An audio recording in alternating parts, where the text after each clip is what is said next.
The Opie and Anthony Show on XM 202, featuring Opie, Anthony, and James Norton. Ladies and gentlemen, introducing William Donahue, President of the Catholic League. We all screw up. You guys are obviously very talented fellas. I mean, you wouldn't have done so well before, and then you bounce back very quickly. So, I mean, you've got a great audience out there. So what am I going to do? Just sit around here and lambaste Opie and Anthony for the rest of my life? I don't go around holding grudges with people. You know, I move on. And, you know, I just wish you well. I just wish you well. Wish you well. Wish you well. Push the button! Can you hear me? No! Shut up!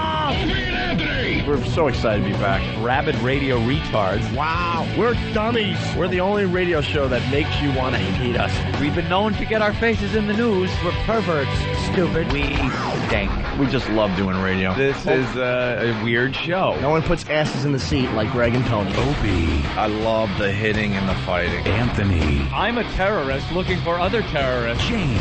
I'm a speechless, worthless nothing. We all know that. I love women. But I'm a slump, fat pig. And a crew of misfits. Hurricane Ben! Ben looks like a tall baby. Hair like Chucky. Martini Steve! Steve is a piece of garbage. Perfectly enunciating boobs that we paint him out to be. Right. E-Rock! Hopefully he's going through a car wash with his mouth open. I bring nothing to the table. I don't care. Shut up. No. What's wrong, Aaron? My crotch is burning so bad. Sit down and put on your laughing hats. Just relax. Here comes the funny. Welcome to the Opie and Anthony. Shut up!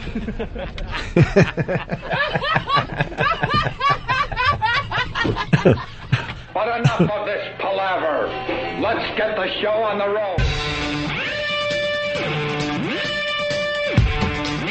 Is that your little brother? He's a good-looking kid. Act like wherever you are, that's the place to be. This is great iced tea. This is great iced tea. This is great iced tea. Hey, Red, what'd you get that out of the hamper? Out of the hamper? Oh, Debbie. How you doing? Good morning and welcome to the Opie and Anthony program. Hi, everybody. The good old O&A virus spreading across America thanks to XM Satellite Radio and some fine radio stations on regular radio, terrestrial radio, commercial radio, CB radio, ham. podcast. Are we on the ham radio yet? Internet radio. I know this much. We're shocking. We're shocking. Shocking. They had us into all the stories over the weekend. There's been a lot of them because of a star here in New York. Star got arrested from the Star and Buck Wild show. But there's no Buck Wild. There's no Buck Wild, apparently. Big controversy here, bigger than any shootings or threats to 4-year-olds or anything, is that the Star and Buck Wild show consists of Star. He made up the Buck Wild character, and occasionally there'd be a guy that he would refer to as Buck Wild, whether it just be a friend or his brother or something. And then most of the time, it was just Star, and it was an imaginary Buck Wild that would he would act as. He was Buck Wild? Yeah, Jimmy. See, Jimmy isn't really here. It's the Opie Anthony and Jimmy, but Jimmy show, but Jimmy's not here. We just made him up. No. You're really not there. You're really not here. You're like Buck Wild. Buck really Jimmy. I'm hurt that there was no Buck Wild. So we made it not Buck Jimmy. It's something that rhymes with Buck Jimmy. It has that in front of it. So we made all the stories over the weekend. Yeah, they kind of added us into the shock jock story. We've gotten to the point in our careers every time another show screws up. Yeah, they have to mention one of the greatest screw-ups in radio history. Yeah. But now I think we take second place. Why? Because this guy got arrested. He had his gun taken away. He was incarcerated. The host himself. I did see one article where it said that he was able to do something that Howard Stern, Don Imus, Opie and Anthony, and others were not able to accomplish. Yeah. To actually get arrested for a radio show. Didn't it make you feel kind of bad?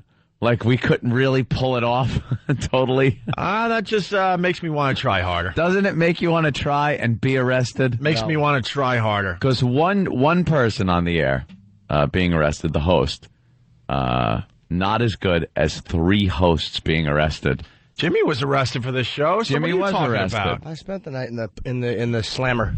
So we had in the pokey. I sacrificed my bottom for this show. we had people arrested for this show already. Yes, we did for the voyeur bus. So we had people arrested twice for 2 separate incidents.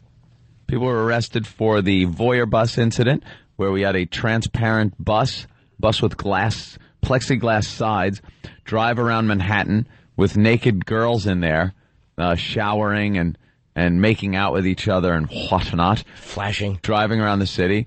It culminated in a shower that they took in front of Giuliani's office. And then drove back up 6th Avenue, where they ran into no traffic whatsoever, which was a little odd, and police blockades all up the side of the road. And it was a little odd until we realized, oh, my goodness, it's because President Clinton's motorcade is coming through. And that's when black vehicles swooped down on the bus and arrested everybody on the bus and tore the bus apart looking for anything. Dopes. So they arrested everybody. To this day, I'm wondering, like, where the bus made the wrong turn. Where did it make that wrong turn onto the presidential motorcade route? There wasn't another car in Manhattan that was on the same road. It was. I won't try to fake it and say that Clinton was pulled up next to the bus going, "Hi, girls, hey, this is great. You guys." No, they just had it all blocked up. It was blocked up, and he had left the airport. Right. And he was on his way, but the only vehicle that was on the closed road was this bus full of naked girls and our stupid crew. And yes, they got arrested. They sure did. And Jimmy was one of them. Yes, and that's Lewis Black was one. Our big bear, Steve. Steve was there. Rick Delgado. Our old producer, Rick. Ben, no. Okay. No. Psycho Mark. Yeah. And Lewis Black and I smoked back then. I think Lewis still does. And to have to go that long without a cigarette, it was just... you were saying that was like the hardest part. By far the hardest part. Yeah. And having to fight the urge to use the toilet because it looked like there was hepatitis on the seat. Probably was. Sure there was. And on those bologna sandwiches they gave you. So we've had people arrested for this radio show. And then we had the couple was arrested for the St. Pat's incident. Yes. They were arrested. So we've had people arrested, but never us. So. Well, we were good at hiding. Yeah. We hid. Remember when we did the Sex for Sam thing? They did say they were coming to get us? Yeah. There was a day or two where they said you will get arrested for this. We were just sitting waiting to be arrested. And it never happened, so kind of thank God. Awful thing to do. But if I got arrested, I would have yelled that I'm the new Lenny Bruce, too. Yes, man. Because that's what Lenny Bruce was all about. Racist pedophile jokes. You idiot. I'm familiar with a lot of Lenny's material. I know what he was all about, but I don't remember the threatening a 4-year-old bit. The problem with the comparing yourself to Lenny Bruce is Lenny was white, which is always better. Also, inappropriate, Bell. Hold on. Lenny was a comic, though. It's like stop. You're trying to be a thug. You were trying to like goad a guy into coming for you. If he just made fun of the guy's daughter and his wife's ethnicity, he never should have apologized for making Asian jokes. I'm sorry, you shouldn't. But for threatening the kid, that you can't do. Yeah, Lenny wouldn't have threatened a 4-year-old to goad somebody else's father to come for him with a gun. Yeah. That was Lenny wouldn't have done that. Mm-hmm. So you're not Lenny Bruce. Stupid. It was so over the top of a threat. Like, even in some realm of insanity, you can almost make that funny, as if you're going to dress up as a stereotypical creep ice cream man guy and drive around and ask what her favorite ice cream is, kind of thing, and like not get as in-depth into it as he did. I mean, he went so far that even if it wasn't a child, if you were talking about a 25-year-old woman, you can't say that stuff on the radio. It's against the FCC regs. You're done. The way he was putting it was so graphic. Did you just say regs? I thought regs. you did too, and I was going to go. You know why? It's early Monday, and I didn't want to say regulations because it's too much words for a Monday. The regs. Yeah. All right. Oh, don't be so negative. Let me just hold on. Let me get on my cross before you start. Let me crawl up here. No one's going to cruise you. Okay, I'm on my Oh, shut. Don't be such a fat. Stop defending the regs, man. People have used rules and regs for years. They've said that. It's not like I'm pulling this out of my ass. Stop it. Sorry. All right, continue. We'll go one to regs to Right. riches. Right. Continue. Now that I've been degraded, no, I refuse to continue. But we're making some very important points here this Yes. morning. So Starr, he gets arrested. I was embarrassed for him because they take him out of the police headquarters and there's only... HQ. Huh? And the only thing he would say to the press is that you're looking at the new Lenny Bruce. Yeah, And the I'm new just Lenny like, Bruce. I got douche chills. I'm like, ugh. Yeah, that's... You really should read up on Lenny Bruce before you pull that one out of your back pocket. Lenny's trying. arrest was completely because it was in poor taste. But when you do have a threat to a 4-year-old and you're a gun owner, Yeah. there's a little bit of a different set of circumstances. Yeah, there's something going on, and we've talked about this in the black community, where there's just this goading that goes on, this antagonizing between two people that, I swear to you, ends in gunfire and somebody being killed, usually an innocent bystander yards away from the intended target. But they try to get people so angry that guns have to be used. Right. That's what he was doing on the air. It's almost like inciting a riot where only two people are involved. You're getting so offensive and so insulting this guy that in the community, if you're a guy and you take that, you have lost all credibility. Yeah. So what you have to do is one-up the guy, and when he's going after your 4-year-old daughter, one-upping him is shooting him dead. And that seems to be the thing to do. Happens at parties. There's been a couple of instances over the weekend where you could just look at the paper here in New York, one of the Bronx, little problem with somebody, and a girl winds up getting shot in the chest. She's dead. Right there in Wyandanch, Suffolk County, there was a party going on, house party. Some people showed up. They were kicked out, told to leave. They came back, and guess what happened? They didn't come back with more punch, so they would be invited. They came back with guns and opened fire. And people are shot, and one of them is killed. It just, I don't get it. I'm sorry. I just don't understand the mindset there. And it happens in the white community, I gather, occasionally. Whiteys usually just go crazy, bust into a store because they lost their job, and just open fire on people they don't know. They go postal. They just what's called go postal, right? Go postal. Or go post, man. Go post. Go. Shut up. Right. But but that guy is what is considered a lunatic. You're a nut. This whole thing, it's just a mindset amongst a community. It's become an accepted penalty. Right. And an expected penalty for certain types of disrespect. Disrespect. Ugh. Respect is so important. The cops had to put it on their goddamn cars. Respect. Could paint respect on the cop cars so they know we're respecting that. Just put tuning up, busting ass, and shutting your mouths. That's what I think should be on the cop cars. So at least when they roll into town, you know what you're getting. A beating. But that's a lot of paint. A lot of reading. Uh-oh. That could be a problem. Could you do it in hieroglyphics? Tuning up, busting, yes. Could be semicolons. Right. So getting back to the shock jock thing, we should talk about this Cheryl McCarthy, who writes for Newsday. Yeah. Completely getting it all wrong. Mm-hmm.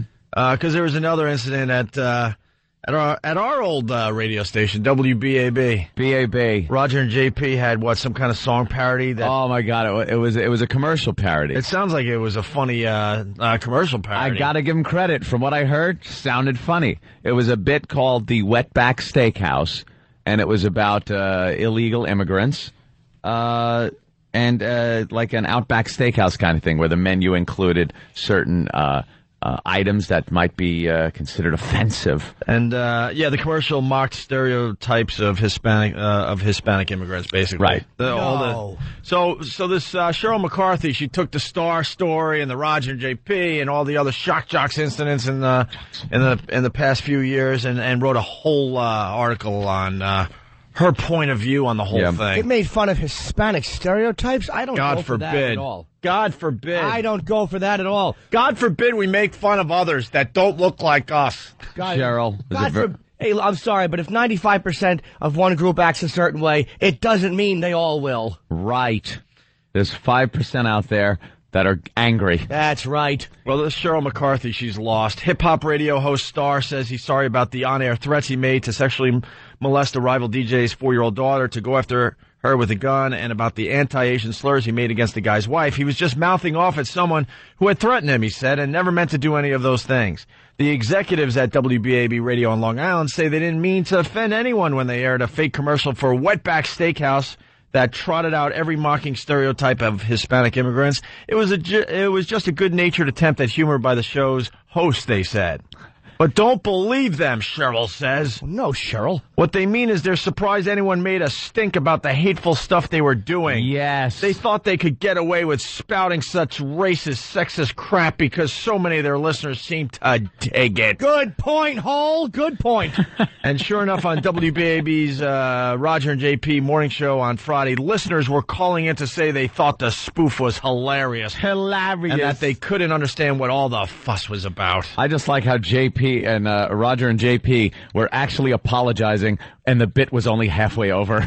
I've never seen a pair apologize more quickly than these two. Oh my God. This one is called The Wetback. We're sorry. We're sorry. Sorry. We're sorry. Look, we apologize to anyone we're offending at this very moment as the bit plays. You know, this is Bunch of pussies. They should have just hung in there, man. Just hang in there. If you're going to do this type of radio, you got to know how to hang in there. And this, the Broad raises a point about the sexist, racist stuff. Yeah. And this is already in the second paragraph. The thing creature makes a mistake.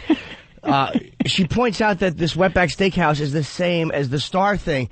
Hey, stupid. Mm-hmm. Hey, dummy. The difference is one is simply a freedom of speech issue. One is FCC violations where there were perceived real threats involved with a gun and a 4-year-old. Right. You can't compare the two. This is the problem the left makes when it comes to hate speech. Stop lumping in impolite and tasteless things with hate things. They're completely different things, but when you lump them in, this is why now times you mention a political correctness, somebody wants to spit in your face. That's why. Oh, well, it's like the Star thing, right? No, it's not. The Star thing, threats made, perhaps we'll see what legally what this comes to, whether they interpret it as actual threats made against these people. FCC violations, the language he used, I listened to the entire tape. We're pretty savvy on what is supposed to go out language-wise, and they were violations. I've seen violations already that contained the same language that he was using. So, yeah, it's going to be a mess for Clear Channel. They're going to be fined millions of dollars on this one. The Wetback Steakhouse thing, offensive to some people, sure. Some Hispanics would listen to it and find it offensive. A lot of people would find it funny. How would they find it offensive if they don't even speak English? For it to be tasteless, it's in poor taste. Some people will be offended by its content, but it fits within FCC regulations. It fits. It isn't an offendable bit. You can't get fined for something like this. You could lose sponsors if your station, buckles and sponsors buckle, things like that, which is very important to companies these days, which is dangerous to the artist. But it's not lumped in to the same thing as Star. Yeah. It shouldn't be. And who doesn't love stereotypes? We all love them. I love stereotyping. I absolutely love it. Jokes based and what on is stereotypes wrong with it? Have been around for years. They're since consistently funny. Ever since we landed in America, we started. You started making jokes. We started making fun of the Indians. The Indians. Right. You don't think they were making fun of the Pilgrims right back? Dopey hats. Big stupid hats they wore instead of feathers. Day one when we landed here, they were making fun of each other. Yep. And what is wrong with that? It's hateful, but I don't care for it. It's not hateful. It's hateful. That such cant is being routinely spewed on radio shows is proof, ready for this? Yes. Of how we've regressed in this country in the past few decades. Yes, we've definitely regressed in the past few decades. Cheryl McCarthy, who, by the way, is an African-American woman. Hyphenate. African-American woman. No, you're just American. And she is saying that things were better a few decades ago. Hold on there, honey. Hold on there, sweetie pants. Hey, toots, why don't you think back what a couple of decades ago were like? It wasn't just a few tasteless jokes being thrown around. I think there were things like fire hoses and German shepherds that may have been a little more offensive than a joke. You know what I mean? And the bottom line is... go ahead. The only thing that has regressed is the genitals of white men. We have become such a bunch of frightened, guilt-ridden douches. Yeah. Afraid to make... And I'm not talking about white people around the country. I'm talking about any type of tasteless remark, any type of pseudo-offensive remark. We recoil in the shame because of this country's treatment of minorities for a long time. And people have confused that awful behavior with the hoses with what is said in humor. Yeah. And they're different things. Stupid. We can't... Stupid broad. As a white man... You're open to any type of goofing, of course you are, as is humanly possible by any racial or religious group. You are open to it. You have no recourse. There isn't a place to go, because the second you start saying that we as white people, that's all they hear. And the rest is hoods and burning crosses and everything else. You can't stick up for yourself as a white person who's been the victim. And I don't even consider it that, because it's jokes of some type of joke. We've all seen it on BET and other comedy shows where the black comic will get up and do his white man imitation, where he's walking and watering the lawn and, excuse me, honey, could I have another martini? They put on that stereotypical white voice. And white people cannot, you can't defend against that. There's no where to go. Where are you going to go? Gather up your white friends? Excuse me, we're busy working. But if a white guy gets on stage and starts shucking and jiving, maybe puts on blackface for a part or does something, he's crucified as a racist. Wait till you read the rest of it. It gets more. The more I read this, the more it's I want unbelievable. this woman to chip a tooth on a urinal. For a while in the aftermath of the civil rights... Little help.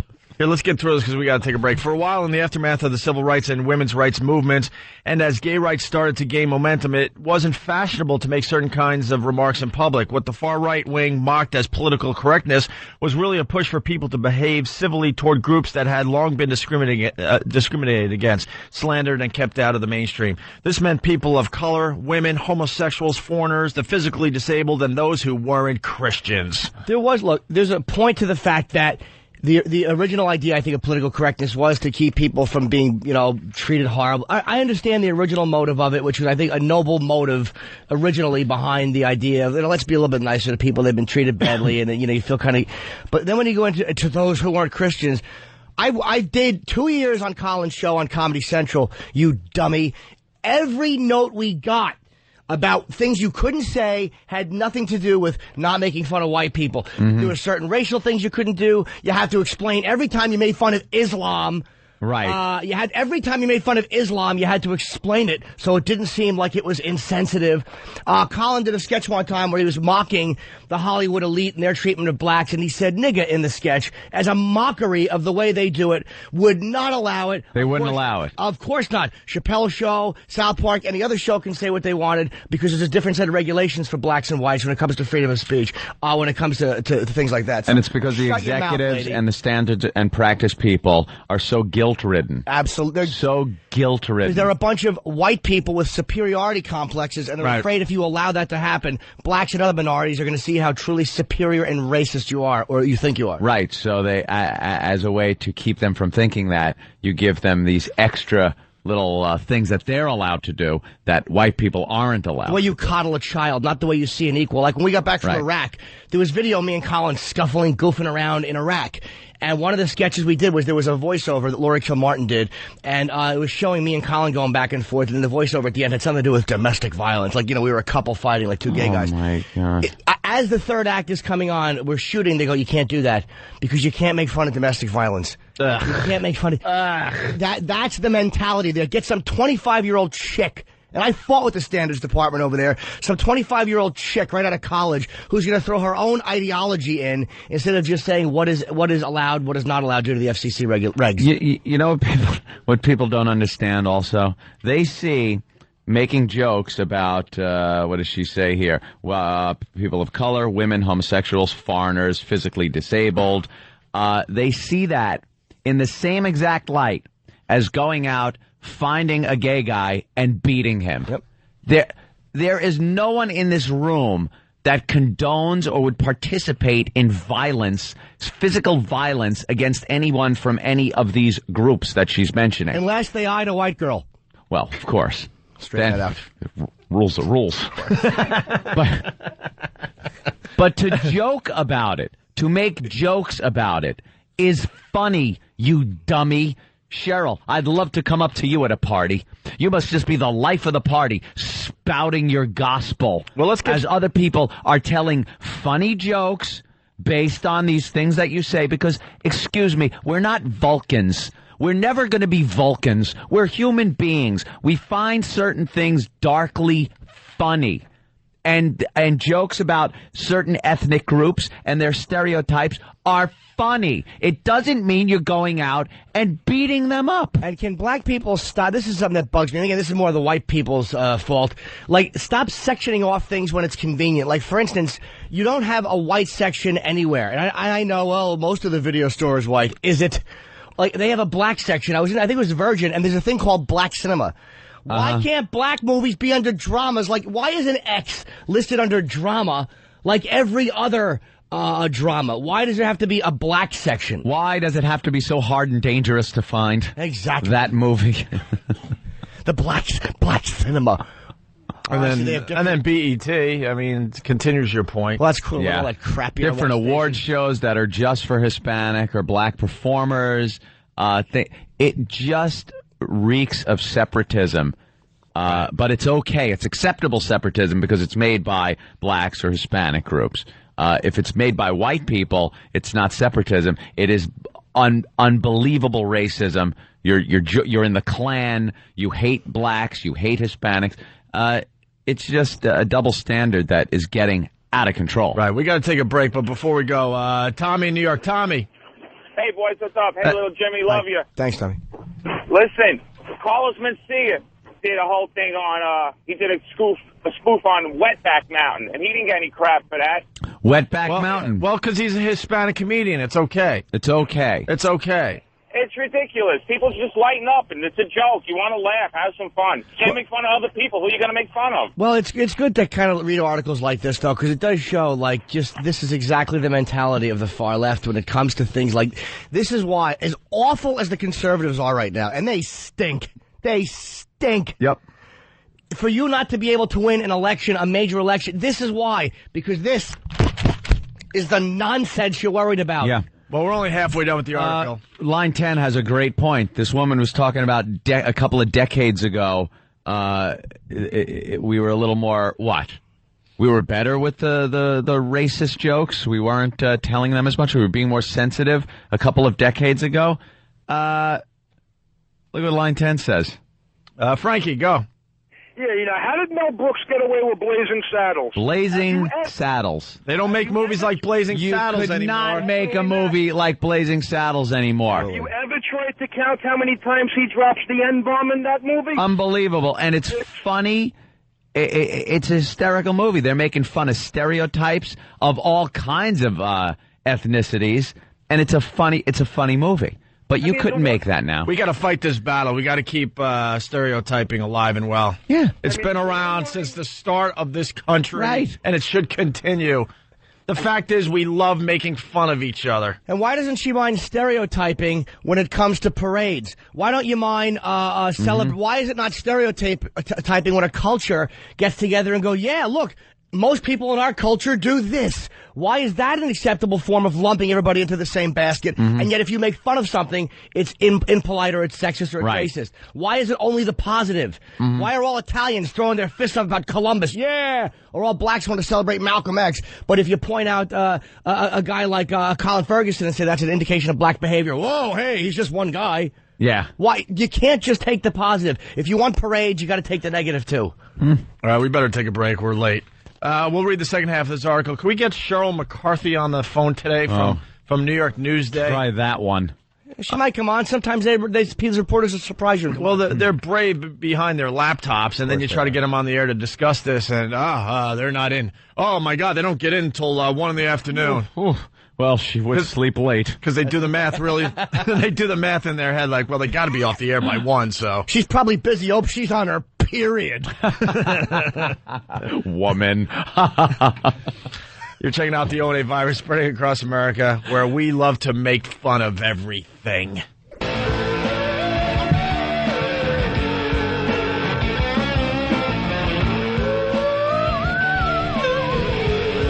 You're checking out the Opie and Anthony Show, the O&A virus spreading across America. What's wrong, Jimmy? What's wrong? What's wrong with this? In the meantime, Space Hog. 1-866-313-FREE. That's 1-866-313-FREE. If you want to get a hold of us today, we're looking at this article that Cheryl McCarthy wrote for Newsday. The headline, Airwaves Regress in Decency. Yes. A lot of talk about shock jocks over the weekend. Shock jocks in the news. Shock jocks.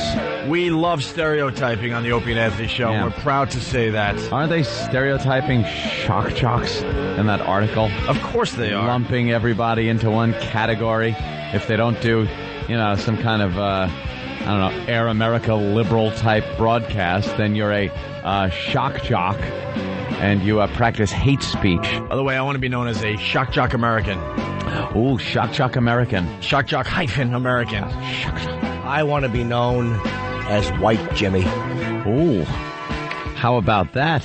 That's my... Well, the article continues. Can offend people. We're almost done with this. So she said things changed for a while and it was getting better. And now she goes on to say, now we've entered a period when hate speech and racist and misogynistic talk are not only acceptable, but encouraged. What happened? Misogynistic. The way Anthony went, you said misogynistic. I just replaced the one part of it. Anthony went, This right here, in that little one sentence you read, is everything that's wrong with political correctness. The fact that you are lumping in the motives of hate speech are to get people to truly feel hateful feelings or to go out and commit violent acts. That's what hate speech is. Hitler hate speech. Get a Hitler speech going. That's hate speech. And when he's rambling on at Nuremberg, there's some hate speech for you. Because the motive's behind it. Right. He's inciting people to go and kill people of other ethnic groups. And yes. Yeah, that's hate speech. If Hitler got up there and said, how many Jews does it take to open a bar or something, told a few jokes, perhaps he would have been perceived differently during history. 2 Jews walk into a bar. We condemned it! That wasn't a very good German accent. I don't know what that was. That was very funny, though. I liked it. So it's encouraged. The main culprits are the radio shock jocks, such as Howard Stern. She mentions Rush Limbaugh, who routinely slur racial minorities, speak of women as sex objects, and rev up hatred against immigrants and homosexuals. They rev up hatred. Yes. Vroom. Vroom. Vroom. We don't like blacks. That's not good. Vroom. We hate blacks. Shut up. You're revving it up. That's what happens, by the way, when you say things that are against the company line, whether it's about homosexuality or immigrants. You're revving up hatred. Yeah. Like, for instance, the whole, I'm not going to do Colin's line. He had the funniest immigration line last night, which I'm going to laugh for 6 weeks about. That's all I'm going to say about it. But that would be considered hateful. Well, he listens to us every morning. Colin, give us a call. I want to hear the line now. Unless you have your fat face and a pillow. What do you What you're saying? Because Colin's he's just finished in life. Oh. And he just sits on the bed and collapses with his face in the pillow until he wakes up 4 hours later, nervous and unhappy. He's a miserable man, isn't What he? an ass.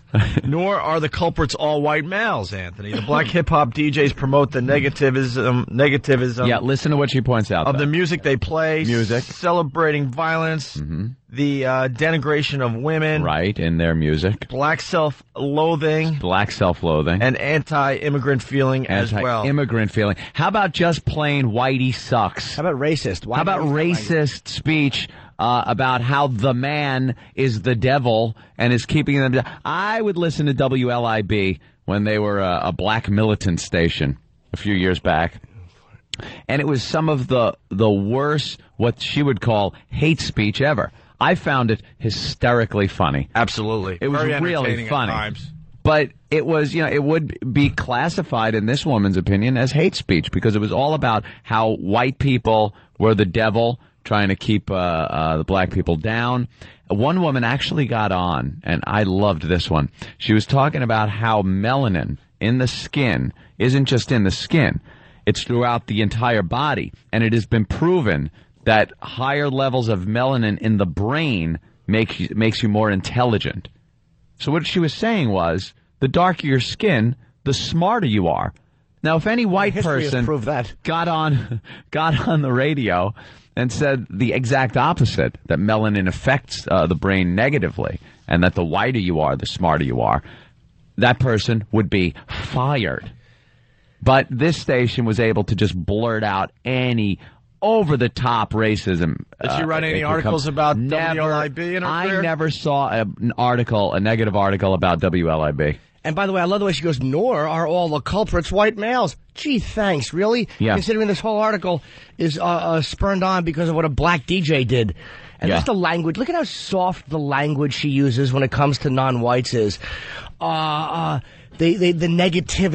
negativism, celebrating violence, the denigration. Meanwhile, when she's talking about Rush Limbaugh, slur racial minorities, speak of women as sex objects, and rev up hatred. Hatred, yeah. But then the black jocks, it's, Black self-loathing. Black self-loathing. That's black people's biggest crime. They rev up black self-loathing. They don't do like anything against themselves. any other race. All rappers do is talk about sex and violence. They do a little bit more than promote black self-loathing. They promote shooting each other. What is that? They don't. That's not nice between black people. That's a little self-loathing. Little negativity there. Black cinema. That's all you need to know about the way people are separated. Black cinema in Virgin Records. Yeah. That's exactly. No one's uncomfortable with that.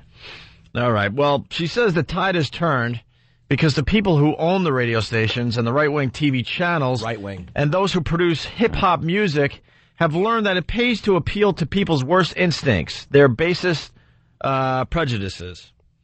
And as much as we deny it, this country still has a lot of good old boys, whether they're black or white, and whether they're black even or white. boys. You know something? When you say good old boys, black people aren't really conjured up in my mind. No. When you say the term good old boys, black or white, that's like when people say, there are white niggas too. Stop it. There are certain terms that are for certain groups. Good old boys means racist hillbilly. That's what that means. And she throws- So don't try to turn it around and say Whether that they're it's black or about white. right. Just to keep the article stop all it. safe. All safe. Yeah, of course, you This coward. woman stinks. She's awful, and she's a hack. In the picture they have of like the bad people, the shocks, the bad people. This is she has a picture of Howard. She has a picture of Rush Limbaugh and a picture of Bill O'Reilly. It's an article based on the actions of a black DJ, and you have 3 typical safe white guy photos. Yeah. Could you come up with an original thought? Could you have an original angle on it? God almighty, you stupid hack. About just photographing the bullet holes outside the black radio station. Yeah, exactly. Where's all the commentary on 97? Yeah. And the barbarism that's been going on in that station? Where? If that was happening at a rock station, they would have shut it down a long time ago. Hell yeah. That's what hate speech is, stupid. Yeah, hate speech coming out of the barrel of a gun. And I've had enough of I this. hate you, bang. Who's this Asian guy, John Liu?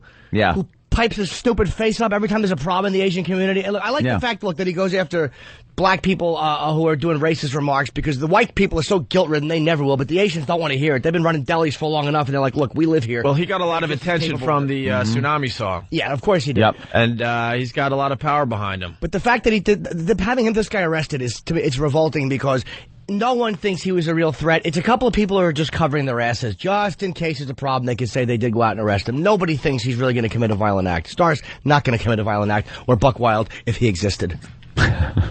Can't believe that. All right, the article ends up by saying, because some listeners were outraged by Starr's comments, he's been fired and on Friday was arrested and charged with harassment and child endangerment. And only after this newspaper took issue with the WBAB spoof. Thank God for you, Newsday. You're do-gooders. Yeah, you took issue, and that got it all going, didn't it? And only after this newspaper took issue with the WBAB spoof. Take credit for it. The station pulled it off the air and now says it's going to reach out to the Hispanic community. Yeah. Cheryl McCarthy, you're just a dope. Well, and BAB just buckles like unbelievable. They are just a bunch of faggots over there. How are you going to reach out to the Hispanic community? You going to drive by Home Depot at 8 in the morning with a pickup truck? Yeah. Oh, I'm sorry. I didn't mean to say that. Sorry. I didn't mean to make the speech. Help him out. Give him some work. Roger and JP are shock jocks without the shock. There's no shock. They're just jocks. They're shaking in their boots trying to get a little edgy. And as soon as someone notices they're edgy, like, oh, we're sorry. We'll play Leonard Skinner Freebird. I'm sorry. I put a voltmeter on both of them, and it came up 0. There's no shock there at all. Someone needs to flip their breakers. They're off. You know how many times in Anthony and I's careers, our careers, I should say, because Jimmy's part of this as well, where management calls us at home and goes, guys, you really need to go on the air and apologize. And we just sit back. For what? And we're like, and they're like, no, you really need to apologize immediately. And we're just like, no. We'll come up with the 18 reasons why we shouldn't have to. Right. And they're all legit. There's no reason to apologize for something someone found tasteless or offensive to them personally. There is no reason to apologize because that's the way we are as human beings. The Wetback Steakhouse, commercial parody sounds like a real hoot. Quite frankly, I'm kind of pissed we didn't come up with it first. And it should have been in heavy rotation. Right. As soon as you got a little attention for that, it should have went into heavy rotation. If you're offended by racial humor or any type of humor, here's what you do: buy a gun, put it in your mouth, and do the job. Help out the country. Pull a Full Metal Jacket on a toilet. The last line of the article, in both cases, they say they're sorry if they offended anyone, but the truth is they thought they could get away with it. And that's where the problem is. Not with Newsday on the case. Thank God for Newsday. Cheryl McCarthy, please call our show. Please call our show. Ben, did you leave a message yet? Yeah, leave a message for Cheryl McCarthy from Newsday. I can't wait to read the kiss-ass letters she's going to get. Dear Cheryl, I agree with you wholeheartedly that this country has slipped into a blah, blah, kill yourself.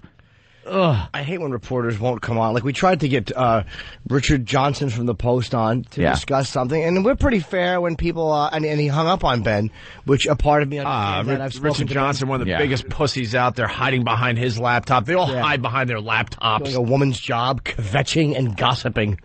Did you see what Beyonce was wearing? Did Ben try to call from a riot at a Sox game? Because that's what his calls always sound like.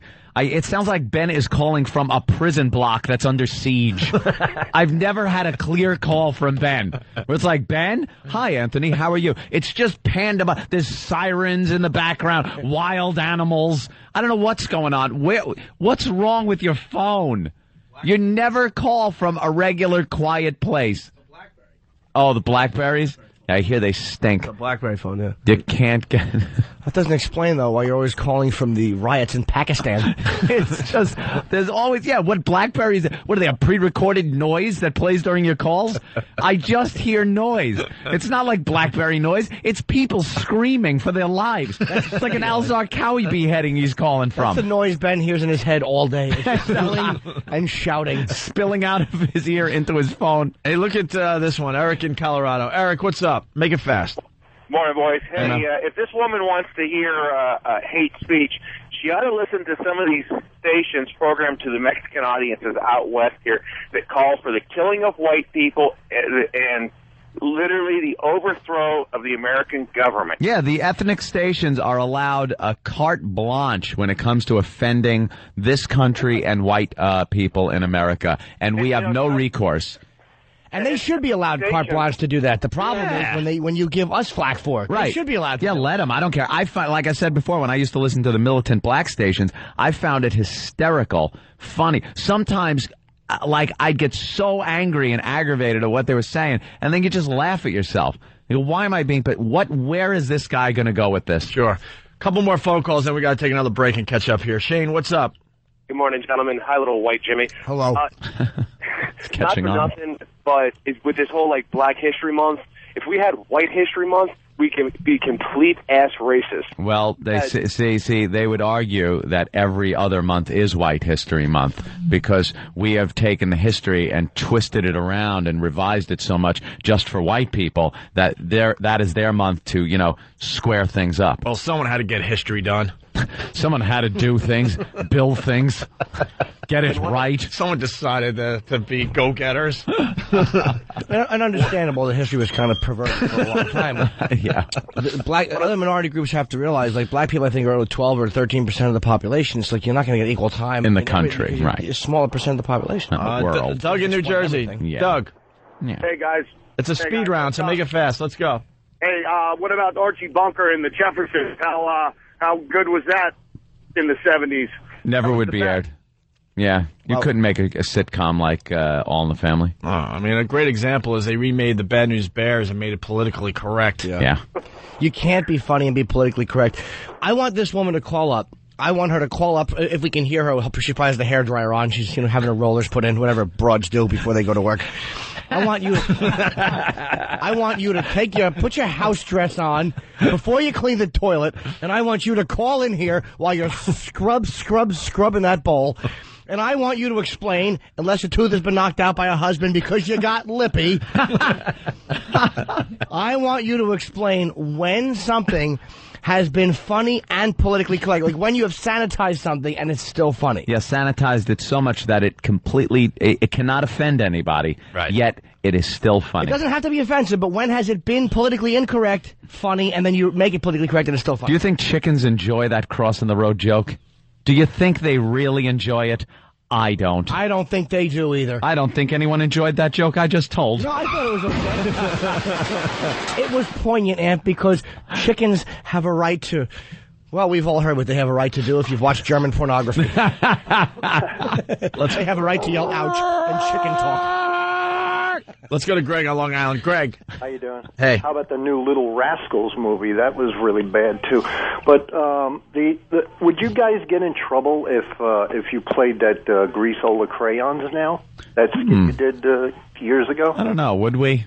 I think it can play. Yeah, let's play Greasola as we go to break. This is the Grease Man. We really screw up our commercial breaks today. But the Grease Man got in a lot of trouble a few years back because he didn't like a song and suggested that the singer of the song be dragged behind a truck with chains right after a horrific incident down south, and he got fired for that. So we had a little fun with Grease Man apologizing. And well, the Greasola thing was actually, you did a take on the fact that Crayola. Oh, that was what it was, too. Yeah. No, this is even... It's a mixture of the two things. Well, this is even better because Crayola decided they had to make their colors politically correct. So they were taking Indian red out of the color. Indian red was a classic Crayola color. And they took it out, and it was interpreted as Indian, like redskin, American Indian red, when the color came from India. It was like an Indian clay red, so they just called it Indian red, but didn't matter what the real reason they called it Indian red was. It offended too many American Indians, so they canceled the crayon. The American Indians, I got a weird thing with. I agree with, believe it or not, changing team names. I think they should change team names that are brutal like that. I don't at all. I do, only because no other group is cartooned like that where it's allowed. Me heap them on fence with that one. No, I'm just saying, hey. But if you're gonna be that stupid and let us take everything, I mean, for a few blankets and beads. Yeah, let's be honest. I mean, if you're gonna be that dumb, you know. I always said we should be able to name our sports teams after you to make you sound like you were tough. Point taken. Oh, point taken. Oh, see, that's a joke. The New York horrible salesman. We could call the team that. The New York sold it for some pearls. The $300 billion in real estate for 25 in beads, you asses. Is ahead by 2 touchdowns. Behind by a country, but ahead by 2 touchdowns. Unbelievable. Thanks, Sam. So, Greaseman made wink, made an appearance on our show to talk about the outrage of changing Indian Red. And to sell his line of crayons. Yeah, he decided that he should rename all the crayons. Mm-hmm. Yada-doo, diddle-day, yada-daddle-day, yada-dee. Now, Greaseman, when are you... Snarlins. I was being offensive. Yada-doodle-dee. Gobble-dee-goo. Greaseman, you really got to get another job because we're sick of having you on our show here. Waddle-daddle, please hire me. No. Somebody hire me, the Greaseman, for a radio show. Well, I hear that you're looking at a job for Crayola. Yes. With Crayola, I should say. Actually, the Greaseman is coming out with his own line of crayons. Racially insensitive crayons. I looked in the paper and I saw, the Greaseman saw that Crayola is removing Indian Red. Yes. From their box of crayons. Because it's not politically correct and they don't want to tick off any people. Insensitive to the Injuns. That's right. As we like to call them, the cowboy killers. I remember as a cowboy slinging lead against the Injuns, their arrows whooshing over my head. The redskin. But yes, very, very upset about Indian Red in the crayon box. Yeah. So Crayola pulled it. Well, they're going to continue making the color. They want people to come up with a new name for that color. Yeah. Let's see. How about Kimosabi? Yeah. Yada doodle. Snarling. Bone dry. Yeah. You're just not politically correct, Greaseman. Well, I'm hoping to get some money with my new crayon line. Oh, yeah? Yes, Greasola crayons. Greasola crayons. Greasola crayons. Could you name the sharpener on the side makes the crayons as pointy as my head. Yada-daddle, bone dry, yeah. Now, could you name some of the crayons that you will be offering? Well, let's say a young child, a little young waif wants to draw the sun. Wow, that's nice. Nice bright sun. Sure. Little picture in his kindergarten class. You know what color he'd use? In the Greasola crayon set? What? Chink yellow. Yaddle-daddle. Just a big circle. You can get colored in with some chink yellow. Yaddle-daddle. And of course, you can't complete the scene without maybe some flowers basking in the heat of that chink yellow sun. Well, that would be nice, sure. Right, so you draw some tulips. Okay. And, of course, you use Homo Pink. Homo Pink, a shade of pink loved by bone smugglers everywhere. Yaddle-diddle, doodle-die. How about Polish Purple? Polish Purple sounds neat. Polish Purple. Why Polish Purple, though? Well, look, it's green. Yiddle-diddle-die. The crazy Polacks can't get the colors right there. Oh, my. Mick Green. Mick Green, yes, okay. The color of the shamrocks. That's right. Mick Green, Mick Green. Bone dry, yeah. Yaddle-daddle. Wow. And, of course, Wetback Brown. Of course. And then, of course, I have the special Italian crayon there. And what's that? Look, it's a grease pencil. Greasy little Dago pencil. Yaddle-deedle-doodle-die. Bone dry.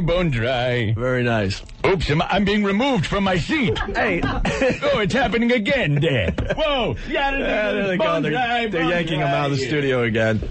Oh, look at that. Dragged him out again.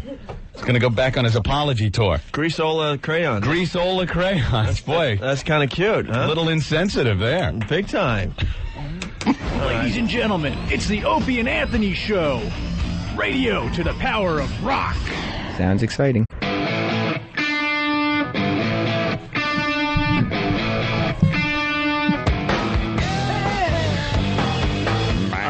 to Virginia and say hi to Taylor. Taylor, what's going on today, man? Man, actually go. You're busy. I want to comment on something real. I'm in the military out here, and we got to give all this grief. And hoorah! Whiteboards. Hoorah! We can't call whiteboards anymore. They're dry erase boards. And the turn charts that we're so familiar with are. They can't let us call them flip charts because flip is apparently a derogatory term for a Puerto Rican. Really? I never heard that one. Yeah, that's it. I got to write that one down. But a whiteboard has to be a dry board? Dry erase board. Wow. There's Aren't there women after menopause that feel offended by that word? Yes. The dry board? I guess so, but thought that should have gotten a little more. I am more than willing to crash myself. Well, I thought you meant the word right, Taylor. menopause because it's got men in it. I didn't know. I was trying to figure that one out. What do you got, Jimmy, over there? The Daily News. Star boss ought to pay, Paul. John Liu, he's an Asian councilman, Democrat, is really just making a career out of this stuff. Like, the more anti-Asian stuff there is, the happier this guy is. He said that the ex-bosses of Fired Shock Jock should make a $5 million donation to the Megan Kanka Foundation. $5 million, huh? That was the amount that he had been paid so far by them. He said Clear Channel thought, and Megan Kanka was a little girl who was murdered by this scumbag Jesse Domenicus, who was on death row. And he goes, Clear Channel thought it fit to broadcast a pedophile's fantasy, so I think it's only fair and appropriate for them to cough up $5 million. Hey, John Liu, shut your face. What does some guy doing inappropriate humor have to do with the barbaric murder of a 5-year-old? How do you tie these things together? Yeah, don't tie that together. It's actually an insult to the memory of the girl and her family. You know, there are plenty of things this guy could attach himself to that are legitimate concerns in the Asian community. That he's got some power. He's got a power base. That's great, and he could use it to help out his constituency. To just grab onto the coattails of these shock jock stories. It's sensationalism. It's trying to get your name out there, and it really lacks credibility. And usually when people do this, they have a sharp spike in popularity and power, and then voomp, right back down the other side. It's not a way to keep a power base. You keep a power base by keeping your constituency happy and actually doing things that help them. This isn't really helping because no one really cares in your power base. No one really cares. We got a correction, by the way. Cockroach, what's up? Hey, Cockroach. Yeah, this is Cockroach in Virginia Beach, and hey man, I hate the show. Y'all suck. But Thank you, sir. The numbnuts that just called, the flip is not a Puerto Rican. It is a Filipino because we have got a huge flip population down here in Virginia Beach. Is that it? Why is that term insulting to Filipinos? How is that derogatory? Probably shortened Filipino. Yeah, but that's all I'm guessing. It's shortened. Who cares? That's all right. But I guess it is. I don't know. We're losing our minds. I'm an it. Let's go to Jeremy in Harlem. That could be good. Yeah, what's going on? You're a gut. Terrence, what up, boys? I want to let y'all know y'all got my vote. You know what I'm saying? There's officially nothing else to listen to out here in New York, so, you know, y'all got my vote. I used to laugh at y'all on 102.7 back in the day. Yeah. Jeremy, my brother. Yeah, we're gonna Thank you. We're gonna have to talk black because there's a lot of star listeners out there looking for a new radio show. Hey, you found it. Were you guys kidding Jeremy. that Buck Wild didn't really exist? I mean, are you serious? I'm dead serious. Were you kidding or no? I was really stunned when I heard it, but no, it's true. I didn't it was believe his half brother. It was his half brother, but only sometimes, right, Jeremy? Yeah, like he had another character who won a contest like be Buck Wild for this month or something. Yeah, he be Buck Wild for a month, and then maybe sometimes there wasn't a Buck Wild in there with him. Yeah, because I was wondering where's Buck Wild if you're going to arrest the show. Yeah, I'd be like, hey, isn't Buck Wild a little upset that his partner's arrested? Yeah, let's get a comment. How's he going to get a job? Let's get a comment from Buck Wild. There's no comments from Buck Wild. That Buck Wild knows how to keep quiet. He didn't even have a mic. His name is Buck Quiet. He's Buck Mellow. It's not too wild now, is he? Star and Buck Safe. Star and Buck Keep Quiet. Buck Hush. Buck Hush. Buck No Comment. All right, Jeremy. For old times, you guys suck. Yeah, Thank you, man. brothers were out here, all right? Hey, let's move on to other news today. This chimney guy is pretty funny, man. You got to see the video. He looks like an aborigine. Yeah. Little fella. Yeah, poor little guy. Well, the Post, just great with the headlines, man. Chimney burglar, bad Santa. Oh, I get it. I get Hey, it. do we know who does the headlines at the Post? No, it's just another guy that hides behind his laptop. Can we find out, Faceless, somebody out nameless. there listening has to know the name Of the douche. of the douche who does the headlines in the Post, the one that called you Dopey Opie and Pervy Pal. I would like to know this guy's real name. Yeah. His real name. They never divulge who writes these headlines. Why is it a secret? You're not working for the NSA. You're working for toilet paper with print on it. Well, it's pretty cute today. Chimney burglar of Bad Santa. A bungling burglar had to be rescued by police yesterday after he tried to squeeze down a chimney in a West Side apartment building. I woke up and I heard faint cries and I called the police. Dominic Singer or what's that name? Dominique Singer. Singer, who lived at blah, blah, blah, said that when cops arrived, they broke through the brick wall of her chimney.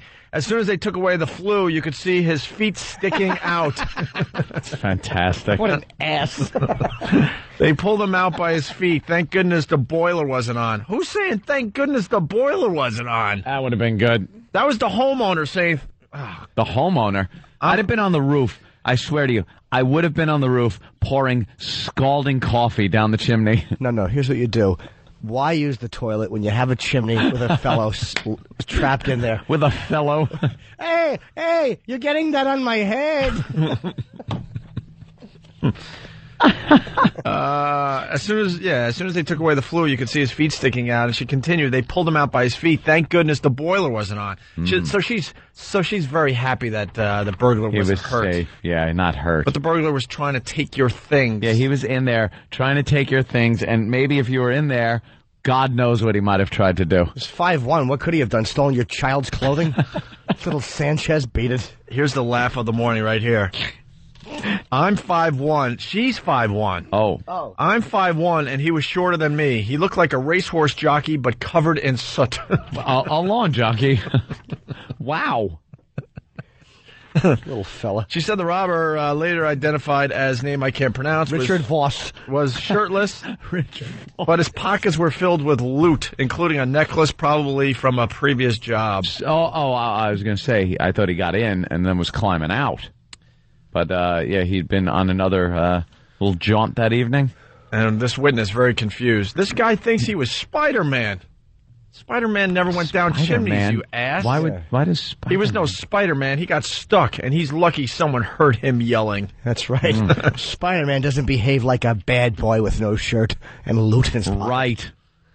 Spider-Man just puts on that outfit that hugs in all the right places. You read about every so often when they're knocking a building down, and they tear down a chimney, and then a skeleton comes out. That's one of the guys that just didn't. No one heard his cries. Just sitting there. Help! How long? Dude, how long you think? Awful death. How long? You got to like dehydrate, I guess, is what gets you first. 3-4 days.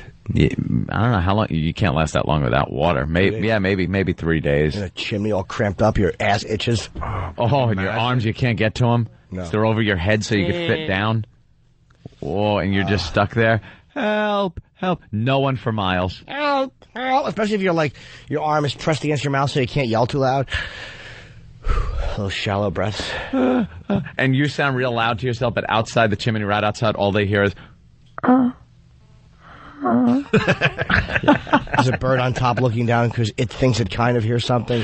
And then it realizes, no, let's just drop a white gunky mixture on whatever the offensive noisemaker is. So much hope is gone, you think maybe the bird can help you. Yeah. Can you go get me help, bird? Get help, ex-dinosaur. Birds suck. Birds are faggots. Useless. Really are. This is how stupid they are. When they're in the cage, if you throw like a towel over it, they think it's night. How do you not just kill those things on principle? Bunch of dopes. How do they survive and morph from dinosaurs to become such dopes? A pillowcase makes it nighttime. It's 5. It's 4 in the afternoon. Pillow. Oh, well, it's dark. All right. They should be the smartest things on the face of the earth, being around that long. Yeah, they're the last of the dinosaurs. Last of the dinosaurs. Right. Been around for they can fly, for God's sake. The rooster's crowing. First thing in the morning, towel on. Oh, how am I going to get up for work? It's so late. Every time I see a bird, I want to grab it by the tail feathers and smash it into a wall. Look, it's night. Just be a bad pet owner and just keep taking the pillowcase off and on.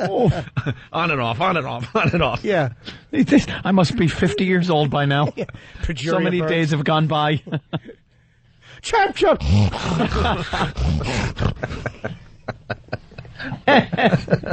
Emma, are we allowed to make fun of birds? I hope not. I don't know. Cheryl, are we allowed to make fun of birds? We better check with Cheryl McCarthy. He wanted to throw it against the wall. That's a hate speech. I'm from the Bird Hatred Society. You people are hating on birds. M.I. Schwoogie, what's up? Creatures. Hi. Hi. I just had to call out everybody for missing a really good joke by Anthony. Oh, what did they miss? Well, when you were talking about the guy pulled out of the chimney, it said he looked like a little jockey except covered with soot, and Anthony said like a lawn jockey. And that was funny. Oh, they heard it. Oh, we heard it. It was funny, but he wasn't covered in soot. Stupid. It's soot. You non-pronouncing ass. Put a blanket over your cage and go to sleep. Exactly. His blanket over the old skull. That's what you do to old people. Whenever they start talking too much, you throw a face cloth on.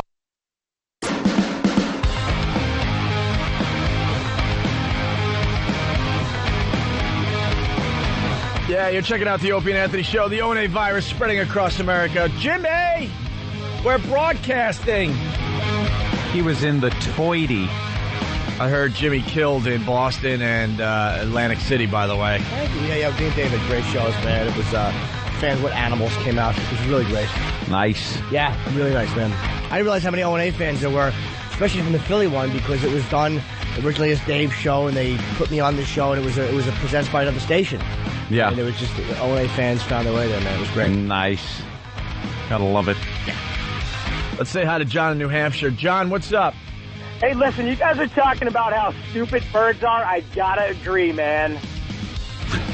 That's How many times do you drive around, you see a dead bird on the side of the road, and like, how the hell do you get hit by a car when you can fly away, jackass? Just fly a little higher than the cars are, Hello. and you're fine. And they can turn on a dime, Anthony. They certainly can. Not See like that? those dumb alligators. And why do they walk? You ever see a bird walking on the street and you almost hit him? Stupid. You can fly. Why are you walking? Stupid. And pigeons are annoying because you walk up to them and they just skedaddle away on their feet. Here's the thing about pigeons. Have you ever seen a baby pigeon?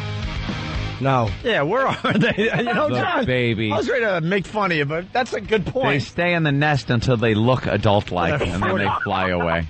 That is actually true. They're like potheads. They just live with their parents until they finally get thrown out. Kicked at out age. to live on You their guys, own. great show, by the way, man. Thank you. Thank you. All right, see ya. Love your Johnny Cakes up there in New Hampshire.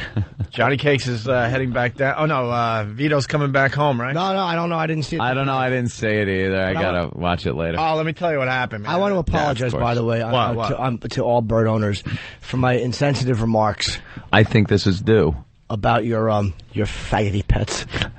You ever see bird owners? I think we could take them. Here's what you do. I think we could take Here's the what you bird do with your owners. bird. Hold it down with one hand. With the other hand, undo your fly. Then show that bird who the boss of that household is. It's the only way they actually learn. We're wimps. We'll go after birds, but we'll leave the pit bulls alone. Pit bull owners. You ever see a pit bull owner? Yes. Absolutely. Every night on the news. They're either being arrested for cocaine sales or the animal's being put down because it bit the fingers of a 2-year-old for waving at it. Jesus, do pit bulls have any sense? Hello, mister. Jimmy, that's going to imitate animals today. That's all I'm doing today. I want to pet the little doggy. Oh, look. He's waking up.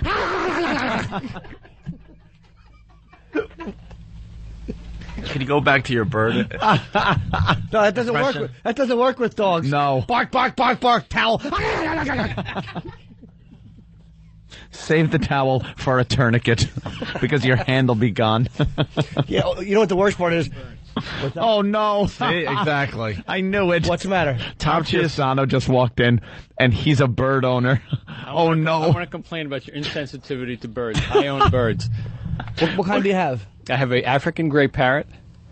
Does it talk to you? Yeah, oh yeah. It's a talking bird. Unfortunately, the talking birds, it sounds all well and fine, but most of the time they're just going, ah! Ah! Ah! Like, what is that? I like when they go like, hello, hello, hi, hi, Tom. But you walk past them and they go, Your neighbors think a murder is going on at your house. You spend an hour trying to get the damn thing to say one lousy word. One word, it's just screaming at you. Just talk stupid. This bird talks up a blue streak. Really? Yeah. What does it say? All sorts of stuff. All sorts of stuff. All sorts of different stuff. Yeah. It says, we taught it to say, may the force be with you. How old is this bird? Does it wear glasses? We've had the bird for like 18 years. Wow. Really? This bird will outlive me easy. They live like 50 years. Does it say, why didn't you give me more money? In February, it was going, you should have hired me instead.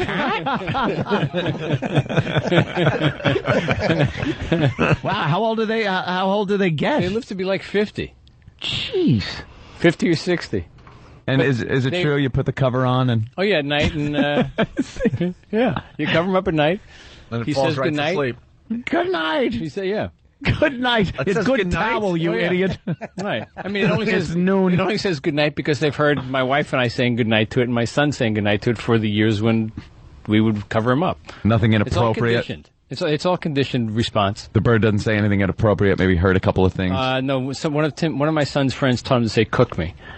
That's about it. That's about it. Yeah. No, like, dirty words or anything. It's FCC compliant. Yes, it is. As a matter of fact, I think it would have been a better hire before us to hire the bird. Hey, it's my bird. Of course, it's FCC compliant. I would listen to a whole radio show hosted by a talking bird. Yeah, why not? A boozy bop. Sorry. Plus, we have 4 others. 4? You have 5 4 birds others. in You your have home? 5 birds. Yeah. You're, okay, crazy bird people. Yeah. Right now, Those crazy cat people. My wife crazy bird people. is dander allergic to dogs and cats, so we got birds. Birds. 2 parakeets. Parakeets just sing though, right? They Yeah, actually, they're the coolest of the birds. They make the best noise. Yeah. A Belgian canary, which sings beautifully, and a Madagascar parrot, which is blind in one eye. My wife took in as a mercy mission. Hey, Jim. Does it talk also? No. No? Hey, Jim, can you throw I'm a done towel on over Tom, please? I'm done. I said I'm done. I'm out of here. I can Tom see just nods off when you put a towel over his I head. can see where this is going. All right, I'm out of here. Right, Tom. Tom, what's the matter? Well, we have 5 towels. No more insensitive remark about birds and birds owners, please. I apologize. They will dump out of anything we talk about birds. We accept your apology. On behalf of my lobby, we accept your apology. There's no carpets in Tom's house. It's all just newspaper on everything. Oh, no, they eat everything.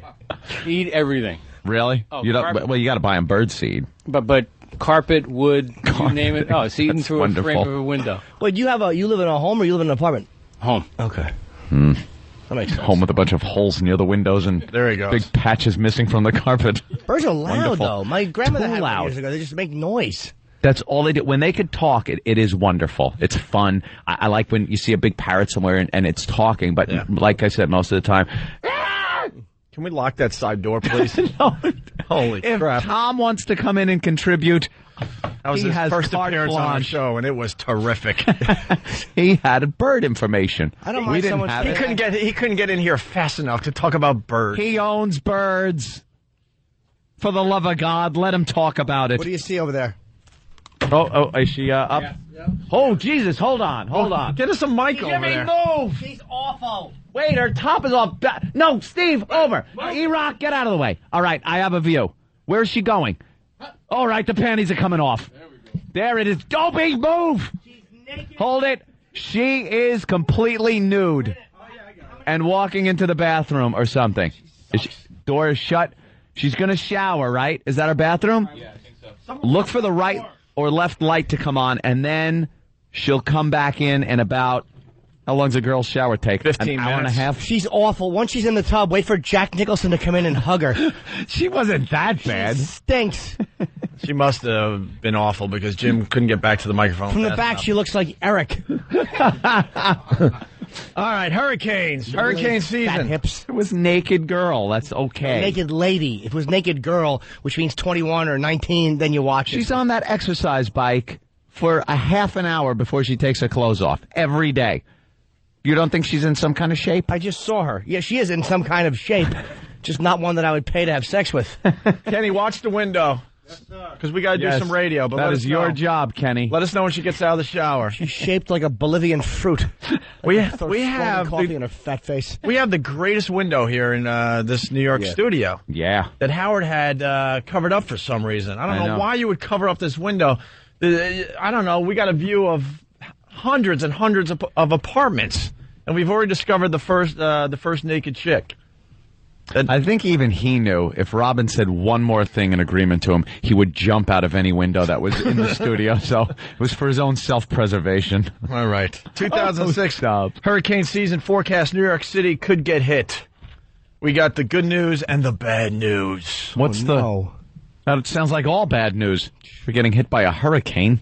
Who can forget the sound and fury of nature last year? Is that someone in the car? I heard that. Some of the deadliest and costliest hurricanes in history, one after another, pounding the vulnerable coastal states along the Western Gulf.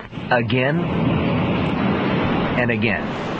This year, here's the good news. This season, we're projecting we'll have about 2/3 of the activity of last year. Predictions for this season, 17 storms, 9 hurricanes, 5 major ones, compared with 28 storms, 13 hurricanes, and 7 major ones last season. Well, that's good. And more good news. While the Gulf got hit hardest last season, it may well escape a major blow this season because of a detected cyclical pattern. That sounds good. What could be wrong with that? Just leave it there and it's good news, right? What's the bad news? Here is the bad news. But we think that the mid and latter part of the season, the heart of the hurricane season, is going to be a especially busy one along the eastern seaboard. Hot zones in the line of fire are projected to fall along the northeast. The North Carolina... Is this the Max X guy? Max X. Talking about hurricanes. Ouch, that hurricane had to hurt. This guy's the Max X guy. His broadcast should end with a trapdoor opening and him falling into a septic tank in someone's yard. What a dullard. That Max X guy. Southern New England, Long Island, New York, New Jersey, Connecticut, and Delaware. It could bring quite a large storm surge, so there could be massive damage to the New England area if just a Category 3. But it's famous not storms going to 1938. Surf's up. This parking lot's full of dead bodies. 2 billion trees in New England, anywhere from a 50 to 100-foot wall of water came across the Hampton, totally devastated everything out there. Providence was underwater. Tremendous flooding in the Connecticut River Valley. That is one of the worst-case scenarios experts fear for this year. Particularly New York City, if one of these Category 3 storms came in with a large storm surge and would cause tremendous flooding, that would be a major disaster for the Northeast. What could happen? Another worst-case scenario, New Orleans. Still reeling from Hurricane Katrina. It could be hit with another major storm. That's possible, although experts predict it would be rather unlikely. Then why say it? Because it's possible. If it's possible, say it. One more. New England's not going to get a hurricane that's going to do a lot of damage. Of course not. Not anytime soon. Maybe once a decade that happens. We get a couple of once hurricanes a decade, up here. once a century, I'm saying. We get a couple of hurricanes up here that are Every once in a pretty while. good every once in a while. Yeah, but the conditions have to be perfect. The water is just too cold. By the time it gets up here, if it's moving fast, it passes too quickly to do a lot of damage. And if it's moving slow, the water gets too cold and it loses power. That's what happens. So the South Shore of Long Island usually gets it.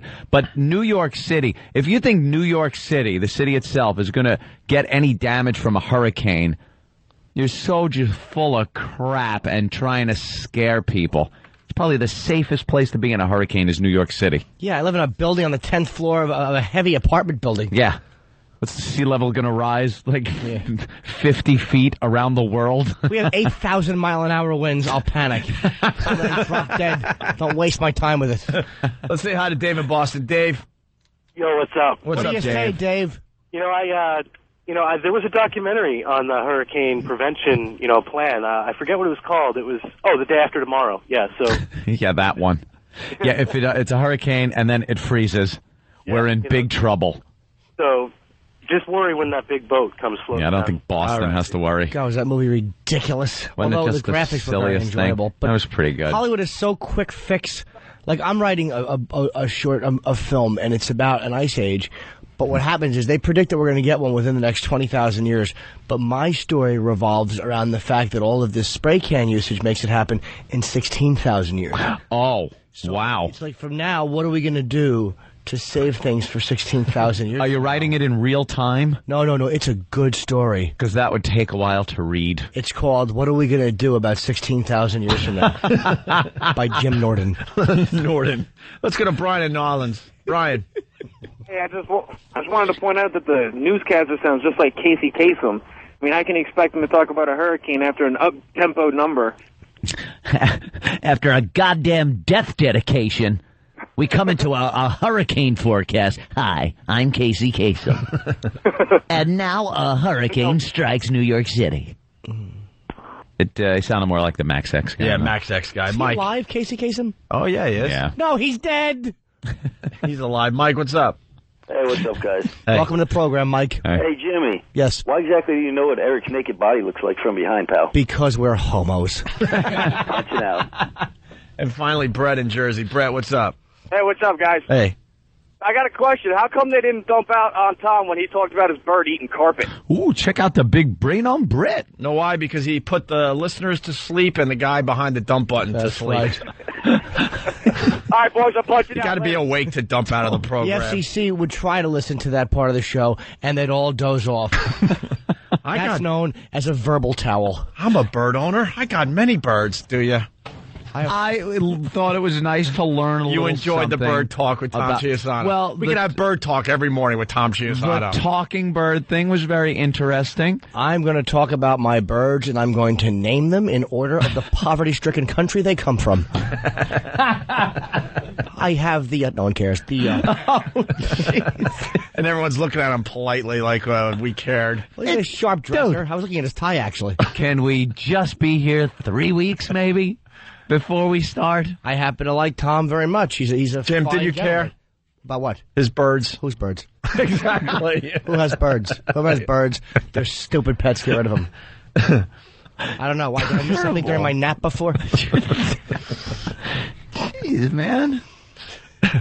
Wow. How much respect. That must be a fun discussion at New Year's Eve. Trying to talk about a chick you had sex with. He's got a glass. You know, my fourth bird. The little fellow was sick today. We had to rush him to the bird hospital. There's only one in the country. We allowed him out of the cage for the day. We thought that would make him a little happier. Yeah, we tried to free him, and instead of being grateful and landing on our shoulder, he flew against the window until he almost died to get away. Over and over again, he flew against the window to get away from your boring story. Because he's dumb. Birds have no clue that you're their friends. They're dopes. There are pets that people have that they love to think give them affection back. A dog absolutely gives its owner affection back. You give him a little scratch behind the ear, he goes, looks at you with the face. You can see affection. Scratch behind the ear. Take out a Viagra and some peanut butter. You'll learn exactly. All right, naked girl's back. She is naked. Anyone gets in my way dies. All right? She's naked. What's wrong with that, Jimmy? She's got a little bit of a big ass, but it's not that bad. She's back in the bathroom again, but I think she may come out to lotion. Ben, your head. Yeah. In the way. I saw the swell of her bosom. She didn't look too shabby at all. No, I stand corrected. She's better than I remembered. But then you remembered. No, but I you mean, saw her 3 minutes ago. Seeing her again, she looks better. From the front. Well, from hindsight is where you had a problem, sir. Oh, Auntie. You said it was big. Now she's back in the bathroom. She's a tease. I'm 37 years old, and I'm looking at a mediocre woman across the street, and I'm happy about it. There's just something better about the peeping Tom aspect than there is. We have 18 computers here, any one of which can pop up hardcore porno in a second. And yet we're all just looking at this. There, oh, she's back out. Back out. Clear the field. Oh, I see. Nice. The promised land. And back in she goes. Why does she walk in this room for 3 seconds and walk out? Oh, my Stay God. in the room for a minute, you whore. Jesus. That almighty. She's like a... Here it is. All right. Wait, she's out of range. She went to the left. Is she getting on the bike naked? What is she doing? She's lotioning. No, she's putting on underwear. Does this mean another 6 weeks of winter? She pops out of the... I think I see a groundhog. What kind of panties? Can you see, are they big off? Right. No, she's wearing boy short type panties. Yeah, she's weighing herself. Very good, Poe. She's resetting the scale because she doesn't like the result. Girls will do that. Back on, and she's shooting herself in the head. I don't think she liked the result. What was that, Jimmy? Please wave at her. Wave. Wave. Oh, please wave. Now she's just in her panties, and she's putting her top on. But, wow, there is not a hint of a curtain on that window, and she is naked every morning. Bravo, the bra is on, she is dressed, we can go back to our show. All right. All right, birds, stupid animals, right? Absolutely. They show no affection whatsoever to their owners, no matter how much love you pour on them. They will treat a burglar in your house the same way. My ex-girlfriend has a bird, and she thinks this bird is really something, so I met it, and I wanted to punch it in the face. Because I was trying to be nice. It's like, just be nice to him, and he's on my shoulder, and he starts nibbling at my ear, and I'm like, take this piece of crap off my shoulder, or I'm going to pick it up in my hand and throw it at your face. There are people that own snakes that are like, no, you won't believe the amount of love and affection this snake can show. No, it can't. No. It has no eyebrows. It cannot even give you an emotional look like he's happy or sad or pleased that you're home again. That tongue just darts in and out looking for something to bite. That's it. When we get back, Faye Vincent will be joining the program. Oh! The ex-commissioner of baseball. Can we ask him about birds? Hopefully. And also, yes, a lot of doors opening. What's going on? What's going on? Nothing's going on out there? Okay. The end of Rona Martin's laughing. And also, telling jokes to each other. I love that. Right? Oh, I like that. Nice to go for a 40-year-old joke. And also, when we get back, Colin? We have the review crew at it again from Newsday. About that Titanic. They're talking about gas prices today. Yes. The review crew, they get a subject and they all discuss. And they got a cute name, the review crew. They reviewed our show last week. That's what brought this group to our attention. And, today they talk about gas prices. Who could review that happily? Yeah. Oh, ready to cue? And go. Opie and Anthony, these guys thrash hard. Come on!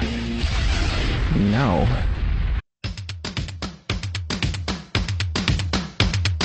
Hey, this is Jim Norton. Was that too loud, Steve? Let's do a mic test.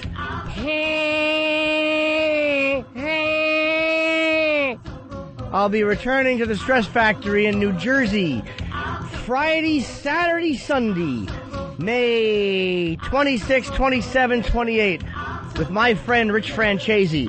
Friday, Saturday, Sunday, May 26, 27, 28. That's Memorial Day weekend at the Stress Factory. The number there, 732-545 ha-ha. That's H-A-H-A. 545 ha-ha. Because like a laugh is ha-ha. So come on down and we'll do a little tumbling.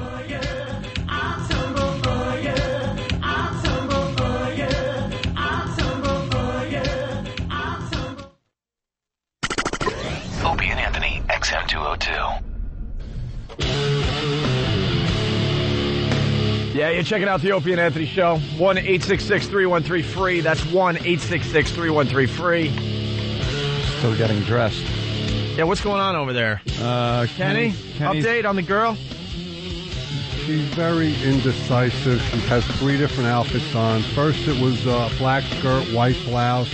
Then she went all black. Now she's black and red. She can't find a sweater she likes. She's fixing her hair. Wait. Is she a great big fat person? She's size 14. She's about size 14. Would you? She's on her 3rd outfit? Yeah, now she's rummaging through her drawer for something. Yeah, we got a huge window here. OCD. And we found the first girl that has no problem being nude. No shades to be had. No, Not even a hint that she has shades. She doesn't care. So, all right, let's say hi to Holly in Florida. Holly, what's up?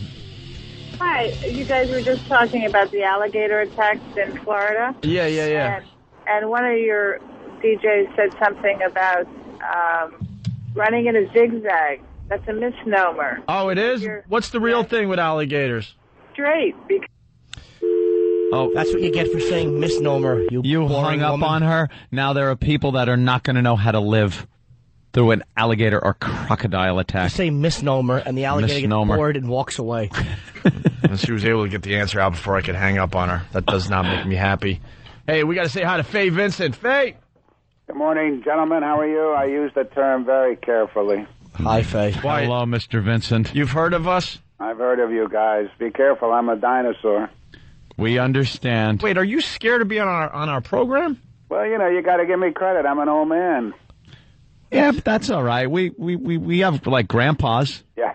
we know how to treat them. We don't go over there and say bad things. Baseball's got to be the common denominator for all of us. Yeah, I never had grandfathers, by the way. Thanks I for never bringing did it either. up. Thanks for bringing it up, Anthony. I did. They were nice. Yeah. Mine were all dead. Yeah, mine were all dead, too. Morbid. I think I was on the knee of one of them for a photo op. That's all I got out of a grandfather. They show you the picture and tell you how great he was. Yeah, exactly. Pretty much it. Your relationship with your grandpa. Hold this thing, click, he died. So, no, you don't have to worry about us, sir. No, I'm not worried. The former commissioner of baseball, we have a lot of respect for you. Well, you're very nice. I appreciate it. He's had to deal with a lot more young punks than us in his career, I'm sure. I've been around a long time. Yeah. You were the commissioner 89 to 92, right? That's correct. So that was right after the Pete Rose ban. Well, I did the investigation for Bart. I was in on that. I wrote the agreement. I negotiated. It was a tough time, but I tell you guys, what's going on now makes that look like kids play. Well, the Pete Rose thing, a lot of people, like, was there more to it? Because I thought he came off kind of like an arrogant idiot, not admitting anything. If he would have admitted something right up front and said, look, I screwed up, I'm sorry, is there a shot that all would have been forgiven? I think what would have happened, guys, he'd be in the Hall of Fame now. He'd be doing a lot better job. What he should have done is tell us the truth, say he was happy to work for baseball, help us explain why cheating was bad, gambling was bad, and he probably would have been reinstated in 3 or 4 years, and he'd have been on his way. If it was treated like an addiction, like alcohol or drugs, if he would have addressed it like that, people would have been more forgiving. But, he never wanted to admit that. He lied to us for 14 years. He lied to the country, and now I think it's pretty hard. I don't think he'll ever get in the Hall of Fame. He finally admitted it in his book a couple years back, right? Yeah, somebody told him he'd get a lot of money. He's always about money, guys. I mean, that's the one constant. And he wrote the book. They paid him, but he was 14 years late, and it was too late. Yeah. Jeez. But you're saying, like, what's going on today is even worse than the Pete Rose thing, huh? Well, I think so, don't you? I mean, we don't know how bad it is. We got to wait for George Mitchell, the former senator, to do an investigation. But there's 10+ years of cheating, and a lot of guys were cheating. I had an argument at my brother's restaurant in Huntington, F.H. Riley's, 400 New York Avenue, with my brother-in-law, and he still thinks Barry Bonds is one of the greatest players ever to play the game, and he doesn't give a crap that he's most likely on steroids. And my brother was saying, look, man, he hit most of his homers after he was 35 years old. How could you respect a guy like that? Well, the problem is we don't know the facts. It may be that he hit some 400 homers after he started taking the juice. Yeah, and then my brother-in-law's like, you know how many pitchers are on steroids as well? And I'm like... So we got to find out. That may be true. That's why this investigation that Mitchell is doing is so important. We just don't know the facts, guys, and we're just going to have to sit tight. Well, what does this investigation entail? How are they going to just questioning people? You're going to be taking blood samples from everybody? I don't know, and I think one of the problems is the union is defending Bonds and others, and they're going to make it very hard for Mitchell to find out what went on. So I think it's a huge challenge to figure out how much cheat. We know there was a lot of cheating. We just don't know over how long, who was doing it. Do you think baseball turned a blind eye to it because by nature the public loves an offensive game? I mean, they really do love just big booming home runs a lot more than they love a pitcher's duel, and baseball kind of saw that was happening and just kind of let it go because people were happy. It may be, and we're going to have to find that out too. I mean, one of the interesting things here is this is the first investigation a commissioner's ever started where he himself is going to be one of the targets. And so Mitchell's got a very tough job of looking at the guy who gave him the appointment. And more important than steroid use, is there anybody going to investigate why George Steinbrenner still hasn't learned how to build a team with a farm system? When he was out of the stupid organization, Gene Michael and Bob Watson built this wonderful farm system team, and then he comes back and he's trading everybody like he did in the 80s. Can that be investigated as to whether he's competent? Hey, how about giving me some credit? I put him out, but I also let him back. Well, thank you, and I wish you hadn't. You're not alone. Hey, guys, I want to tout my little book. Yeah, of course. It's called The Only Game in Town. Baseball stars of the 1930s and 1940s talk about the game they loved. Yeah, and it's guys like Tommy Hendrick, the old Yankee, and Warren Spahn and Bob Feller. It's all oral history for the Hall of Fame. No money in it for me. All the revenue goes to the Hall of Fame, and it's a terrific thing for these guys to be able to tell their story and for people to be able to read about them going off to World War II and blacks coming to baseball. So it's Larry Doby, who's the first black in the American League, talking about how tough it was. Do you, you know how they say there should be an asterisk next to the a lot of these players because of steroid use? You look back at these old days, whether it was the 40s and the 50s, should there be any type of an asterisk because there was only a certain players were allowed to play, or because of all the lopsided things that happened back then? You know, I don't think so, guys, and I think the answer is just let the public know what happened. I mean, we don't have an asterisk in 1919 when we know the Chicago White Sox threw the World Series. It just says Cincinnati beat them. So I think that sunlight's the best disinfectant. Let everybody know what happened, and we go about our business. Greatest baseball player ever, who do you think? Besides, obviously, Bob Apodaca. You know, the greatest one I ever saw was Joe DiMaggio. Joe DiMaggio? Yeah. Now, do you think Ty Cobb is the greatest hitter of all time? A lot of people, some guy was trying to say Tony Gwynn, which I didn't agree with. You know, on the averages, Cobb was the greatest and Hornsby was the greatest right-handed hitter, and people forget about Hornsby. Why? Well, because he was an old-timer. It's a long time ago. He didn't play in New York. Yeah. Here's a statistic that blows me away, guys. Over a 5-year period from 20 to 24, he averaged 400. Now, you know, that's a record that'll never be approximate. Nobody will ever go near that record. Probably not. A lot of it, though, do you think the hitting back then, I've talked about this before, I mean, the hitting was so great, a lot of these guys, but a lot of it had something to do with the fact that they didn't face specialists like lefty specialists or guys like Mike Stanton coming into the 8th inning and, you know, and just destroying you with his left-handed, breaking pitches. Well, that's true. The game was it's hard to compare, but certainly a guy like Hornsby was a magnificent hitter. We know Ruth in that era was a spectacular ball player. I think it's easy to dismiss them because they were so long ago, but I saw DiMaggio, and I can tell you he was a spectacular ball player. Didn't he lose a big part of his career to being at the war, too? Like, when his prime, he went overseas, right? He did lose years to the war. So did Spahn. I mean, interestingly enough, Spahn spent 4 years in the Army and didn't win a game before that. He didn't win a game until he was 26 years old, and then he won 363 games. Wow. So, you know, people say that Clemens or Maddox are the greatest pitchers since World War II, but you got to include Spahn. He was a terrific ball player. And nobody will ever, what do they say, the only record that they think will never be broken will be Cy Young, 511 wins. That'll probably never be broken. Well, that's right. And I think Hornsby's 5 years averaging 400 will never be broken, and I don't think DiMaggio's 56 games will ever be broken. What did Ruth hit? Was it 44? I don't remember. Okay, he came to the closest. But Ruth was a very good hitter. We know he led the league in hitting in the late 20s. Yeah. Hey, Mr. Vincent, are you going to be cheering when Barry Bonds surpasses Babe Ruth? No, I really will not. I think he was cheating, and I don't have too much regard for that. I want to hear what Mitchell has to say, but I think I'm very confused. I think most fans are confused about Bonds. You admire him. He is a great player. But almost certainly he was cheating, and that causes me to have a lot of reservations. Yeah, and why did McGwire retire so early? He had a couple of years left in him. Was he trying to save his reputation, you think, because he saw it? No, I don't know. I think that he was certainly using the stuff. Look at the size. I saw him in Oakland when he weighed about 190. Toward the end, he weighed about 280. Wow. I mean, he was enormous. He looked like a redwood. And now he's playing golf, and you can't even tell that's the same McGwire from a few years back. Yeah. He lost all that muscle. He's a great golfer. Why is one chapter in your book called is Dom DiMaggio? Well, Dominic DiMaggio was Joe's brother, played center field for the Red Sox. Great man, still alive. I love him. And there were a lot of people who think he belongs in the Hall of Fame. He was a terrific ball player. He and Williams, Pesky, and Dorr, the four of them for the Red Sox, were a great group. They were very close, and I love Dominic DiMaggio.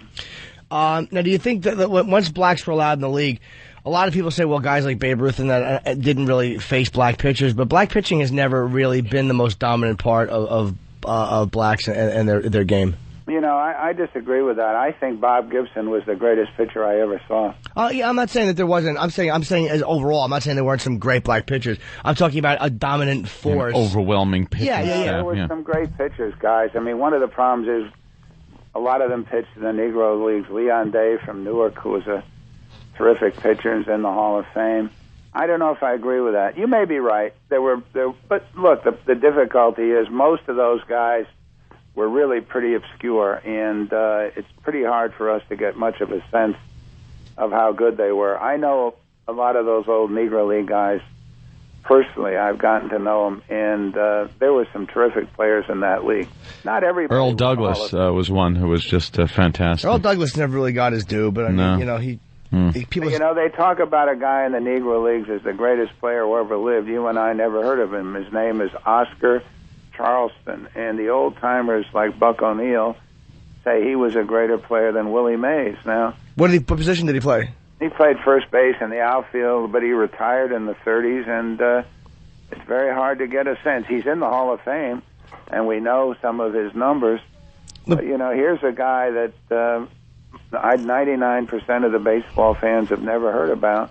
But is Willie Mays, I'm sorry to interrupt you, but Willie Mays better than Babe Ruth? Because Babe Ruth was like a World Series pitcher. What did he have, a 2-point-something ERA? I mean, he was a great pitcher. He was a great pitcher in Boston. And with the Red Sox, and they won the World Series, I think, in 1918, and Ruth was there. Yeah, and he was like a dominant pitcher. He was a great pitcher. Flew. Correct me if I'm wrong. Was Fay the one that was in that big controversy with the picture that was on the cover of the Post, I believe it was, with the fingertips? You know, that was a total joke, guys. That was Bart Giamatti. They took a picture. Oh, it was. And they thought it was his hand. It turned out to be a security guy's hand. What about the hand? I don't remember this. There was a close-up picture, and it showed the bulbous fingertips, and some heart specialist came out and said that was a sign of some type of cardiopulmonary problem. That's right, and Gay Talese, I think, wrote some piece about it. Yeah, and it turned out it wasn't even his hand. It wasn't even Bart's hand. It was a security guy's hand. Was it the same color? Same color, and he had been checked out, and he's still alive. His name is Bill Carbone.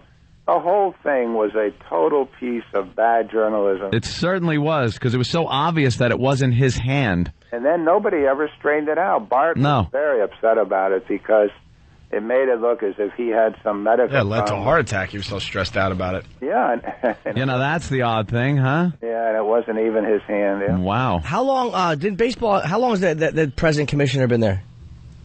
Well, he started in '93, and he's been there ever since. He was the acting commissioner for, I don't know, 5 or 6 years, and so he's been there since '93. That's 13 years. Is it kind of incestuous that they have an owner/commissioner? Of course it is. I mean, why is that allowed? Well, they can do whatever they want, guys. I mean, they elect. They didn't want me there. They wanted to see if they could break the union, so I left, and they tried to break the union. They failed. And then they elected him the commissioner in the mid-'90s, and he's been there a long time. That's true. I'm talking about them like the Congress or the House of Representatives. Baseball. Well, Congress and the House of Representatives have begun to muscle baseball, and it's probably a good thing. Well, your book is called The Only Game in Town, and it's like an oral history of baseball stars from the 30s and 40s talking about... The game they love, and it's all proceeds are going to the Baseball Hall of Fame. That's true, guys, and you're very nice to talk about it. Thank you so much for coming on the show today. Nice to be with you. Thanks a lot. Bye, Mr. Vincent. Thank you, Fay. Fay Vincent, everyone. Former Major League Baseball commissioner. Listeners are a bunch of course they are. Douchebags. It sounds like someone threw a towel over Fay's cage. He's an older man. He's been, He's an older gentleman. Yeah, he was the commissioner of baseball. Of We had to course. we had to get some answers. It was all right. Jimmy, stop asking him questions. I very rarely get to talk baseball. Yeah, it's just sometimes, the show is a virtual smorgasbord. That's right. I just Brick and crap. I just got to listen better after the show because Ben said you want to talk to Faye Vincent, and I was thinking because I had too many things going on that it's the commissioner of baseball. Yeah, we want the commissioner of baseball on. Yeah. And I only realized this morning that it was Faye Vincent and it was the ex-commissioner of baseball. Ex-commissioner. And I'm like, oh no, It's the ex-commissioners. At least give it 3 full weeks before you interview boring a-holes. Oh, stop. Come on now. And the show is called the Commish. The commish. Whoever titled that show should have their feet severed. I love Faye Vincent on The Sopranos. I think he's got the wrong guy. Someone needs to insert the Homer Simpson boring. boring. Come on. Baseball needs new regs. New regs. Man. Shut up. All right, when we get back, the review crew, man, they're at it again. They're just terrific. The review crew is an important force in this city. They're talking about gas prices this morning in Newsday. This is worth the papers printed on. Thank God they're there. We'll see what the review crew is all about in just a bit. Opie the Bone Crusher Hughes, plus Anthony the Hitman Cumia equals Party City.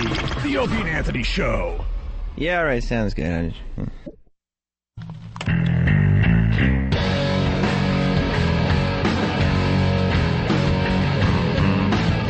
I think we're going to be on Hannity and Combs tonight. We're taping that today. Are they airing it tonight or for another show this week? When does it air? I don't know. We're taping tonight, Hannity and Combs. Taping Hannity and Combs. So we talked to is Combs there when we're there? I hope not. He's don't just know. a dummy. I like talking to Hannity, Mr. Hannity. He'll ask us all kinds of serious questions about jockery. Yeah, you talk to Hannity and Combs is just there to nod a lot. Nod. Throw out some liberal shrivel. Nod. I disagree. Nod. Disagree. Nod. Disagree. But guys, don't you? No.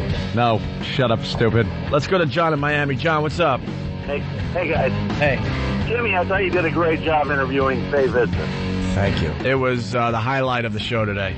Of the week. Yeah, I mean, I know you were chomping at the bit to throw Ramon in there or something, but... Well, Jimmy's actually looking at the book, and he's found a few other chapters that we should have discussed with Faye Vincent. Oh. It was actually pretty interesting. There's a really cool chapter here about the 30s. It's called Get Out of the Locker Room, Nigger, which is a pretty good chapter on baseball in the 30s. Jesus. Hey, that is not one of the chapters. And there's a really cool one on Joe DiMaggio here, where it's a really fun little subchapter. It's called Be Quiet, You Highfalutin Bitch, or I'll Blacken Your Other Eye. Lovely time in American history that was. Really, yeah. He picked 2 great decades, didn't he? 30s and 40s. Well, we had to stay at a different motel because... Really? Separate buses. Well, it must have been terrific for everybody. Yeah. Daniel Is or there Danielle? another chapter in there, though? Why do DiMaggio's fingers smell like JFK?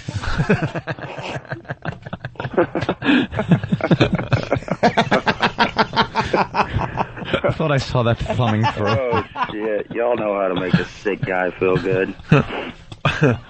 Opie? No cursing. Yes, sir. Yeah. Thanks, guys, man. What's your sob story? Let's get it over with. Oh, no. I've been sick for a while. I've been bedridden here lately. What's wrong with you, man? What's wrong? I have cancer, man. Oh, stop and it. y'all sent me an autographed picture. Cancer doesn't give you the sniffles, sir. And I wanted to thank y'all He's so much. coughing. Are you going to Really be all cool of right? y'all. Huh? Are you going to be all right? No, I'm dying. What type do you have, sir? I have bone cancer and I have prostate cancer. Prostrate. It's prostate. Yeah, that's in your pecker. No, it's not. Yes, it is. Kind of. No, it's not. It's in your abdomen.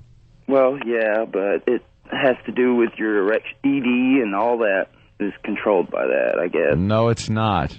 Yes, your it makes prostate swells up. it. Do you know what the prostate? What if you had prostate cancer? Wouldn't you want to know everything about the prostate? What does your prostate do, sir? He doesn't want to know. What does it do? I just want to go. I'll tell you what it does. He's lying. When a doctor checks it, it ruins the jeans you're wearing. It makes the stuff that the little tadpoles swim in. Are you saying Cancer Guy is lying? Yes, I'm saying this guy doesn't have cancer because he doesn't even know what the prostate does. Cancer Guy, prove you have cancer. That's right. Can't prove it. Prove it. Sound like you're in pain. Huh? There you go. Prove that you have cancer, sir. What do you do? You have like a fax line or something? You're gonna fax over your prostate? Yeah. No, I'll just fax you the paperwork, man. All right. Well, I just wanted to call and thank y'all, man. Y'all really made my day. Some of my mails got misplaced. I can't listen to y'all anymore. So my cousin's been recording y'all shows. And oh, thanks. What do you like about the show, by the way? I really appreciate it. Thank you, guys. What do you like about the show, Daniel? You are just brutal. If he was sick, I wish him all the best. But from his... I wasn't buying it. He's definitely sick. That conversation. How is he definitely sick? Just like that one to God did. Well, I'd really like to know if click. If you had prostate cancer, wouldn't you know what the prostate did and where it was located? Why would you want to know if he's sick? You would have to know. The doctor would sit there and tell you. Get through it. But he's got to get to the point where he has to examine you enough to know that you're not going to get through it. And he's got to go through treatment, and you know where it is. Yeah. All right. Liar, liar, prostate on fire. I don't know. He might have been trolling. A lot of dumb people get cancer. He might have just been dumb. Daniel might be a dummy. Dope. Good luck, bro.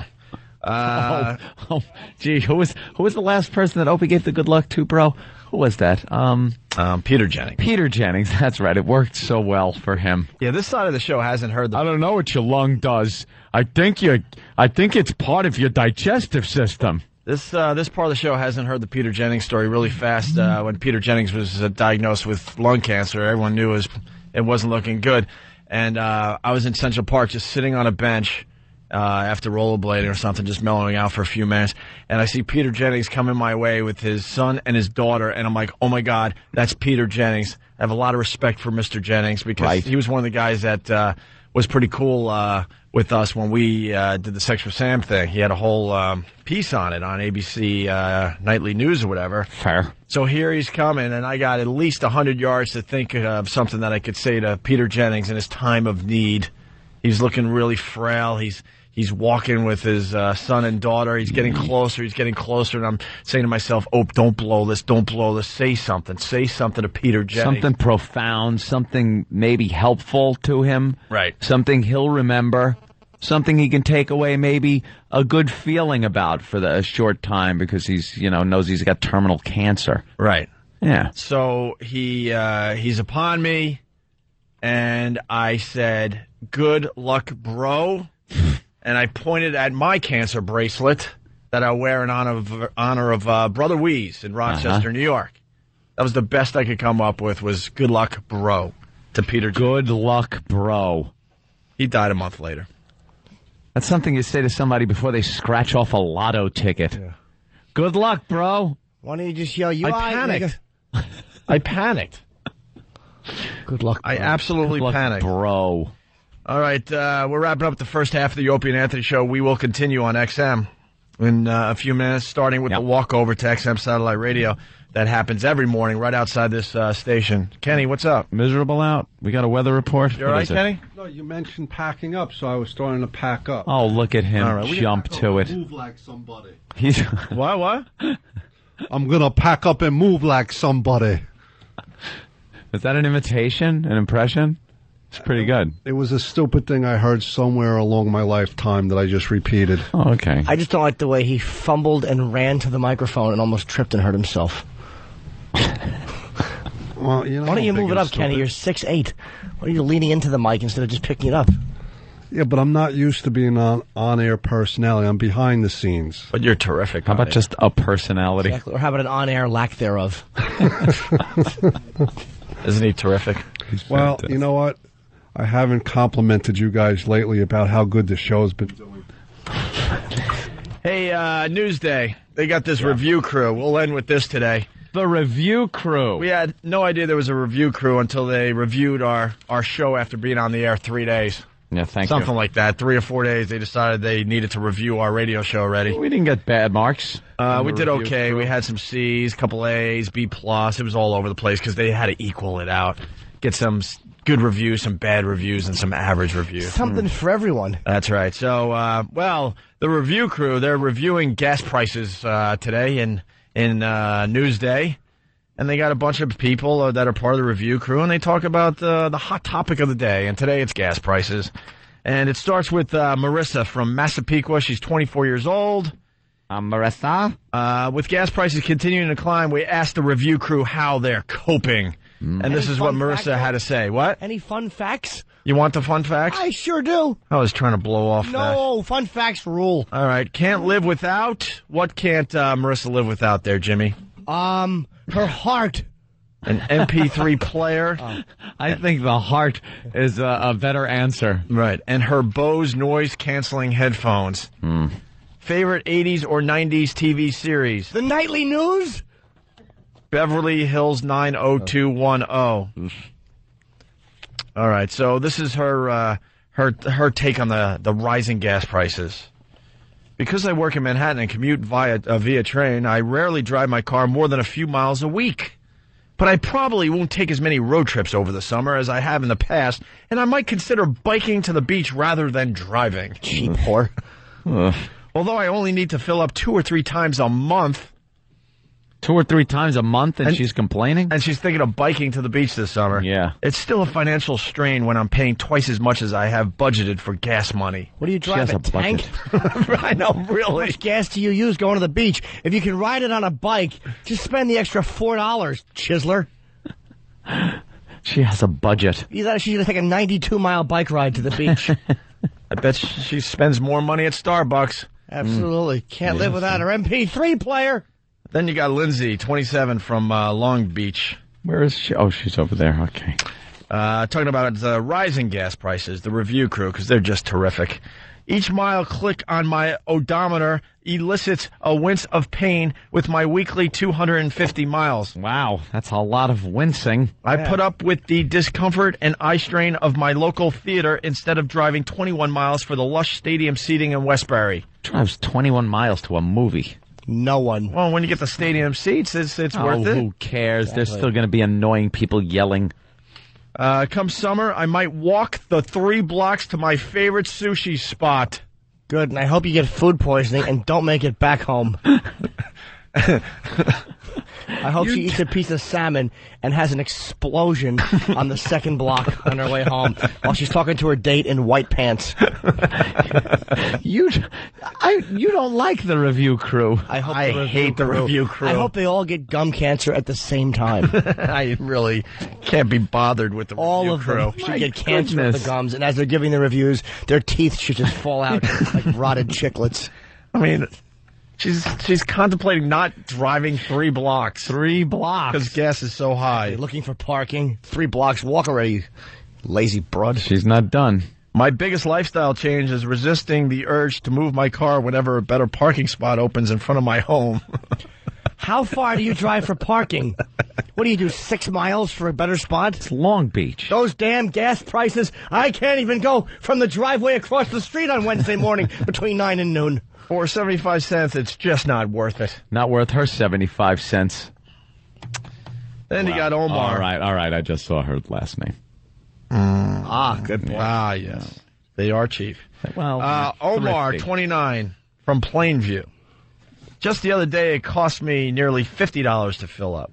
Ouch, he writes. And that had nothing to do with gas. He was in a buddy booth. Every year they're drilling the holes smaller and smaller. A man can't be violated while his wife thinks he's out getting milk. What is wrong with you?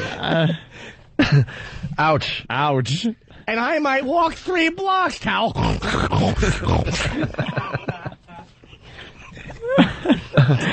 Yeah, a lot of people asking if we still play What Did We Learn? We could play What Did We Learn on the first half of the O&A show. Yes. Yeah. Yes, Sullivan Abdul Wali from Brooklyn. Uh-oh. Sounds like trouble.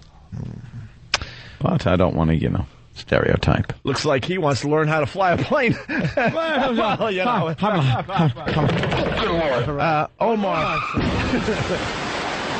Omar, 29, Plainview. Just the other day, it cost me nearly $50 to fill up. Ouch. I could look at this as a major financial setback and start rationing or accept this as a slight inconvenience and proceed with my daily life. I'm going to bite the bullet. Summer's almost here, and I have a whole bunch of trips and activities planned. There's no way I'm going to let something like this keep me from driving. Oh, all right. Can he bite the bullet like R. Bud Dwyer did? That's right, then swallow it, and then say, I don't want this, and let it exit through the top of the skull. As you slump against the wall. Oh, no, don't worry. Or bite this, I'll tell you it's a bullet. Just cradle what's underneath it as you bite it without teeth, fella. Bite it like this. That doesn't look like a bullet. Would you? And finally, Dan in Malvern, 28. I'm outraged. I've been reduced to... discretionary driving. Yeah, discretionary driving. Thank you, Jimmy. Sure. Consolidating trips using the Long Island Railroad more often. Although I prefer larger vehicles, I sacrifice for a 4-cylinder. I'm jealous of my Manhattan friends who can laugh all the way to the subway. Yes, as being piped over the head and robbed by a gang for $7. Exactly. You have to pay a little extra from gas. I'm being raped on the way to work in a suit. Good choice. We got to deal with all the perverts out there, the flashers and the molesters. Exactly. And all you want to do is peek to see if the train's coming. Next thing you know, you're on the rails. Want to help me with this couch? Well, you got to pay an extra few bucks. Guy's exposing himself. Right. Yeah. Trying to get a cell phone picture, not to turn over, just to enjoy later. Well, he's driving the 4-cylinder. Who laughs on the way to the What a subway? guy. And we don't care about gas. I've never seen that happen. A happy couple laughing in their suit and coattails. Jimmy's on fire today. You're on fire, Jimmy. If it hits $4 a gallon, you may find me at Olive Garden scavenging for vegetable oil leftovers. Why? To lube up a cucumber and do the right thing with? I hope Americans unite for gas boycotts. Me too. Yeah, starting with you, sir. That'll happen. Quickly, I saw The Hills Have Eyes, the remake. How was it? And Big Bob in there is played by our favorite actor of all time, Ted Levine. Is it Levine or Levin? I don't know. Ted Levine. He's the guy that was in Silence of the Lambs. Would you? There is a spot in that we need the sound clip of. He crashes in the desert. He's got his truck and a trailer, and his family is in there. And his son-in-law comes up and asks if he can fix it. And the truck is obviously totaled. He's sitting at the front tire. The son-in-law says, "Well, can you fix it?" He looks and says, "What?" And just goes, "What? What?" It had me roaring. The guy's the best ever. Would you? You about side 14. What? Thank you. Need that clip. All right, let's say hi to Al. Al, what did you learn on the first half of the Opie and Anthony show? Hello, Al. I learned that birds are faggots, and I learned that Voss is the worst Santa ever. Certainly is. It's educational programming. What segment do you think was more boring, Tom Chiusano or Faye Vincent? No, come on. Let's be honest here. What?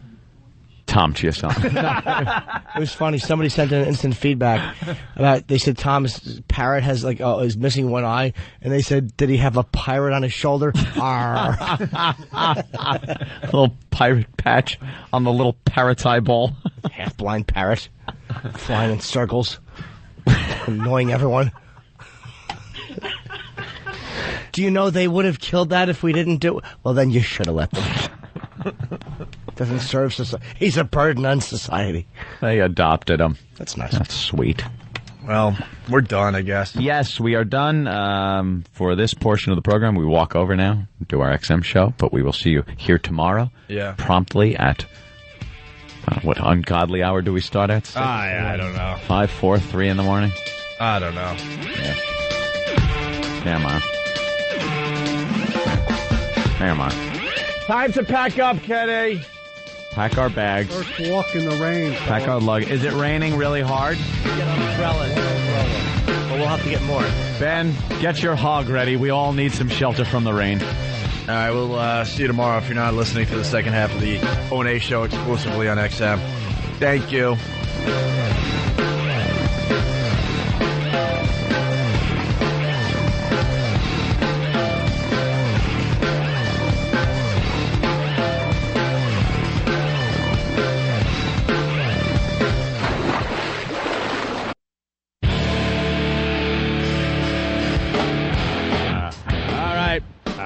going to be a short walk today. It's pouring in New York City. Let me know when we're on the radio. We're on the radio. Oh my God, it's fucking pouring. Someone I'm over here, Jimmy. Someone get a picture of Club Soda Kenny in the the flower umbrella. You look more masculine with a cock over your head. All right. The wind is blowing at us, and the water is hitting me in the face. Unacceptable. It's called unacceptable. I don't like it Hold at my all. umbrella, scum! I'm much too important for this. We had to borrow umbrellas from the staff of Free FM. Eric is holding mine, and I'm getting wet. Hold my umbrella, scum! Your umbrella's inside out, lady. Hold my umbrella properly! Hold my umbrella, faggot! I'm getting wet! Big Star's coming through! Hold my umbrella or I'll slap your face! People are horrified. Yeah, all the commuters with their umbrellas. It's very windy, too, so a lot of the umbrellas are turning inside out. That's right. I'm yelling at Eric, for those of you that can't see, which is everyone. Oh my God, look at this. As I'm yelling at him come in front by, of people like he this. just yells. Hold my umbrella properly, scum! Oh my God. Oh, that girl was petrified. That girl was petrified. she Where's your almost umbrella, was man? Where's your crying. umbrella? All right. Why is Nat King Cole always out here every day? That's not Nat. That's Cowboy Curtis. He's just a gentleman. Someone tell Eric, if my knuckle gets wet again, he's fired. By the way, Jimmy was on fire today. Props to Jimmy. Thank you. Props to Jimmy on the first half of the show today. Absolutely. Okay. Mac is in the rain today. This umbrella sucks, by the way, this fucking small thing. Why don't we get big umbrellas? Hey, Ben, you want to share that? Oh, my Bob God. hairdo? Ben's got a big umbrella in his whole... It takes up his whole Self-centered head. ass. Hey, Ben, that umbrella is big as your fucking head. He just walks ahead of everyone.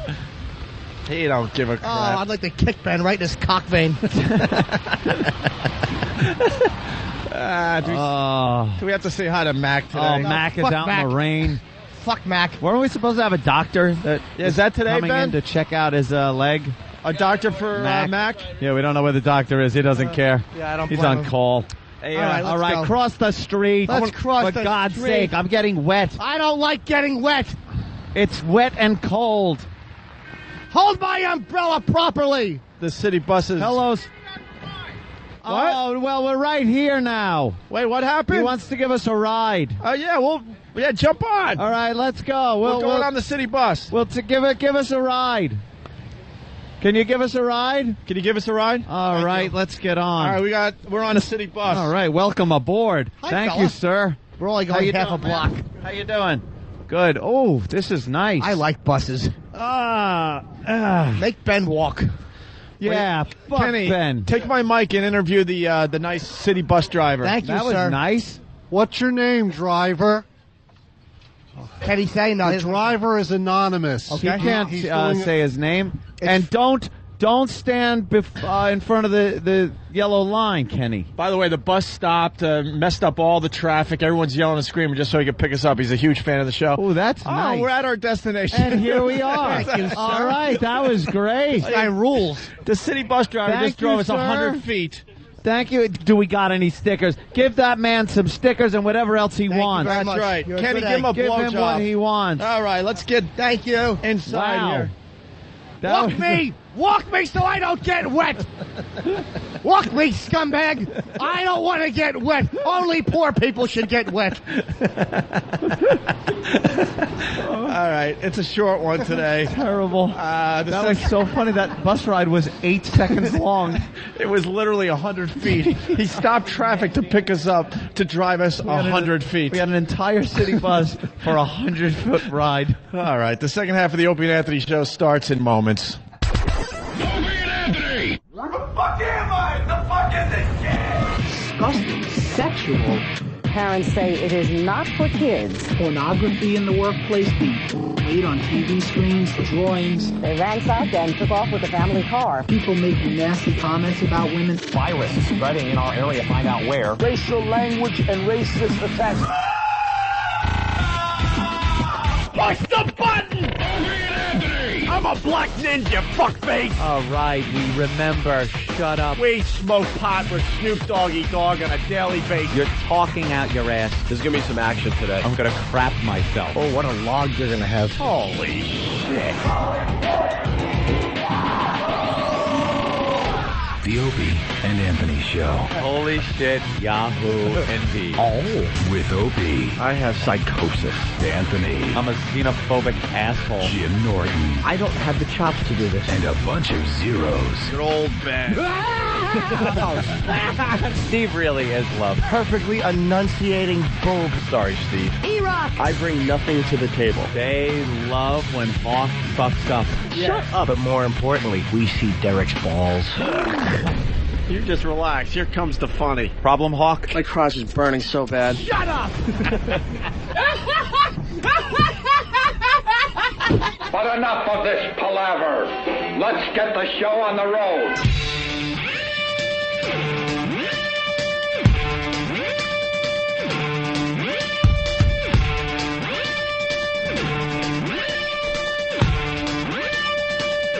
He's just killed little fucking manners. He's just killed little fucking manners.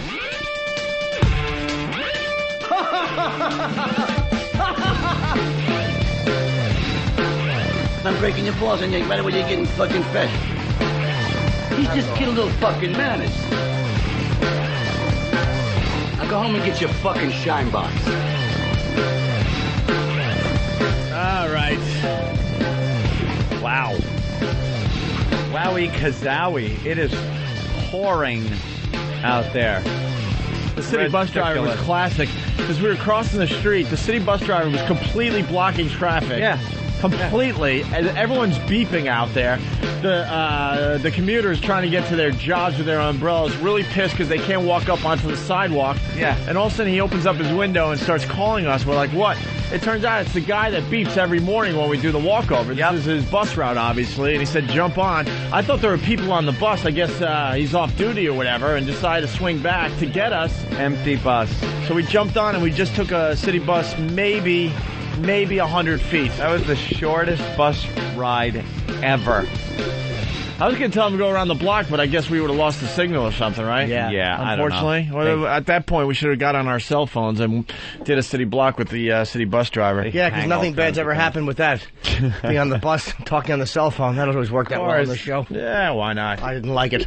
All right, the Pal Talk cameras are up and rolling. There they go. And when are we getting the Pal Talks for the first half of the O&A show? I don't know. They're working on the computer. I got the program on one of the computers, but for some reason you can't log on to it. It's just one of those things. It's the whole thing. We're working on it. Once we have it, it will rule. That's all I can tell you, people. That's all I can tell you. But we're here, second half. I'm punching up all the usual suspects here. Any chicks? Yeah, I want to see some chicks. That's all I pop up here. I want to see some girls. I don't want to look at guys. Who's that? Baby girl? She's lovely. You got baby girl. You got... Where's Happy Typing Girl? Well, Happy Typing Girl Where's goes she up. at? Oh, someone said you could see her hiney in sweatpants that she was wearing yesterday. I didn't see it, but they said her hiney looked very good. She wears tight sweatpants. Ooh, little tight then sweat we slacks. Got... Lil. And you got that mess. Let me see. Lil up there. Not Yeah, there you go. Who else? Who am I missing? Oh, shit. God damn it. She's awful. How about, where's Red Rum? Open Red Rum. I like her. Where's, Oh, there she is. Don't you ever Oh, argue with Silly Goose. Gotta have Silly Goose up there. There she is. Boink. Open Red Rum. Right. Red Rum. No, she has clothes on. It bothers me. I don't like clothed women. Where the hell is she, Jimmy? I don't know. She's on the list, Anthony. Maranga. Where is she? Hawk has her open. All right. Well, we did everything we wanted to do on the first half of the show. Yeah, that's right. So let's just wing it for a little while. We'll wing it for a little Do while. some half-assed nonsense. I think we'll get out of here early today. Shit, fuck, shit. Yeah, there you we go. go. That's what you want. That's what everyone seems to be looking for There you anyway. I want to crucify some of those asses on the message boards on Whackbag. They made me go home and made me actually post. I posted a while back and said, I'm done with you until June. and I've posted 800 times since I made that post because they annoy me so much. People get so pissed off. Well, hope you enjoyed the watered-down version of the show, because now you'll get this show. And then hope you enjoy the replay schedule, because no matter how we do the replay, someone is ultra pissed about it, and we're doing it personally to piss you off. And, of course, Ron and Fez are getting screwed on the replay, and I posted last night. Of course they are. You figured it out. It's because we hate Ron and Fez. I posted this last night. I go, the weekends, we play the same shit from Opie and Anthony over and over again instead of playing Ron and Fez, because the secret's out now. We hate Ron and Fez. Why? They are not our friends. We cannot stand them because that's what they want to hear. That's what these listeners that bitch all the time want to hear. I don't hate Ron and Fez. Of course not. We don't, Jimmy. It's Fez I was hate. just at the, well, one of them. I hate Fez. I was just at their little party on hate his Saturday kind. night. Had a great time. What do you mean, a faggot? I hate his kind. A homosexual? We don't know if he is. Is that official? I don't think he's gay. I don't know. We don't know. He's so good at the act. I don't think he's gay. I think that he just kind of digs cock a little. I think Ronnie's the faggot. That's right. And they like switched it up. He does like smoking those big smokes cigars. those cigars. That's right. That's a little phallic. And then when he smokes them, he just doesn't smoke it. He deep throats it down to the ash and then brings it back up. He's not happy unless he's smoking a cigar and tearing out of one eye at the same time. That Bennington. There's Bennington, a peanut popper. Sir, oh, sir! Well, let's say hi to Tom in Boston. Jim Norton had a killer show at the Orpheum up in Boston. And then he did the same thing in Atlantic City the next day. Thank you. And I'll be doing the same thing at the Stretch Factory Memorial Day weekend. Friday, Saturday, Sunday. guys. Oh, good. What's up? Hey, Jimmy, I'm sorry you had such a bad show, bad time in the hallway Friday night with the guy from the souvenir stand. Oh, yeah. That guy gave us a hard time, man. But my wife was the one that came up to you and said she had a little dream, and she said she sent you a picture. Did you get it? I don't know if I got the picture. She did say, I think she said she had, oh, did we take the picture that night? Yeah. I'll have to address that when I get home, because the girl told me she had a sexual dream about me, which is very rare. She's going to send you a nice picture so you could pound a few out to it. Oh, no, I did not get that yet. Tell her to send immediately. You kicked ass Friday night. It was a great show, and I can't wait till you come back. Thanks, buddy. All right, Yeah, Tom. me and Dave are going to try to do some more dates together, maybe hit Cleveland and a few other cities. Cool. Neil in New York City. Neil? Yeah, what's going on, guys? Hey. Hi, Neil. I love you, firstly. And I just put out, you guys doing a great job. Congratulations on all your success. Thank you, you fucking wanker. Yeah, I am a wanker. I am. Listen, I just wanted to voice my opinion. I love you, and I look forward to the weekends just as much as everyone else does. But it does appear that it's repetitive, very repetitive, and also there doesn't seem to be any Ron and Fez out there. So Why is it repetitive? Is it a 3-hour block? It was supposed to be like an 8-hour block. I don't know. I know. It was supposed to be an 8-hour block of programming on the weekend that they rotate. I know it's fucked up. That's what I know. I know things are being dealt with, worked on, and planned. That's all people can know.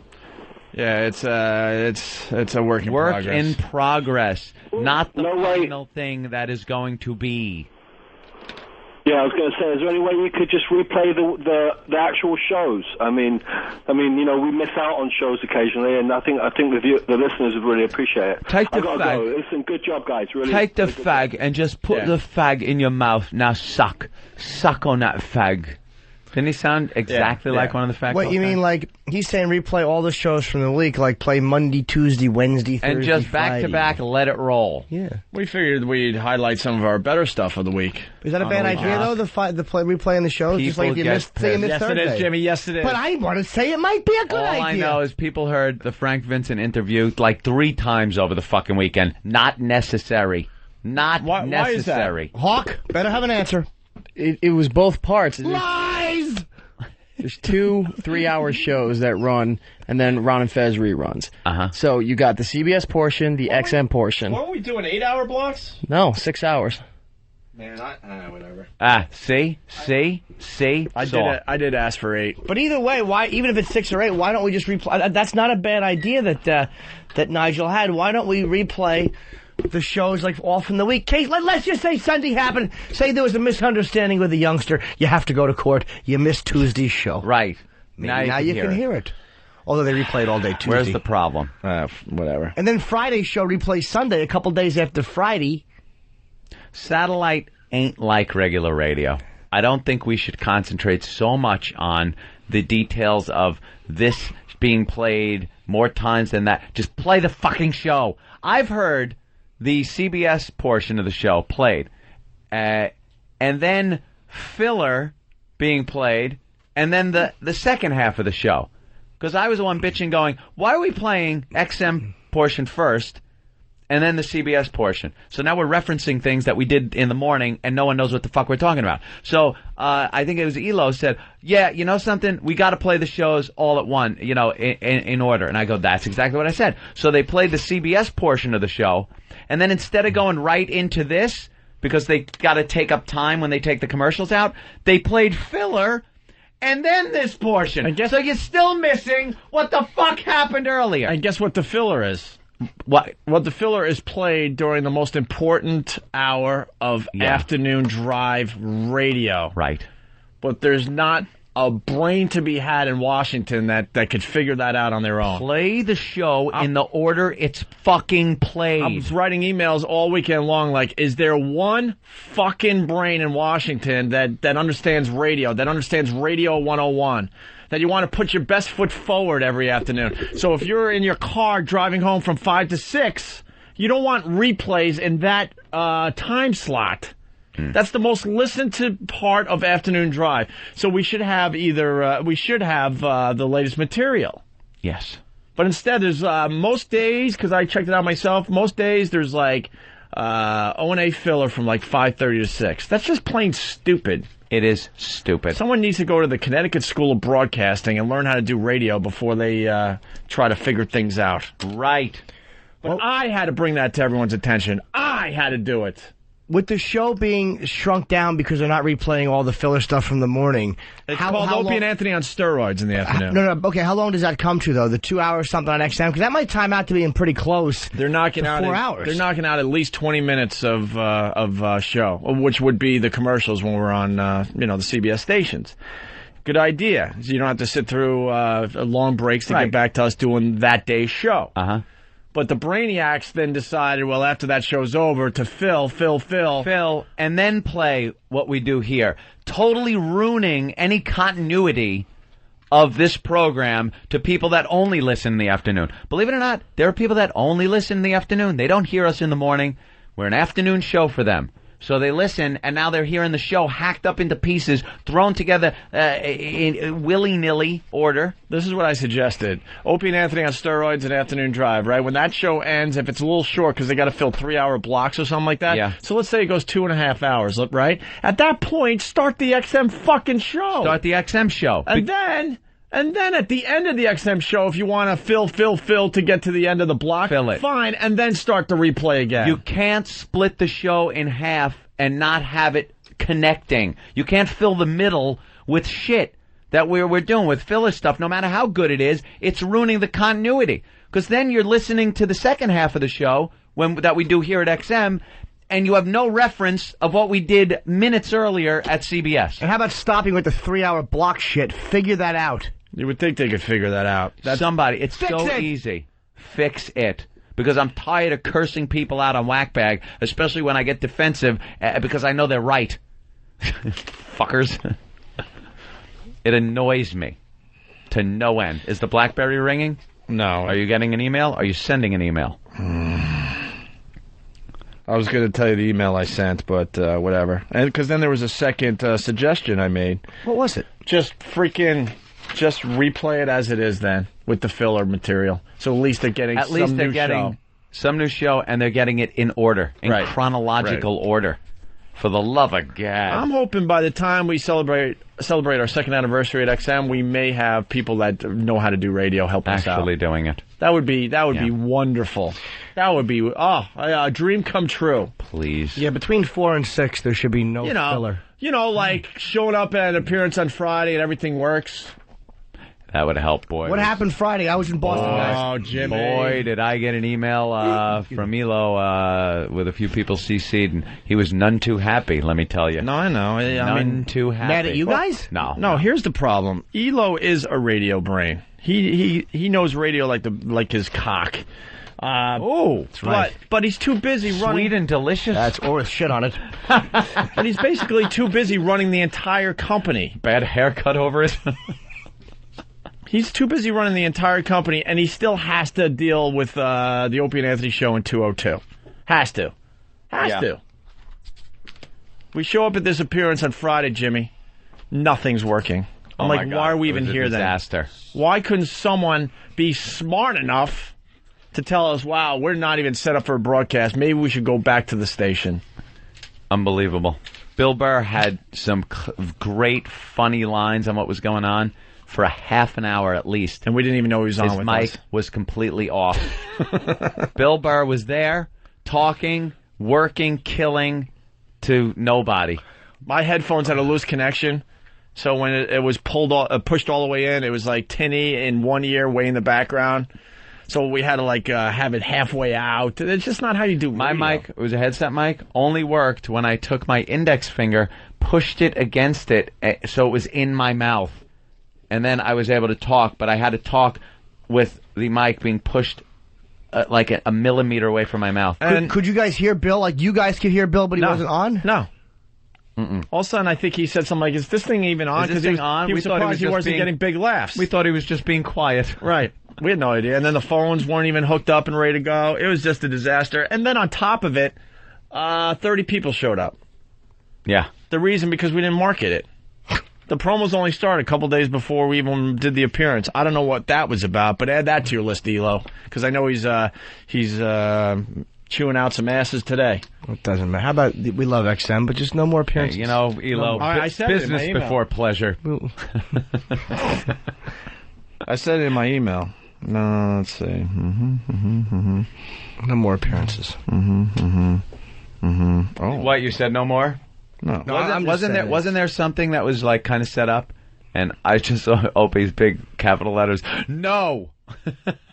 Oh, well, they want us to do something with Korn this summer at Jones Beach. No. I've loved Korn for many, many years, and we did one of the first interviews with Korn. We go way back with this band. They want to do a whole show revolved around, our program. At Jones Beach, we would do stage announcements, give away a shitload of tickets, broadcast live, and I just wrote, no. No. No. Because we can't handle anything. We can't handle anything outside this studio. You think it would get badly, badly handled? I think so. There's something about when we leave the studio here that just, I don't even know anymore. Let me see. I'm trying to find this stupid email. I'm reading the paper. Hold on a minute. Yeah, I'm just going to read Pal Talk. You read Pal Talk, you read email, I read the paper. That. Hawk, say something. Let's see. I can't stop looking at this chimney guy and his awful... He looks like Logan. He looks like Eric Logan with that hairdo. No. What paper is he in? He's in the Daily News. No, he's in the Daily News, page 7. Anyone, open up your workbooks and look at Eric Logan, this little diminutive fella with an awful hairdo. Why are you calling him Eric Logan? Look at the hairdo on him. He's Elo. Looks like Elo if he had fallen flat on his face and his nose spread out from ear to ear. I'm just thinking of the hairdo. The hairdo is definitely an Elo hairdo. Here's the email, by the way, about the Korn thing. Oh, yeah. It's all laid out how great this would be. Sales is into it. The band's into it. The venue's into it. Labor Day weekend. I need to wrap this deal up with them soon. Bullet points. Co-brand the Family Values Tour as your summer or back-to-school radio festival. Offer events sponsorship to key advertisers. 500 tickets to give away. Receive... Oh, really? Oh, wait. Receive revenue sharing. We might have to rethink this. Live broadcast from backstage. Meet and greets with the band. Station vehicle on site. Let me know what you guys think, right? So I write. Let's see. I just like the capital letters and exclamation points. So I write. until I could feel like we have our shit together as far as marketing an event and doing a live remote, I say no! No! Goodbye to your idea, sir. Good day. Was this event marketed properly? Which one? The one that you guys RCS? just did? Yes. Absolutely not. Absolutely not. No. And, you know, they're trying to say, well, the venue, meaning RCS, wouldn't let them in until 8 o'clock. And you need a little time to set up a live remote. Then why do it? Why not tell RCS to go fuck its mother and not do it? How about this, Jimmy? All right. Know that maybe find out ahead of time that you're not going to be able to get in until 8. They found out the day of the event. Because I guess the XM guys went there and doors shut. Nope, sorry, we're not open until 8 or whatever. We can't let you in until 8. How about you find out all those details ahead of time? There were people inside that wouldn't let them in? I don't know that part of it, but I just know that XM couldn't get in until 8 to set up the remote. And you definitely need more than, an hour. An hour to set up and make sure things work? Of course you do. So, and then we get there, and it was an embarrassment once again for us because there's 30 people there. We look like idiots. I think the show's a little bigger than having 30 people show up at an event. Matter of fact, when we did RCS last year, there were a couple hundred easily. Yeah. And so when you go, well, 30 people are here. A, we either stink, or B, it wasn't promoted properly. C, both. So then I asked around, and I found out that, the promo started on Tuesday, Wednesday, something like that? We look like assholes right now, man. Hello, exactly. I say no more appearances. I want to do that corn thing, though. No mas. I'm not doing it. I think it'd be. When is it? Labor Day? It's Labor Day weekend. That's a few months from now. I'm going to be out of town. We're not going to look like idiots in front of 15,000 people. Yeah. Sorry, it ain't happening. Nope. All right. Nope. How about you start by figuring out how to make the replay work? Yeah. Let's take baby steps here. Baby steps. We'll start there.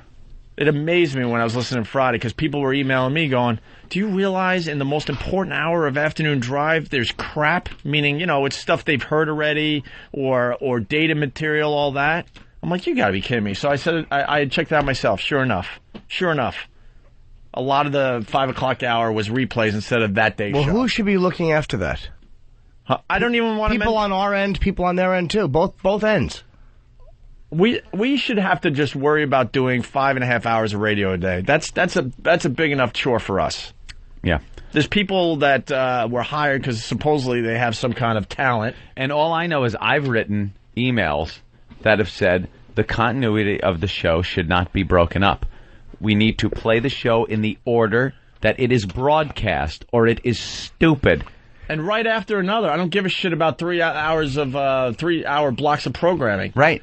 If the first half ends 2.5 hours, then start the second half right there. And then make up the time at the end of it. Or how about this, from 3 to 3:30, if you have to put filler in, or best of stuff to cover a break, do it right there. Or do it once in the beginning and then fucking at the very end, so people don't have to be bogged down with it when they're trying to hear the... Once we leave CBS, we have to broadcast that show here, then the walk, and then this. Right. That's how it's got it, without anything in between mucking up the flow of this program. Right. And then at the end of the show, if you need filler to get to the next replay, then so be it. Put it at the end. So be it. That's Radio 101 to me, but... right. And I've emailed that, so on our end, it's been covered. Okay. They know how I feel about it. They know how Opie feels about it. But Radio 101 is a college course, and they're stuck in, preschool down there still, so... I thought they were Doogie Housers, and they were able to, figure out college shit at an early age. No, they're eating paste and shitting themselves. Interesting story about Doogie Howser. One of my earliest jokes, I used to say, I know what you're thinking. Looks like Sinead O'Connor and Doogie Howser had a kid together. You didn't. Oh, you didn't do this and this had a kid together. I did. Well, he started that trend, though, so it's okay. No, he didn't. It should have been A and Z had a kid together. Doogie. So after Friday's appearance,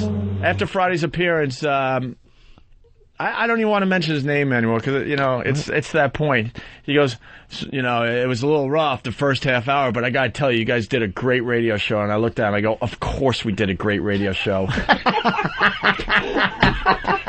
I go, that's what we do. That's why we get paid the money. That's why we're now on the CBS stations. He looked at me surprised that we were able to pull it out of our ass. I'm like, you know how many times we've pulled out radio shows out of our ass because people behind the scenes don't know what the fuck they're doing? I have audio of what he said to that. He's just kid a little fucking manners. I'm breaking your balls and right away you're getting fucking fresh. Like he was impressed that we were able to pull a radio show out of our asses. I'm like, dude, we've been doing this for our entire career because we've never had people that could keep up with us. Never. And what was? And then he goes, and then he tries to give me an excuse, and I just go, I have nothing to say. I got a compliment. It's gotten to the point now. I just go, I really have nothing to say. You come up with your excuses as much as you want, but I have nothing to say. I got a compliment. What? He does these impersonations. I swear, you would think it was the real people. Wait, now, when Oprah was rude... Yeah. And just didn't seem to have any manners, what was the response to that? He's just kid a little fucking manners. A little fucking manners. Teach this kid a little fucking manners. He's just kid a little fucking manners. I'm breaking your balls. Right away, you're getting fucking fresh. I'm breaking your balls, and right away, you're getting fucking fresh. Fucking fresh. Jim, at one point, I don't think I've ever done this in my my broadcast career, and there's pictures of this on Whackbag. I decided not. I said I'm not broadcasting, and I put my hood on. I had a hoodie on, and I just turned around. The crowd is waiting for us to do a show. I turned around and stared out the window. Yeah, just took a little look out the window for a while. But he comes up to me, man, besides all the technical problems, you guys really had a good show, did we? Of course we did. There's no reason there should not have been a lot of people there. The show is long beyond having a small group show up. Bill Burr goes, why are you guys even here? I was embarrassed in front of Bill Burr my pal turned Bill to Burr. me and said, he goes, you guys, dude, aren't you guys bigger than like this? Bigger than this? He goes, I'm bigger than this. And we got to sit there and go Don't get me wrong. We like doing live broadcasts. Absolutely. But, there shouldn't be 30 people showing up. No. If there's 30 people showing up... There's a problem. It's not our problem. That means something is fucked up behind the scenes. Let me tell you something. In AC, there was about 2,500 people was the sellout for the event center, and it was full. And little things like, I did that to somebody, I said right away, he's getting fucking fresh. And probably 1,500 of them fucking cheered and went crazy. This show has a lot of people listening to it. Of course. Wow, stop your fucking crying and do a radio show. We are paying to hear you cry like little bitches. We are doing a radio show. We had Phil a few laughs K. in there. It's Phil K. in Pennsylvania, who, by the way, is getting banned right now. Good. Phil, what is that, 1L? Yeah. Phil K. 0731. AOL.com 0731. We already okay. Wow. You are now banned. We already did our radio show. That's today. right. This is called Hangout Time. That's right. Jesus. This is called Fuck Around. This is the real watered down version of the show. Next time you're going to have a business meeting on the air, let us know ahead of time so we can tune into Bob Edwards. This is getting old. Bit. Ban. Bye. You are so done. I like talking like this. Of course it's getting old. It does. It's. You think it's not getting old for us, you asshole? That's the point we're trying to make. That is the point we're making. New Mexico, you drunken fucking Indian, die. Cross the hot street, half drunk, fall in the middle, and let a tractor trailer run you over. There's a bit. Did you see the picture, Yes. Jimmy? Yeah, I did. There's a photo There it is. of Oak just looking out the window. What is when my arms folded? Bill's looking out the window. I'm just drinking some water and doing nothing. Because I'm so sick of, winging it. So Thanks. sick. But besides the technical problems, you guys had a really good show here, did we? See, the thing is, people understand Really? we want to do events and we want to do fucking good things that the listeners show up. Honest to God, man, I love hanging with the listeners. I know it sounds like really cheesy and pandering, but I really do dig hanging with those drunken savages. I went out Saturday night to the Ron and Fez thing they had in the city. Hanging out with listeners, drinking some Guinness, hanging out with Ron and Fez. Had a great time. Had a pisser. That's what it's about. not sitting there in front of equipment that's not working and 30 people trying to squeeze a show out of your ass. That's right. And we made just an awful impression, RCS. I don't think we're going back there. Do we have any prep sheets Last in here? year, they were like, oh, my God, whatever you want in the store, just take whatever you want on the way out. They were so happy. This time there were it was hundreds like- of people. They just kind of nodded at us as we left. I was so embarrassed. Yep. But guys, besides the fact, shut up. It's never been marketed, Shut up. so why do events? How about this? No more fucking events. Enough already with the events and the travel getting fucked up. Silly. Let's go to Chopper. And there weren't enough umbrellas. I got droplets on my knuckles. Let's go to Chopper in Toronto. Opie, I gotta say, man, I bow to you. Everything that you said has been bang on. Every beef that I've had with the show, you guys put on a great show, and then all this other technical bullshit just screws it up. It makes it boring on the weekends. I miss some shows through the week, and like to catch up on the weekends, and I can't. I miss half of it. It sucks, but you're bang on, man, and I love you, Opie. Oh, I did ask for 8-hour blocks too. I know I did for the weekend. Absolutely, I did. They should just replay every show. It won't get boring. You can catch what you missed. Whatever. The way it should work, but I don't. 3-hour blocks. Fix that. Let's say hi to the bus driver that drove us 100 feet to XM today. Bus driver. Friendly fella. How you doing? Soon to be fired? Hey, what's going on, guys? Hey, thanks for that. Just wanted to say, glad I could help out. Yeah, right on, man. You're the guy that drives by us every morning when we do the walkover, right? Yeah. Yeah, very cool. I empty out at Port Authority, and then I try to make it up there for the walkover. Oh, really? Yeah. Well, next time maybe pick us up in front of the building. Yeah, in front of the goddamn... On this other side of the meeting. Wait. I was in front of the building. I whistled at you guys, but you kept on walking. Because we're handsome, sir. People always whistle at us. I want to see you make a U-turn in the middle of 57th and drive us back to the studio. I hear you guys. All Just right. wanted to say glad I could help out. Hope to see Jimmy down in New Brunswick in a couple of weeks. Thanks, buddy. Come on down. Make sure you get in. Where, since we're bitching a little here, a little bitch session when we first get in, something missing from in front of me that is usually here. Purell? Something smooth. Something E. The dump sheet? No, a dump sheet. Where is that? Do you want a smoothie? There it is. Yes, I wanted a smoothie. I always get a smoothie. Where is that big idiot? Just right behind you.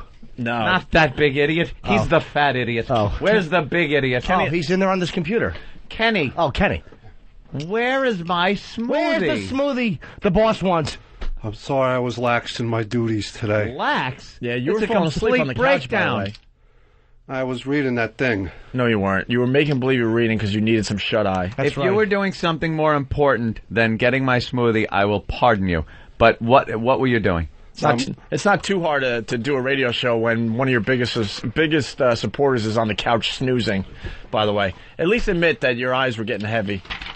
They were getting heavy because I was reading something very boring, but I did have a lack of sleep this weekend because I had a very exciting weekend with Lil Jimmy. Well, if these excursions with Jimmy are going to make you come in here and forget your responsibilities, like getting me a smoothie, and now don't spit in it because I'll know. Oh, no. right. I would never. And don't put that big cock in mine unless you want to.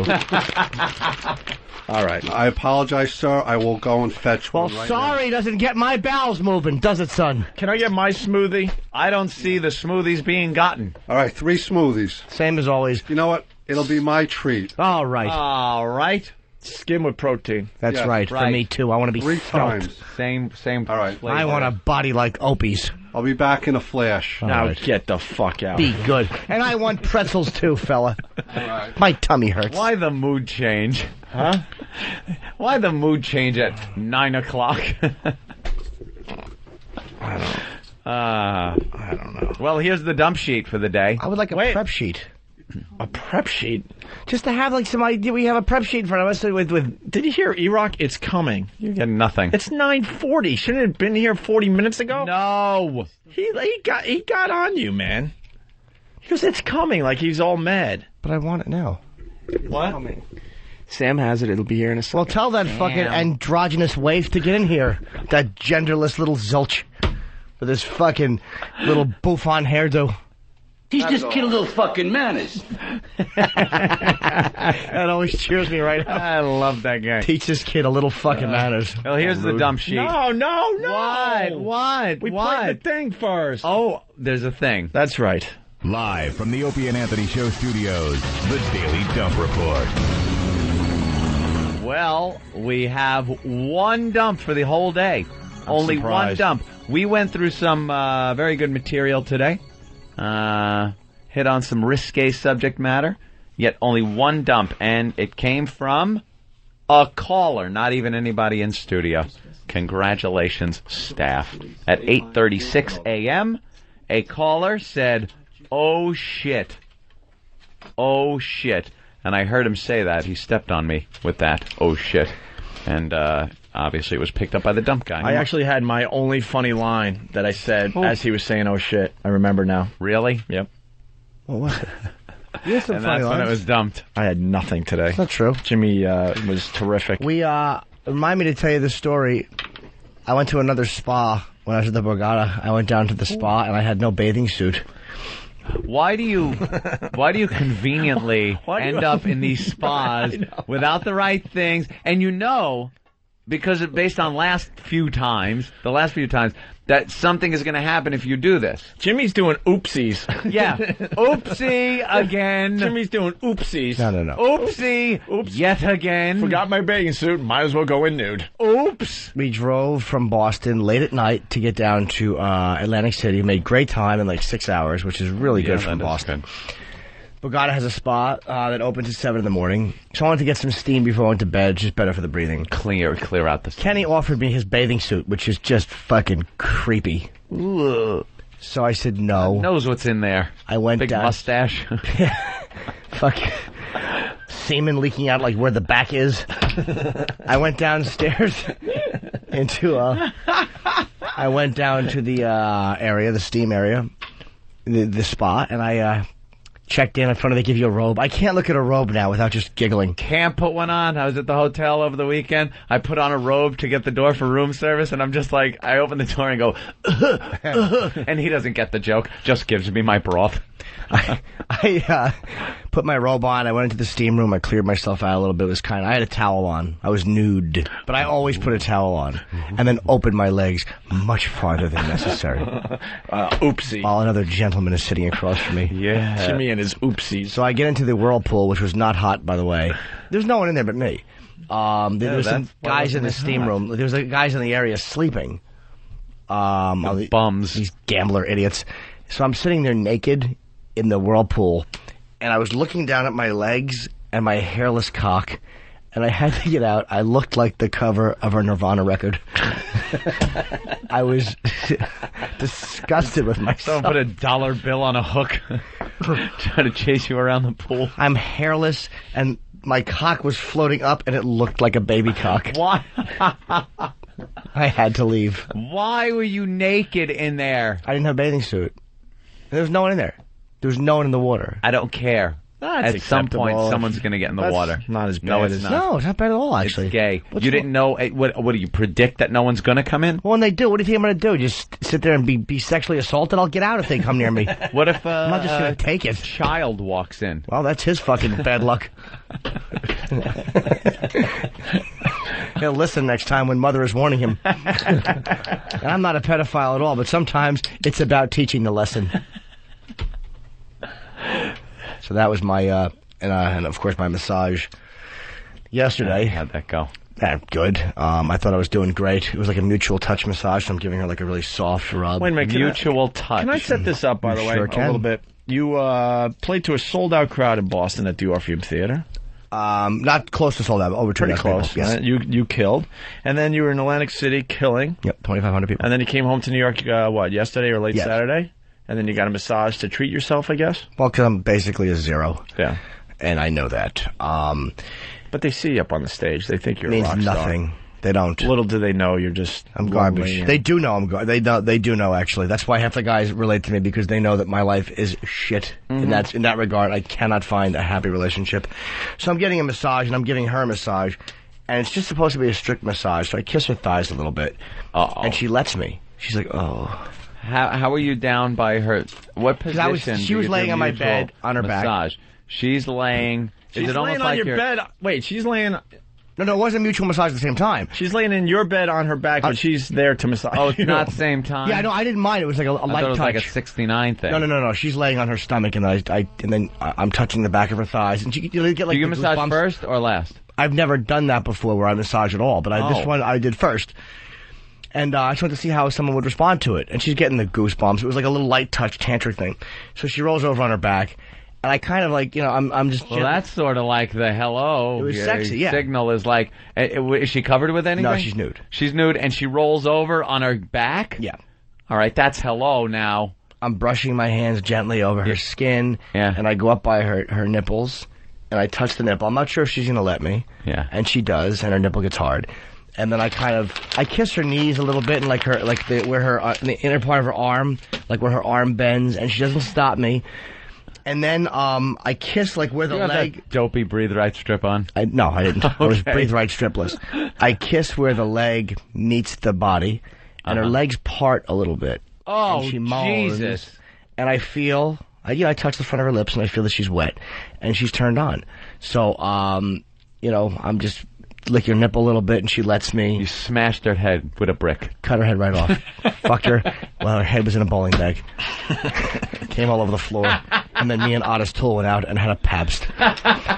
No, I wound up brushing her stomach, and I wound up like kissing by her pussy, and I wound up sneaking my tongue over there. And the next thing you know, I'm licking it. Yeah. But I didn't know she was going to allow that. Licking it well. At this point, yeah, but you never know. I think you have carte blanche to anything. My dick was as hard and as fucking lovely as it's ever been. And I'm standing at the edge of the bed. It was right by her hand, and she grabs it, and she's jerking me off, and it was fucking amazing. I'm eating her. She's going crazy, and I'm playing with her nipples, and I'm fucking... So I finally come around and kneel on the bed, and I'm kneeling up by her face with my rod, and she's jerking me off, and I'm trying to ease it towards her mouth. You want some action. Yeah. And she won't suck it. So I'm like, all right, let me just try to fuck her.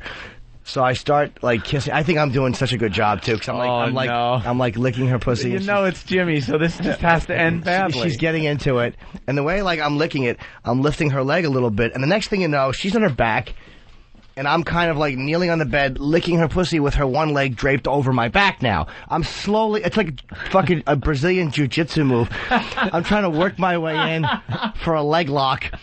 So I'm kind of like, I'm kissing her pussy again. I push her leg open a little bit more, and I scoop my little fat torso in. Now she knows what's coming. Yeah, and then the next thing you know, I'm kneeling between her legs, and she's jerking me while I lean over and lick her nipples. And I'm trying to just push it up against the lips. Now there's a problem because I don't have a condom, and I'm not going to stick it in without a condom. Problem for her. Oh, for her, yeah. For me, no problem. You don't care. But no, you don't want to do that. But I didn't even know if I could. I wanted to see what her vibe was on the whole thing to begin with. And she wouldn't let me touch it, but she's really turned on. I'm like, she wants to fuck. And she goes, you want to do that, don't you? I'm like, yeah. She goes, that's a lot more money. I'm like, oh. Fuck her.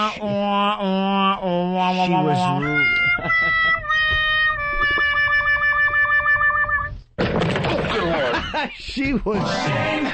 Shame. Now go home and get your fucking shine box. She was really good. I thought I was doing so well. You just thought you were doing good. Oh, her pussy was wet, probably thinking of all the money she was about to get from stupid. He's just get a little fucking manners. And I'm like, of course I said the thing any man with dignity would say, how much more? How much? And she goes, how much do you think it's worth?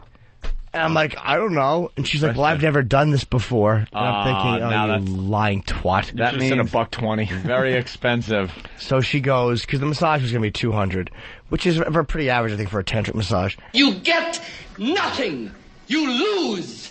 Good day, sir. She goes, I'm like, how much? And she goes, 1,000.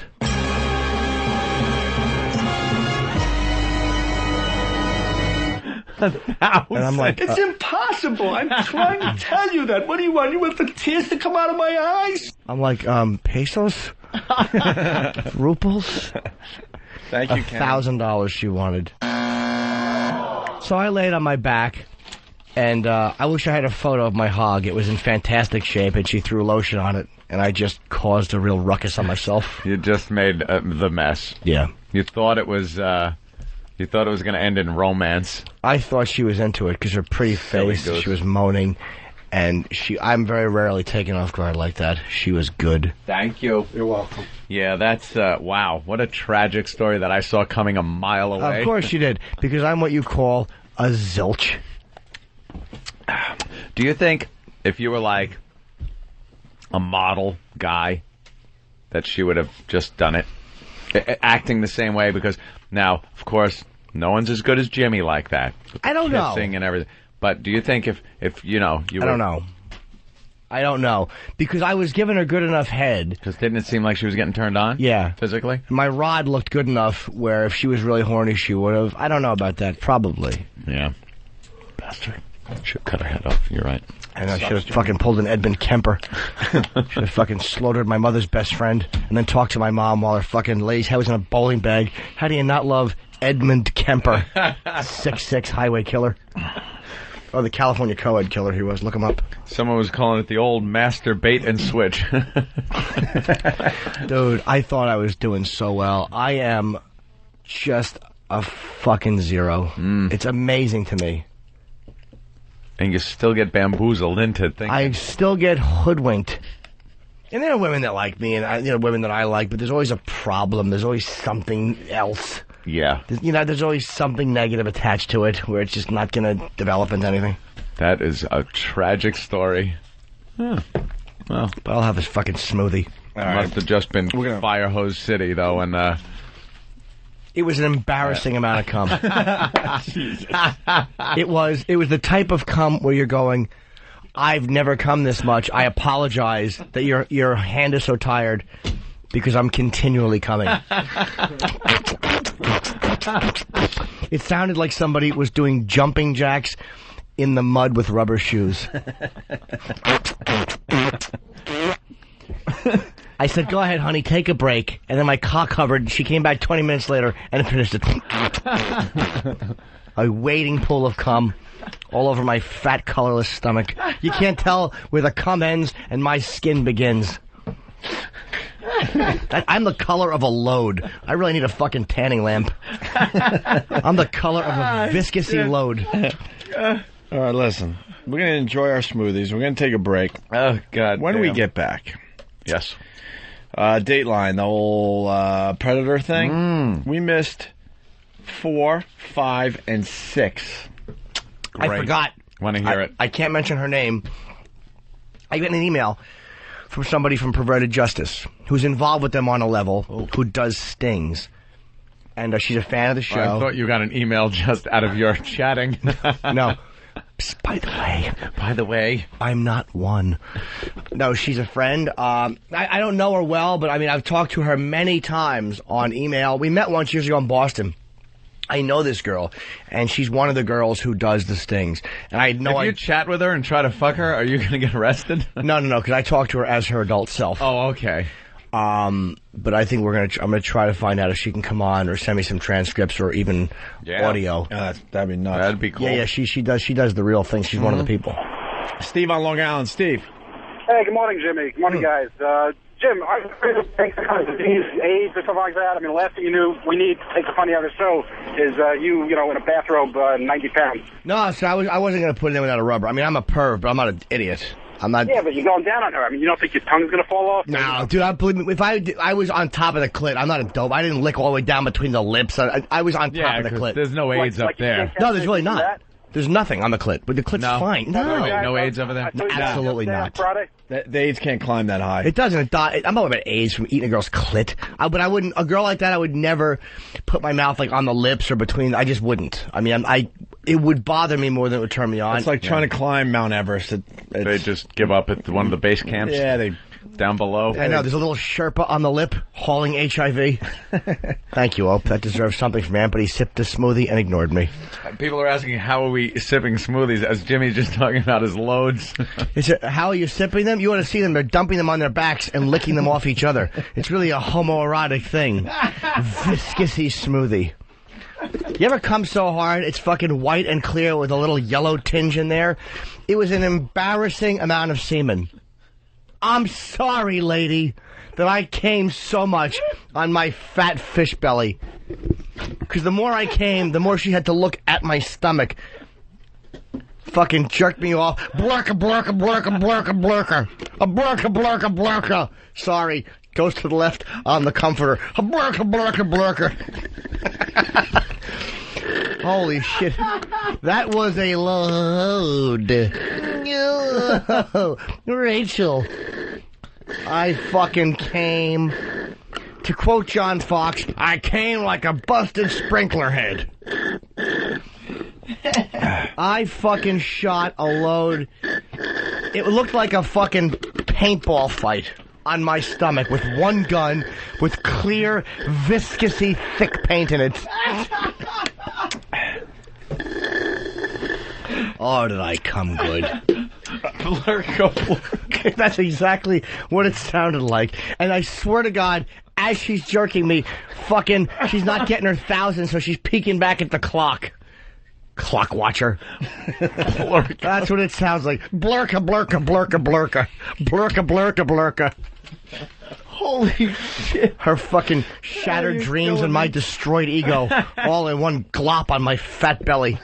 Here we go, listen. Out of shape pig I am. Been working out for months. And the nicest compliment I've gotten about my body is at that benefit we did at Gotham the other night. Fucking awful Patrice O'Neal is sitting there and he goes to grab my tit. And he goes, wow, man, it's hard to grab your titty. It's not there. You did lose weight. Thanks a lot, fuckers that I know. That's the nicest compliment I get is from that fucking sexually addicted nothing trying to pinch my fat tit and embarrass me. Oh, God damn. We gotta take a break. We certainly do. Before I blurka, blurka, blurka Right. all over your faces. Jimmy, I don't know what happened to you. You're on fire today. Thanks. That was kind of a backhanded compliment. Jim, I don't know what happened to you. You're finally earning some money that we pay you. I don't know what happened, Nope. You know, do they decide to start paying you over the weekend or something? I wouldn't know. No. All right, listen. Dateline, To Catch a Predator. We didn't do weeks 4, 5, and 6, so this is what we do today. The best of weeks 4 through 6. Let's hear it. So we got like about a dozen clips to go through, the best of. So we're getting right to the good ones. Okay, we'll do that after the break. But first, it's the Guitar Father. As we go to break, it's Anthony's brother Joe. A lot of people digging on this. Absolutely, I think you can find this on opieandanthony.com. Yeah.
Wolf Mother. I was just telling Jimmy, that's probably why they threw it on. All weekend long, I was listening to the Wolf Mother CD. What song is this? It's the hit. What? I forget.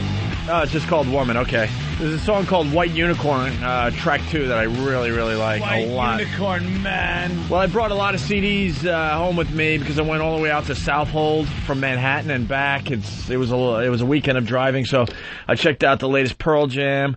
I checked out Snow Patrol. I checked out Tool's new CD, Wolf Mother. There was another one in there. Oh, and Godsmack. Godsmack's new CD is really, really good. Yeah, I got that. Tool was very repetitive. I don't know. I'm a big Tool fan, but nothing really grabbed me on that CD yet. Pearl Jam was interesting. I haven't listened to a new Pearl Jam CD in a very long time. It wasn't that bad at all. But Wolf Mother, forget it. I couldn't get enough of it. I probably played the album 5 or 6 times all the way through this weekend. White Unicorn. You're going to wear out your stylus. Play it that much. We got White Unicorn in the system? Do we have a Wolf Mother CD laying around this joint? I don't know if we do. I think I took the only copy. They were supposed to be on our show. Godsmack was supposed to be on our show. They still might be. All right. Well, let's get these bands going. You know what I do? Red Hot Chili Peppers, by the way, is selling like crazy. It sold like 500,000 copies in the first week. I can't be bothered with the Red Hot Chili Peppers anymore. Yeah. Give it away now. I was a big fan of the old stuff. And Blood, Sugar, Sex, Magic. I love that album. That was like the last, which Give It Away was on. Really liked, but then after that, they got too polished. Yeah. Believe it or not. Yeah, they're trying to sing songs and no Wolf Mother, Ben. I wanted to play White Unicorn. It was a song I was talking about going to the carnival. I like that song though, Woman. I downloaded a bunch of them after who was it that recommended Wolf Mother? Simon Rex. Simon Rex turned us all onto Wolf Mother, and I'm so glad he did. Fucking iTunes, they have like 6 songs for an album. It's like, just put the whole record on there already. Yeah, I don't get that with iTunes. It's probably not their decision. Want to sell that, yeah. But some bands that aren't on there at all, The new Chili Peppers album's really good, though. I know, I just can't be bothered, and I shouldn't say that because I usually at least give it a listen. I was just like, It's really funky. It's Oh, and I checked out the new Stain CD. That was the other CD. The Pearl Jam record's really good. I wasn't hating it, that's for sure. Yeah, Tool's. I gotta check it out again. Tool's very repetitive. Tool, every song is 10 minutes long. It's that same bass, beat going on through the whole song. Nothing popped out at me on that. Wolf Mother, though, sounds like Zeppelin, Sabbath, Old Styx, and a lot of those old 70s bands that just kind of, talked about, sang about that mythology, the castles. Yeah, castles on a cloud, carnivals, and all that. It's very Dio. It's very Dio. Yeah, no, I know. But it was some of the 70s basic rock bands that went down that road a little bit too. Yeah. And then they also sound like the White Stripes. Yeah, that's rock music. The rock sales is way up. You see that article in the paper yesterday about the Chili Peppers and Pearl Jam both had huge weeks. Godsmack had a huge week. Yeah, number one in the country. I didn't even know that. Godsmack sold 214,000 copies out of the box. That's huge. I like they're still doing it. Raconteurs hit there too. Was pretty good. Actually, the Racket tomorrow single. The Raconteurs review in the Sunday paper was 4 stars. Yeah, and they were talking about how they went retro with this album. Yeah, 70s big guitar rock is coming back. 4 stars in Rolling Stone too. 4 stars in Rolling Stones for the Raconteurs. Rolling Stones. Raconteurs. Right, Jimmy? Ugh. Yeah, that magazine. Irrelevant. Actually, they got a great new issue out about it's the 1000th issue. Bono, the Pats, or the Sox? What? No, it's all. It's every cover in their history and stuff about it. It's pretty good. Issue. 1,000 covers they show. Yeah, they have a little description, some more than others. It's a good issue. I would love to. We should get copies of that. I would love to go through and pick out what I hate about them as I'm reading. We can do that Who shouldn't be on it, and people that Wait, oh my God, how is that person I wasn't listening. What happened? I was just talking about the new Rolling Stone magazine issue. It's their 1000th issue. Yeah. It goes through all the covers and the history. Do we have it in the office? I have it at home. I'll bring it in tomorrow. Is it one on the newsstand? Yeah, we can send someone out right now. Send someone right now. We'll send someone out. Yeah, let's see some of the artists that made the cover and who is this? Give us and the then couple. there's some it's actually very interesting. We'll send someone out right now. Cool. Did I tell you guys I'm putting out a CD, a musical CD? No, you're not. I am. I take my favorite songs, and I'm not a good singer, so I just play them really low, and I go la la la la la la la la la la to the beats, whatever they are. Like Iron Man, they play it, and I'm going la la la la la la la la la la la la la la. Fucking Pete on Long Island. What's up? Horrible. Hey, Pete. What's going on, guys? What's up? How are you? All right, Pete. How can you say the new Tool album is all repetitive, man? What kind of stereo you have in your car? Is it stock? Yeah, I don't have the greatest stereo in my car. Bro, I mean, I'm not saying. Wait, Pete. Oh, what are you, one of those annoying people with the? No, I have a great stereo. It sounds nice. Pete, I'm not saying the Tool. I hated the Tool record. I first listened through. I didn't really get into it. I'm gonna have to give it more of a chance because I really like Tool. Okay, I mean, But you know what? I was also listening to it on a rainy day. It was just like, yeah, Tool's not rainy day music. It's depressing enough. Kill yourself. It just sounds really good. Listen to the track number 5. It's really nice. But look, I love you guys, and all right, I'll give it another listen. No problem. All right, Pete. All right, guys, punching out. Wolf Mother just blew it away. I gotta tell you. What do you got there, Jim? You got the actual? Yeah, but wait till everybody has a copy so we can all flip through it. We can all, as they say, it's one of those covers. It's like a plastic hologram cover, and it makes this noise. Ooh, like corduroys. Ooh. Like corduroys on a fat chick, yeah. Yeah. No, that would be this. Ooh. I'm alone. I'm alone. Fucking some Bob Dylan. Is that it? La la la la la la la la la la la la. 5 minutes.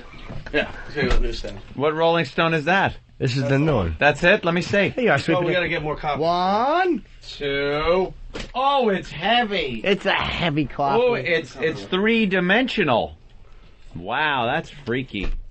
What are you looking at, Sam? One-eyed people have a See what problem. the cover looks like. They don't Why? Really get the... See, so I can buy a couple. Look, all right. Look, Sam, it's got like a 3D thing. Thank you. Are you gonna now make sure you get it right? See how many Rolling Stones say 1000th edition on them. Shithead. I gotta see the cover. Do you really, Fran Drescher? Go get the fucking Rolling Stone before I throw... What's that bitch's name? And pay for it with your own money. Whatever. I shouldn't know that. Good for me. Yeah. If I ever say Alan Alda, then smack me in the face. But as long as I don't know that fucking mouthy twat's name, I'm a good boy. But she's terrific. Oh, she's good. All right, you want to do Dateline then before we... No! My health won't allow it! What's up with Kyle in New Mexico? Kyle? Hello. Welcome aboard, Kyle. Hey, Jimmy, I'd buy your seat, just so you know, buddy. Thank you.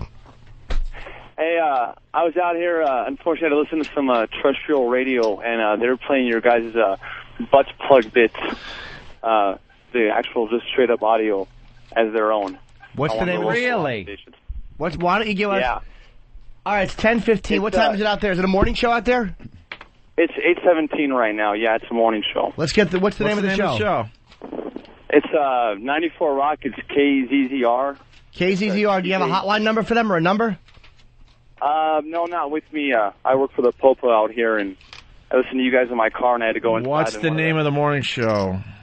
It's TJ Trout and someone else. He's the main guy. He's one of the almost a one-hit wonder out here for 20-some years. TJ Trout? Yeah, that's the DJ's name, and then he has a whole little embarrassing cast of hooligans, including a hole. Yeah. And a hole. Wait, is it TJ or DJ? I'm sorry. T is in Tom. Oh, Tom. Okay, TJ Trout. Oh. Hey, it's TJ Trout with you. Hey, good news. U.S. to take Libya off state-sponsored terrorist watch list. Oh, I was wondering they're about that. good people now. I was talking about that to a girl I was fucking one time. They learned their lesson. Yeah, they learned. Reagan taught him. He certainly did. Killed his kid. All right, Kyle. Let's get on this, Stan. Let's get some numbers here. Let's call these guys on the air and ask them if it's true. It may be a pack of lies. Yes. Somebody's looking for the number. All right. All right, Dateline, To Catch a Predator, best of weeks 4 through 6. This is what we do now. Let's hear. I love the Dateline Predator show. The first one is Alonzo. Yes. What's Alonzo about? Alonzo doesn't waste any time when he steps in the front door. Of course, everyone knows the deal. They rent some house somewhere, and they get the kid touchers to come over thinking they're getting something. By the way. Yes. A site. You want to talk about a site that the Pest should certainly look at. It's called CorruptedJustice.com. This was pointed out to me by somebody who is on Perverted Justice. It's these fucking, I guess these civil, whatever they are against perverted justice because they think it's entrapment or whatever.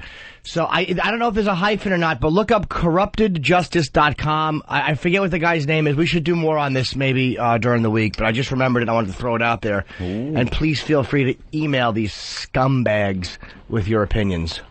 Very good. Looks like it's 94rock.com is the website of this New Mexico station that's playing. Please tell me you have a picture of the fucking morning crew. I'm sure they're jizzy the looking. Trout guy. TJ Trout here.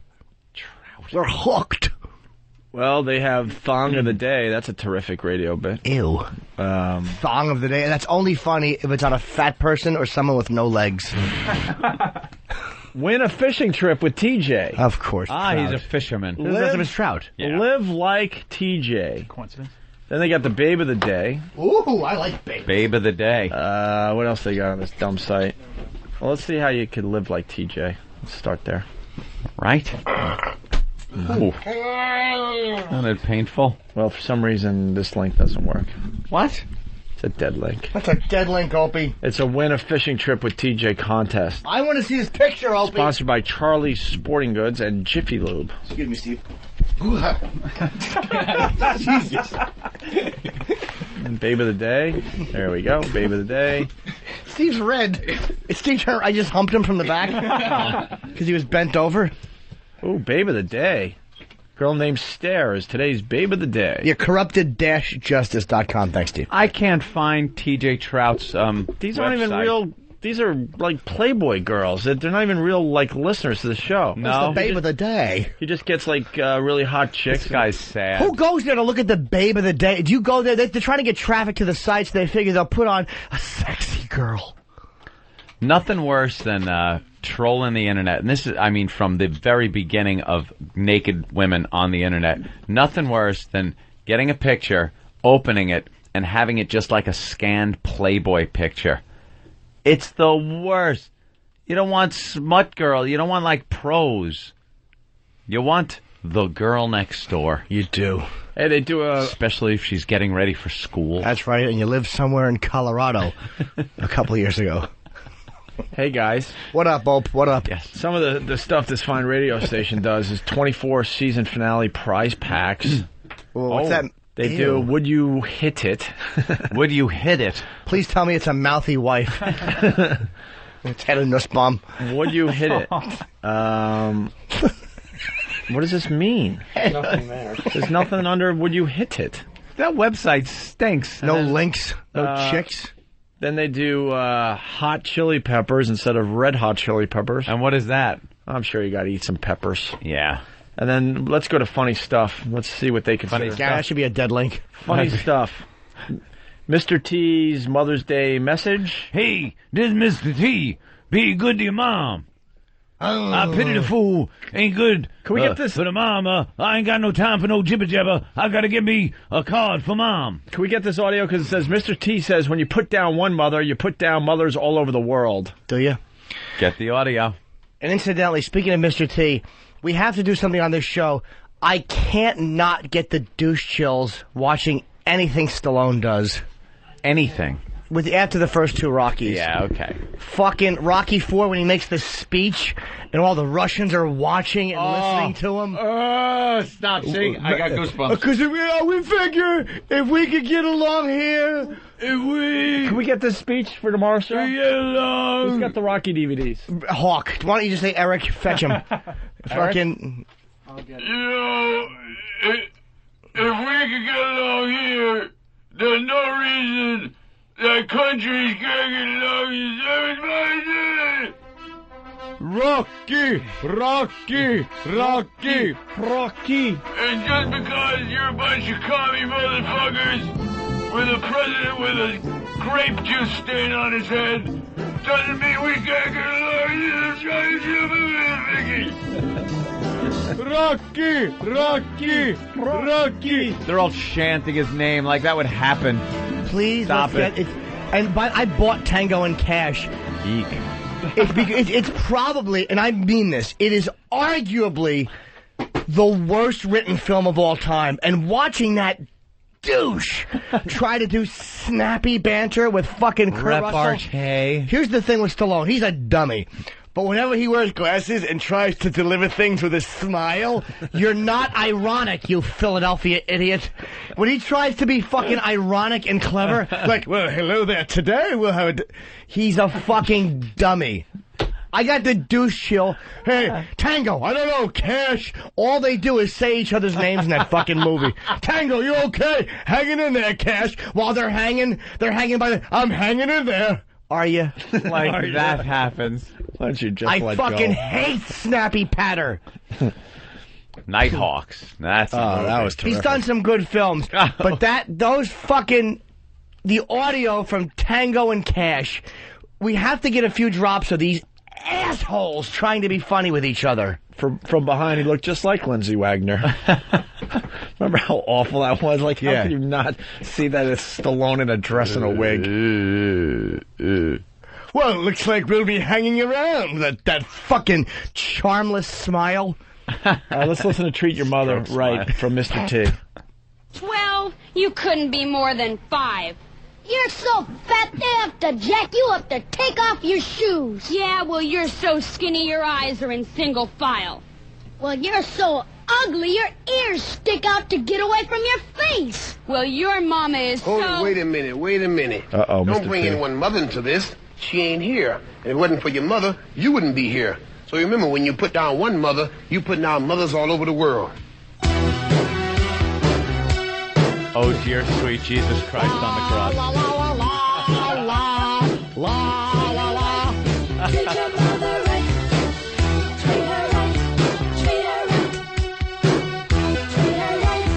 Treat your mother right. La la la. Treat her right. Hit her with a right. La la la la. There is no other Oh, no. like mother. So treat her right. Ooh.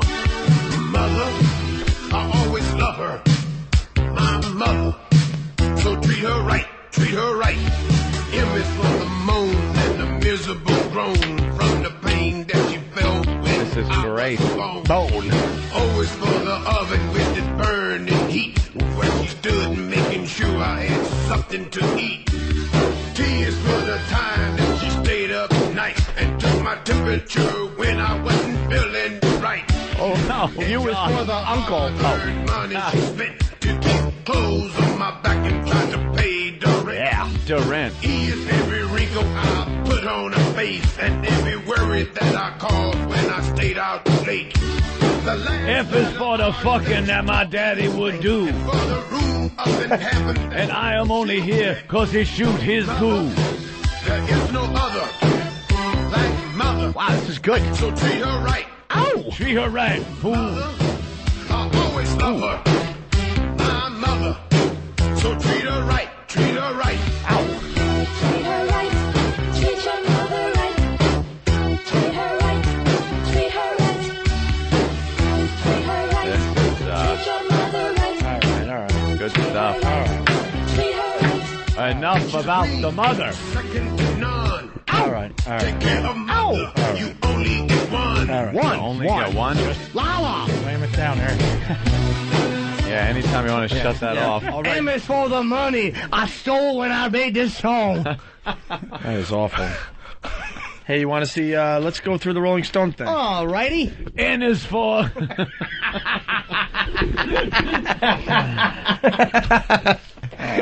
M is for a month. O is for a rat. C is for... Thank you. Treat her right. Treat her right. La la la. So, you want to quickly go through some of these albums? Pitiful. It seemed like all they did was highlight the popular covers. Oh, really? Well, I got the first problem. I mean, it starts with like Lennon, James Taylor, Michael Jackson, whatever. I see Britney. And then Alice Cooper. I'm going backwards. Go to page 80. Page 80. Hold on a second. It's going to take a while. Why don't I have a page number? I go 76. Bottom left. 880. There you go, bottom. Ah, God. I got to cleanse the palate with page 200. Why page 52, E-Rock? Travis said you're mentioned in there. We are? Ooh. Oh, David Cassidy. Oh, wow. We're mentioning the Rolling Stone Special Collector's Edition. Roth kicked off air. David Lee Roth is out and Opie and Anthony are in. Howard Stern's old slot on New York CBS affiliate FNY. On April 21st, Roth, whose talk radio show replaced Stern when the Shock Jock moved to satellite radio, announced on air that he'd been fired on his way to work. The ex-Van Halen singer show suffered a huge drop in ratings and was panned by critics. Potty mouth XM radio DJs Opie and Anthony, Potty mouth, who were fired from CBS in 2002 for decency violations after broadcasting a couple having sex. Yeah, will return to the station airing a clean version of their XM satellite show for CBS listeners. The deal is an unprecedented arrangement between terrestrial and satellite broadcasting. Unprecedented. I love the fact that Rolling Stone shows the Kanye West with the crown of thorns on like Christ, and I would just love to see them do a fucking parody of Islam on the cover of this fucking rag. You never see that. Well, page 80, by the way, is David Cassidy in the nude. I know. Hard to read with a boner. In the nude. Richard Nixon, Jerry Garcia, you know. Where's the fucking first cover? I don't know. Was it the Lennon cover? How far back does it go? What year does this magazine start, Eric? Well, you got Mick and Keith. You got Neil Young. What's wrong with these covers? Nothing. Bowie. Doonesbury. You can do it all right, there's a Jenny McCarthy. 1996, July. Don't need that. Marlon Brando. Oh, well, there's that good Jennifer Aniston laying on her stomach with her out-of-focus hiney. That was a good one. Remember this? Remember this? Oh, yeah. That wasn't that long ago. You remember? There's a very good one here in 1981 of Meryl Streep wearing white makeup, kind of pulling her face. It's a bizarre... Meryl Streep is hard. OJ back in the day on the cover Rolling The Stone. Juice. You've been juiced. Sex Pistols. Oh, Brad Pitt. Ew, Steve Martin. Black Sabbath was never on the cover, but Steve Martin was. Well, he's comedy. Let's be honest, Sabbath shouldn't have been on the cover. You're right. Robin Williams. Oh, the Go-Go's were on. Look, I'm funny. I'm on the cover. I hate this fucking magazine. I told you when my parents bought me a subscription to Rolling Stone, I wanted to throw it at them years ago. Look, I pulled my collar up to my mouth. Oh, it's funny. Look. No, it's not. You hairy ape. I happen to like my friend Robin. Robin Williams is a monkey. The man has more body hair. Oh. Well, I guess you could pick up Rolling Stone and check it out for yourself. Oh, John Lennon's the first cover? There's nothing really here. Jack Nicholson, Bruce Springsteen. Fears of a Clown. Meryl Streep. Robin Williams. Jim Morrison, Yoko, Belushi. Bruce. There's a famous Bruce Springsteen, red, white, and blue cover. Only 980 to go. This should we'll go through all of them. This should kill another for hour. everybody. Let's see here. Jim Morrison. Beatles, Eddie Murphy. And Kurt Loder used to write for them. What a bore he was. Yoko. Why does she belong on the cover? There's Ozzy. She doesn't.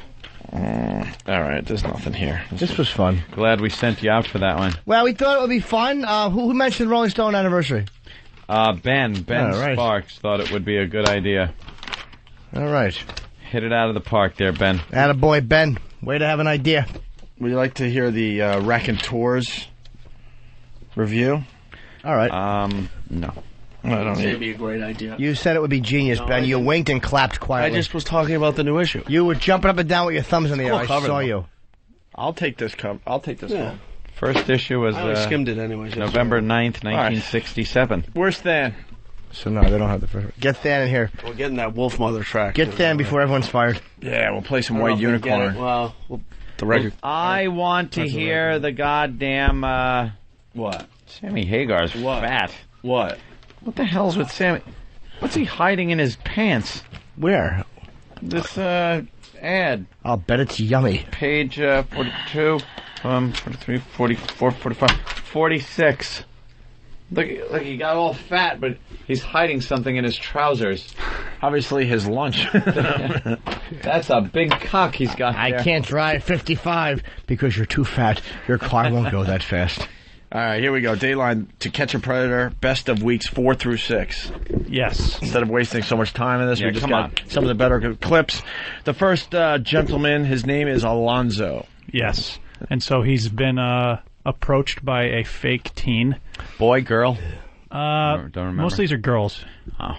I do highlight the guy looking for guy, though. Yeah, it's always a little better. 94 Rock, excuse me, guys. 94 Rock. 505-889-9494. 505-889-9494. Ask them why they're playing like tracks from our CD. Why are they stealing Opie and Anthony bits? No, they're not even stealing them. They're just Ours. They're just playing us And do they, on their show. Not crediting the program.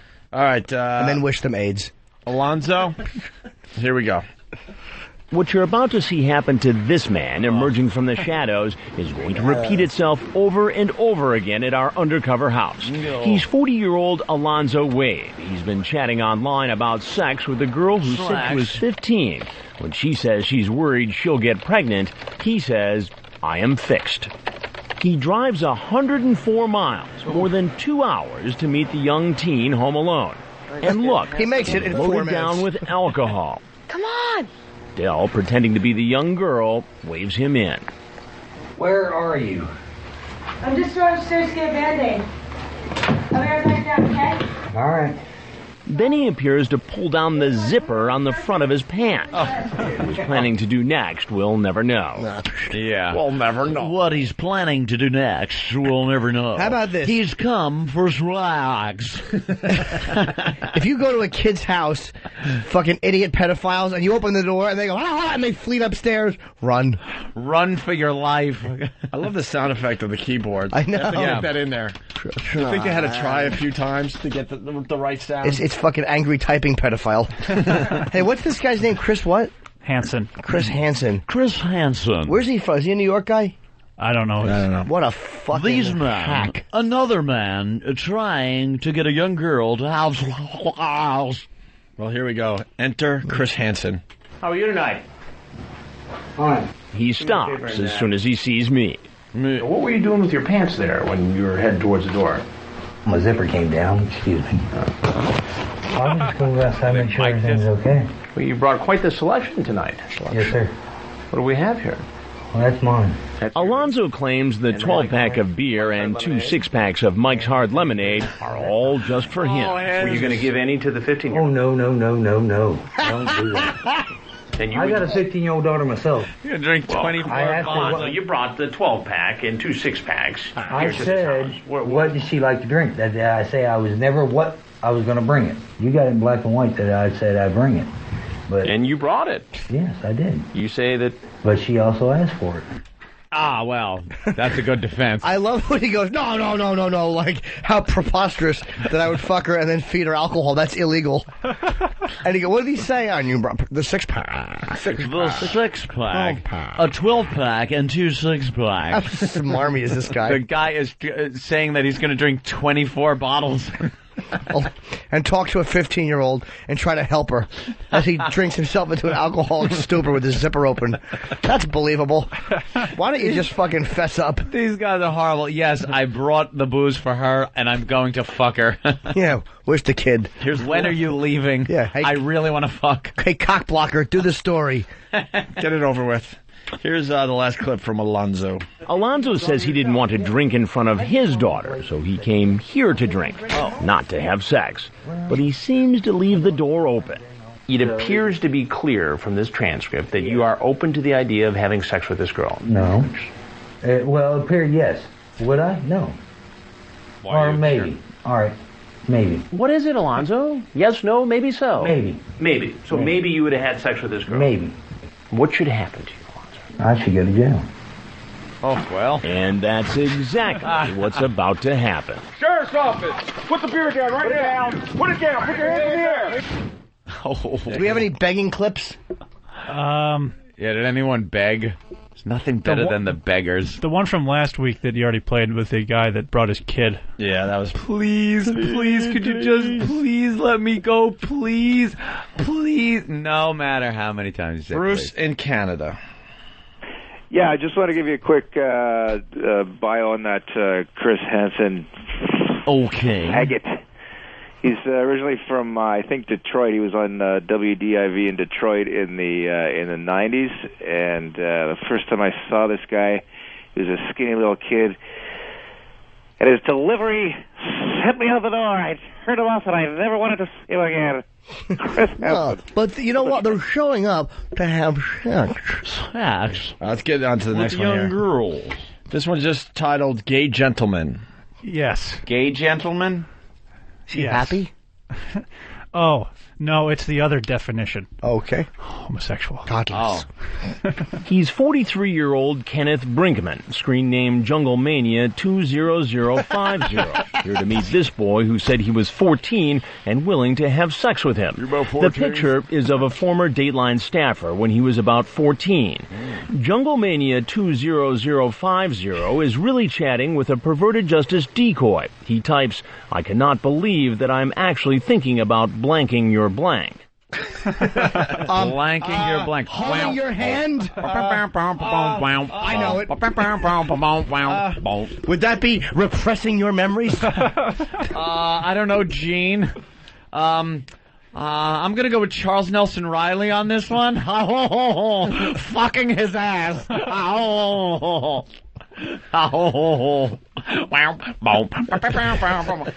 Thinking of blanking his blank. Blanking his blank.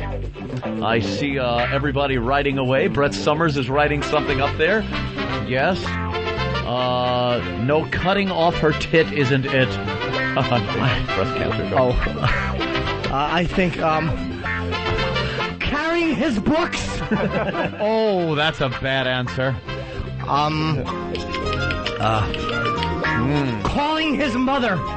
Calling his mother. No, I don't think that's going to be a good one. I can't believe I'm thinking of... Richard Dawson might match that. Richard Dawson. Fucking her ass! Blanking for blank. That's all they could say. Blanking is blank. It had to be. Blanking is blank. All right, here's the next clip from the Gay Gentleman. How are you, sir?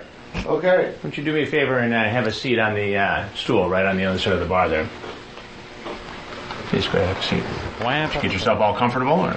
Sure. Jungle Mania appears to get uncomfortable when I read some of what he said online. Have you ever asked somebody to blank you off?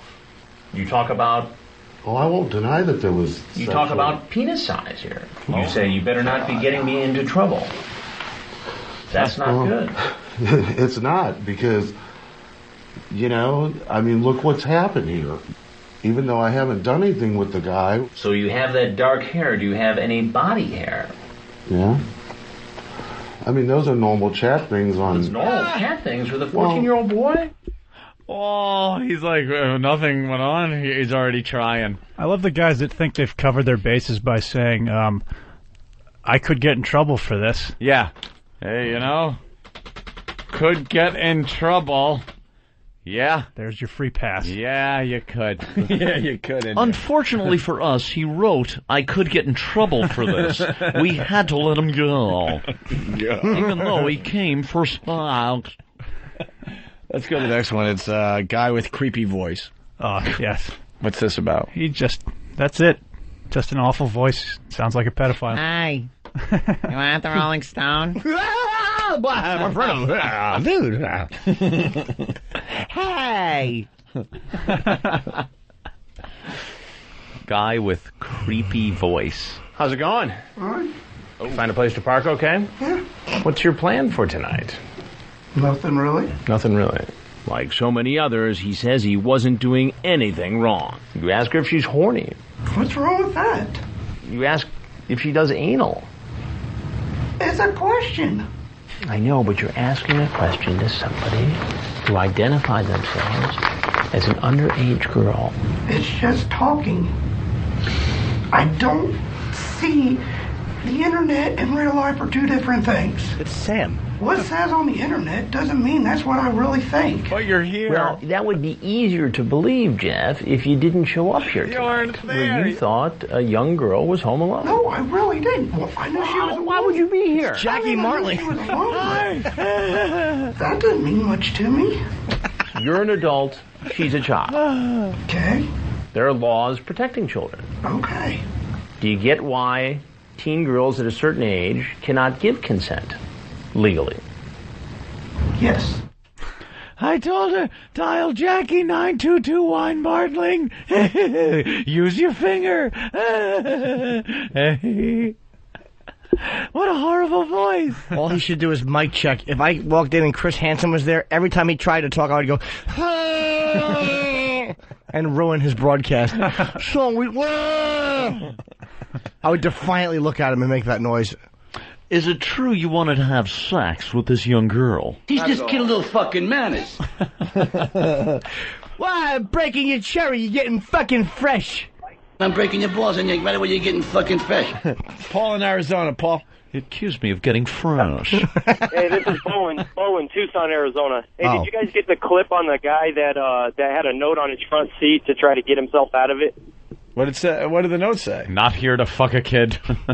Yeah, exactly. It was something like that. Yeah, it just to whom it may concern or something like that. I may be at a child's house, but I'm only there to console her or something like that. Yeah. It was on that Dateline special that you're playing right now. Everyone's trying to beat the system. Yeah. He was a real smart guy with glasses on him. He was like, Did he have a teacher or something, man. Dude, did he have a suction cup little saying on his window? Something like that. Not here to fuck a child. Yeah. Child on board my cock. Yeah, I'm here to keep the other guys away from her or something like that. He did a couple of loop-de-loops in her driveway. Yeah, it wasn't going to work. Yeah, in the off chance he got killed. He went to jail. Yeah, if he got killed. Yeah. So he could not out, be man. disgraced as he was being buried. Yeah. All right, let's... He then told me... Now go home and get your fucking shine box. I didn't know what this meant. Get home and get your fucking shine box. You ready for more of the creepy voice guy? Love this guy. Tell me what kind of trouble you're in. Probably jail. No, what did you do wrong? I showed up to solicit a minor. For what? I guess sex. Sex. Then single TX guy for fun says he was really only going to talk with the teenager. So the detective asks him again. I was just coming to meet him. What happens, happens.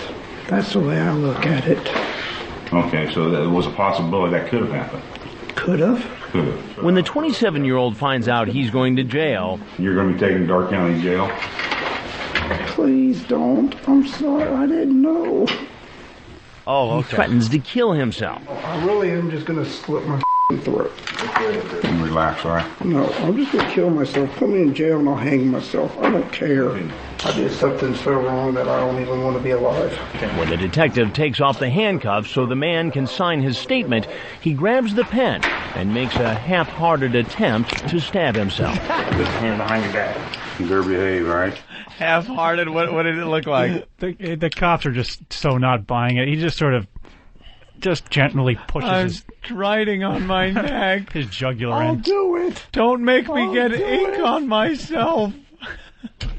You come one step closer, I'll really do it. That's what I would say every time. Do you have anything to say?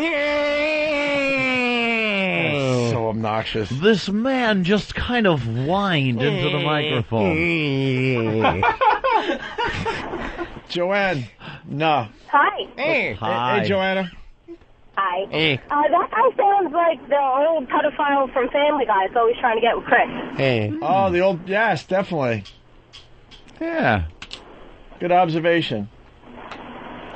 You can't stop doing it once you start. No. We're gonna do a best of one day. The best hands. It's gonna be 6 hours long. It's halftime. Halftime? In the old Predator bit here. I love the best Predator of. bit. To Catch a Predator, best of weeks 4 through 6. It's halftime. I want to play the Wolf Mother song, White Unicorn. I want to break it. That? I want to break it down though. It's a song about fantasy, man. I got Fantasy. White unicorns. White Unicorn. I like unicorns. Just listen to a little bit of it here, right? Jim? Better be good, All right. like Well, that's musically, why- because the whole gist of it. Look, I'm telling you right and now. the title sounds really stupid. I'll say it does. I'm going out there with this one. If you hate it, you hate it. Just tell me, all right? Here we All go. right. Wolf Mother, White Unicorn. We'll stop it when you need to comment. This stinks.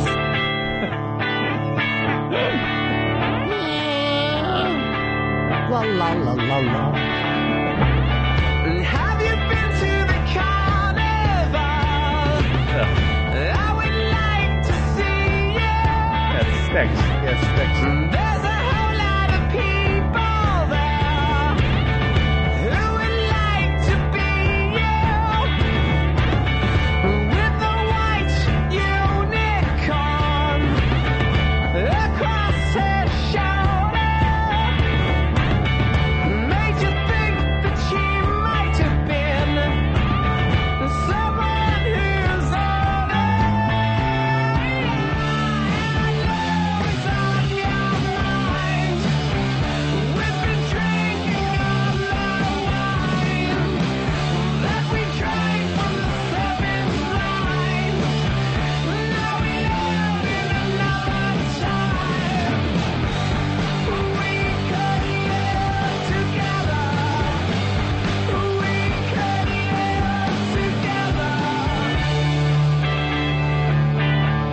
a little Sabbath in there, no? Absolutely Sabbath. I wish I knew how to quit you. Some Zeppelin. And Tommy Shaw from Styx. Yeah, absolutely.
The Who over here.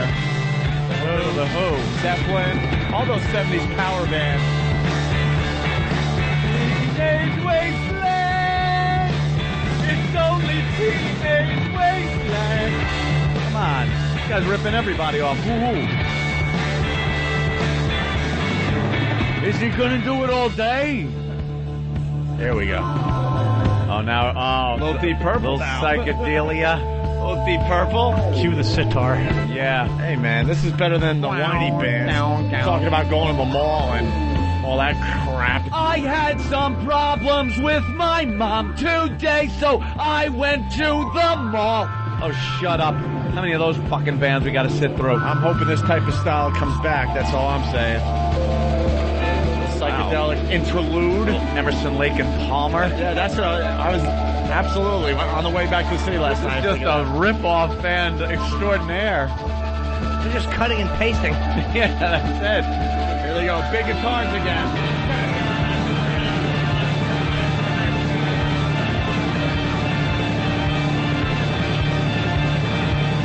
Some Mr. Roboto.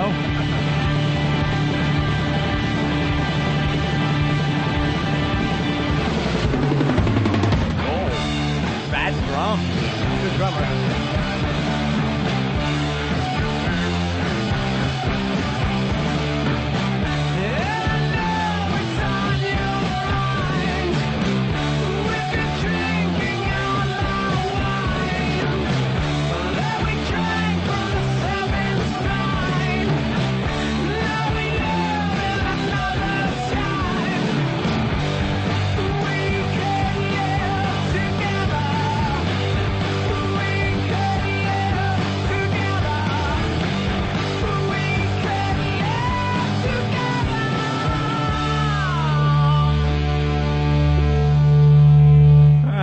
Gotta give it props. It's not even.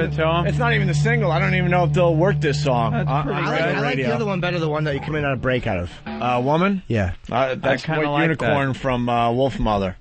I like it, man, because Guy's the got a style good voice. that I would love to see come back with the big over the top guitars, and Guitar stuff. rock, big fat drum sound. Yeah, drums are good. Yeah, Some Sabbath not in there, bad. some Zeppelin, some definitely ELP. I was thinking that last night. And definitely Who. And a little bit of White Stripes in there too. Music is just amazing because it's, God, I effing love this song. You guys kick ass for playing it. Oof, turn it off. This stinks. I wouldn't say it stinks. Like you get people I that definitely wouldn't say it's. Well, it's everyone's opinion, obviously, but Yeah, I don't fine. think it stinks. Bad, bad, bad, bad. Sounds like 50 other songs played on 30 XM gay channels. We don't have 30 gay channels. We aspire to. That's right. We have one, and it's 202. Last Friday. All right. Not bad. I like Good it. stuff. The rest of the album's definitely worth checking out too. Wolf Mother. And It did sound and like they Tommy talk Shaw. about, Yeah, definitely. Yeah, And definitely they talk. something, yeah. They talk about the Carnival. I don't know what that is. Do you know when I was a kid, just to be annoying, instead of Mr. Roboto, I would say Domi Arigato, Mr. Rabato. Just to annoy Rabato? people. Mr. Rabato. And that would annoy people. Yeah. Let's go to Mr. H. Mr. H. If Winnie the Pooh were a child molester, that's what he'd sound like. And by the way, I like the wolf mother. Yeah. Little sticks, little of everything, dude. Fucking badass. Wait, who would Winnie the Pooh sound? Oh, that guy. Yeah, the creepy guy sounded like. Yeah, the creepy voice guy, man. He sounded just like fucking Winnie the Pooh's voice from the old cartoon. I'm just here to meet some young children. Shoving a red shirt with no underpants. Holding honey. I brought a honey pot. It's spiked with vodka, but it's just for me. I brought my friend Tigger. All right. Please don't arrest me. I'm very popular with the children. That guy was a creep. That's the noise I make when I pull my cheeks apart. Oh my God, Jimmy, you're out of your mind. He's lost it today. I'll do that Sleep sometimes. deprived. I'm talking to a girl. What are you wearing? I'm just wearing regular clothes. Let's take a break. Burka. We were going to get out of here at 11, but now we have to finish up Oh, this we got to Predator finish. thing. Then why are we breaking? I got to pee bad ass. Yeah, that's I got a tinkle. Me and you. We're going to take a break, then we're going to Man. finish up Predator, and then we're Blurka. then we're out of here because we're doing Hannity and Combs tonight, so we got to get some. Yes, we need some sleep. We need some sleepies. We can be fresh. I'm trying to interview these guys. They're getting fucking fresh. I'm breaking your balls and right away you're getting fucking fresh. He's That's just all. killed little fucking manners. And we don't know if the Hannity and Combs thing is airing tonight yet. I think it is, though. I would say yes. What time do you tape it? I want to get a picture with Sean Hannity. 9. Oh, shit! Like 30-ish. Is it like that? And then what is it, air at 10? Yeah. That's a lie. What time is the show on? 9? We're taping Jesus Christ. at 10, 15. We're taping at, what, noon? Yeah, noon. Is that it? So we can That's what I do when my feelings are hurt. That's how I cry. Why don't you do Hannity and Combs with us tonight? A, I wasn't invited. B, it's not important. I actually was thinking about getting a picture with Sean Hannity, but I'm not going back there. When are you busy today? I got stuff to do. What time? I don't know, all day. I gotta sleep. I gotta fucking work out. Mm-hmm. I gotta jerk off like an animal. And you gotta do some oopsies in the sauna. A few oopsies in the saunas where our toes touch and our eyes lock. And fucking meet with my scene partner for acting class. Very nice. Trying to take care of you, May!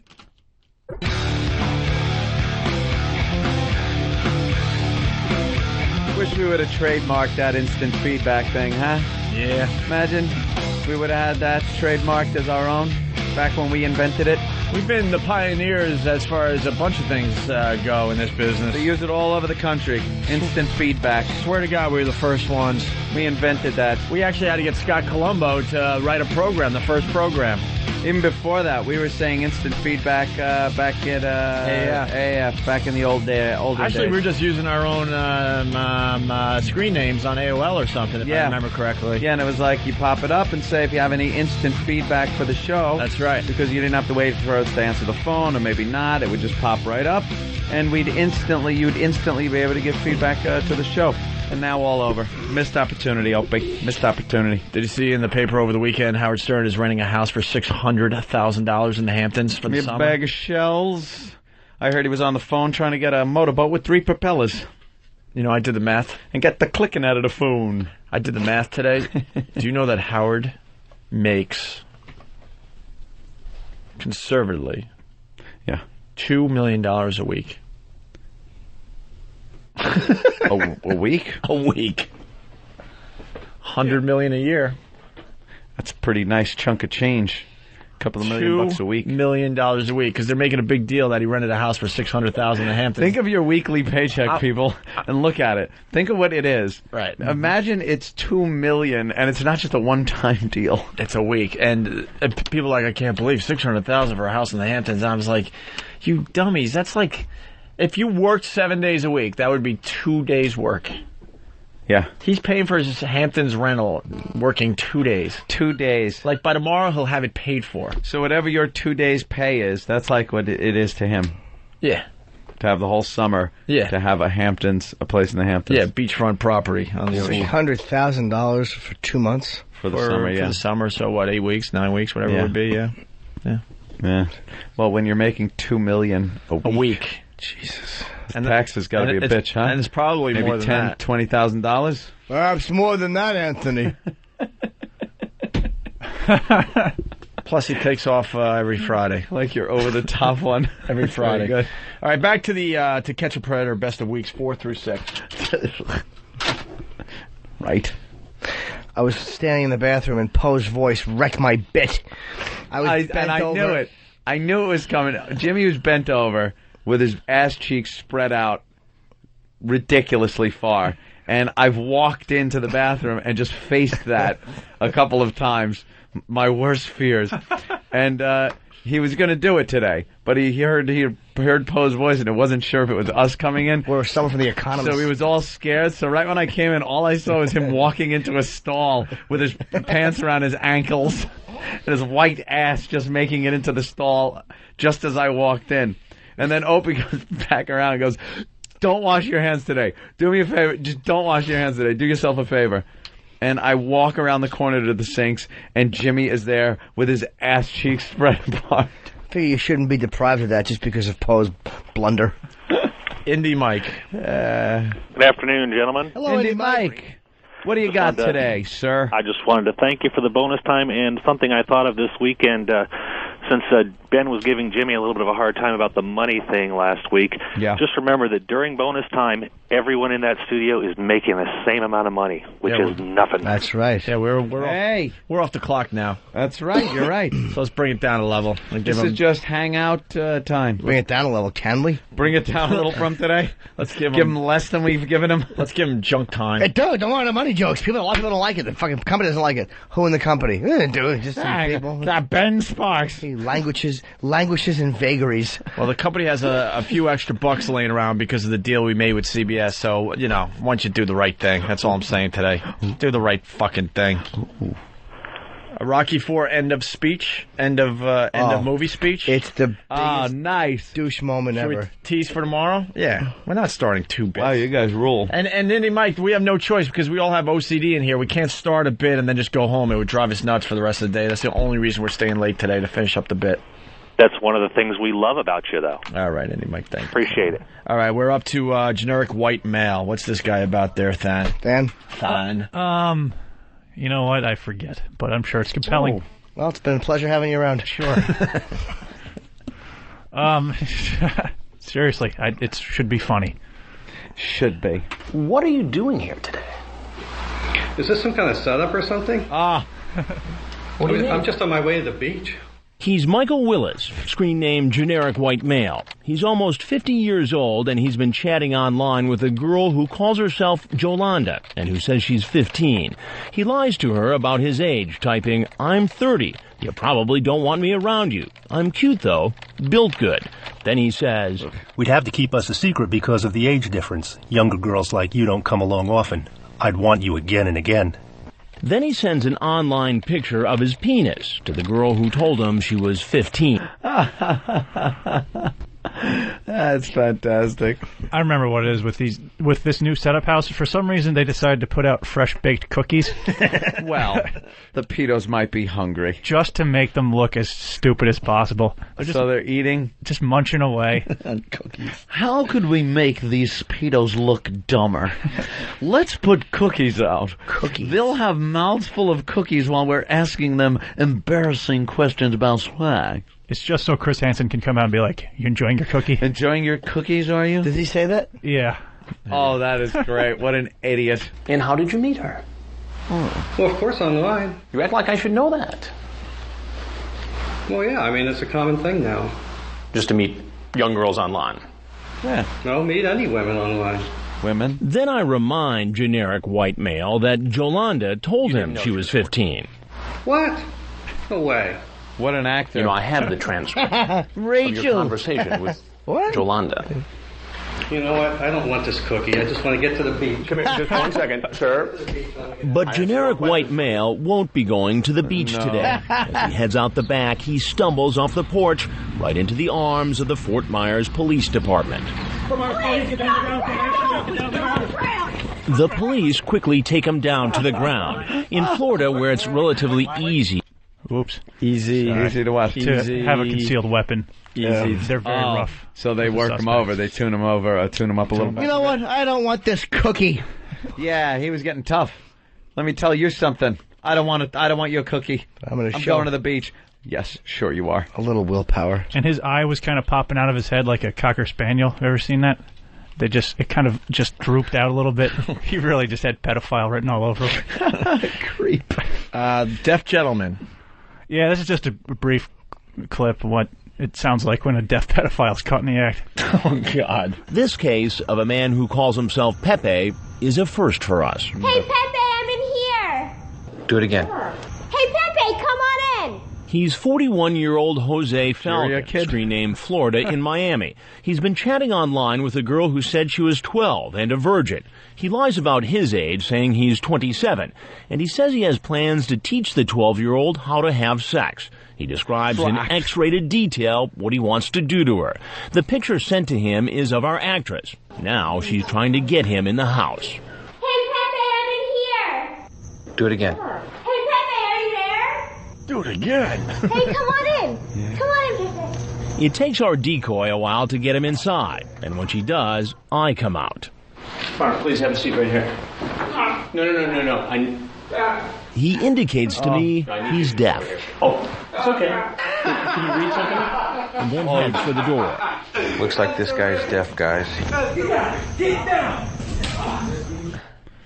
And Chris Hansen still is trying to get the story, so he asked him if he'll read something for him. Oh, I had to get the story. The luckiest man was the deaf guy. He didn't have to hear my awful fucking affected voice.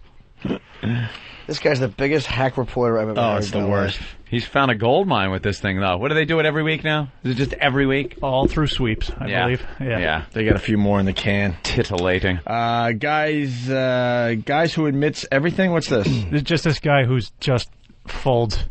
Stupid. Under three seconds of pressure. Oh, really? I think you're going to fold under pressure, under questioning.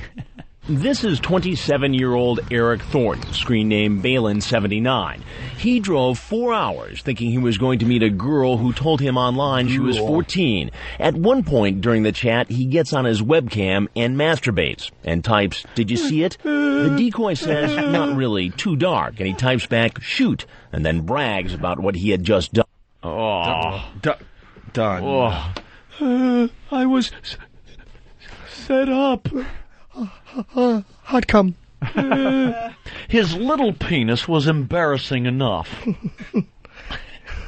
come on in. We have a stutterer. I made some chocolate chip cookies and I left them on the table. Just take a seat. I'll be right there. That's fine. Can I have this audio? You're good. You like them? I made them all by myself. I can't wait to see you. I know. My dick's getting hard. Online, he said he'd bring alcohol and condoms, so the actress asks him about it. What kind of alcohol did you bring? I brought Absolute Citron. I brought Mandarin Orange. I brought a shot of Jägermeister. I got Bush. Wow. Because she doesn't. Yeah. I don't know. I could get some more if I need to. Did you bring condoms? Good. Sure. Good cookie. Well, with all that, it sounds like you've got a pretty big night planned. Yep. 2 different kinds of vodka. Brought some beer. And what else? That's it. That's it. Condoms. So what was your plan here tonight? My plan? Just to hang out. To hang out. Figure it out, stupid. Yeah, figure it out, asshole. Trying to enjoy your cookies. That has got to be the biggest downer, though. You know, you're fucking pedo. You're all frothed up. You're eating your cookies. You're hearing her fake cartoon-sounding voice. And then all of a sudden, what are you doing here? Oh, buzzkill. Oh, I don't think this is going to go down now. I'm going to have to kill this guy. I wonder if in their mind they're thinking, please let this man ask me questions and leave so I can fuck the child. Maybe it's not a setup. Maybe he's just curious. Maybe I'm getting sloppy seconds. This smarmy newsman has broken her virginity. How often do you meet underage girls online and set up a visit? Not that much. Ballpark it for me. Probably 10, 15. 10, 15. Oops. Have you met them in person? Mm-hmm. And what did you do when you met them in person? Well, actually, I didn't really meet them. He keeps changing his story. Finally, he admits he has a problem when it comes to chatting with underage girls online. I've went to counseling many times. So based upon the fact that you're here to meet a 14-year-old, that counseling isn't working out too well, is it? I don't know. No, I don't know. I don't think so. Would you? I don't know. James in New Hampshire. James, what's up? Jack Gordon. Hey, how's it going, guys? Hey, James. What? Hey, they should go with some product placement. They should get Twix involved, so when he's eating the cookies, he can knead them in it and stuff his face full of candy.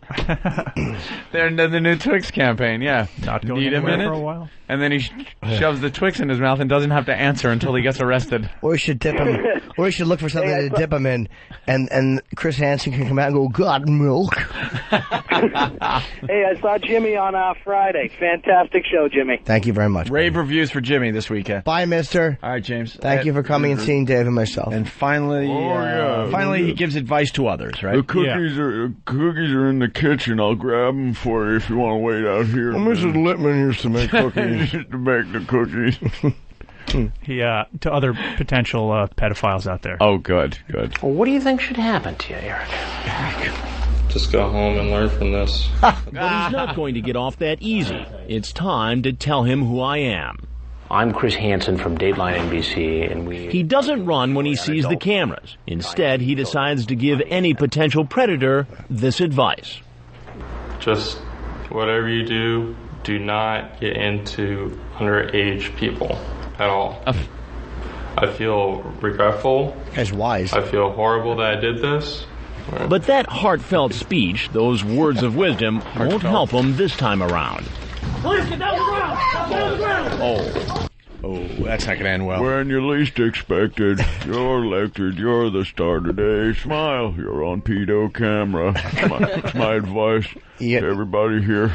You get knocked to the ground and your heart on breaks back the wrong way. You still got that fucking Cialis rod you took on the way over there. Your dick's all hard eating a cookie looking at Chris Hansen. And they fucking attack you outside. Get down! Oh no, you're bending it the wrong way. It hurts.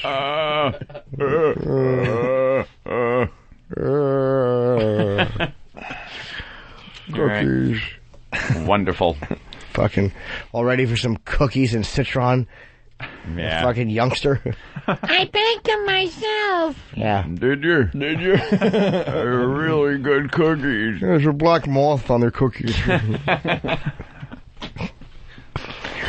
Do we have any results from this 95? No! But Opie, I like results. That's the way I am. The number for 94 Rock is 505-889-9494. 505-889-9494.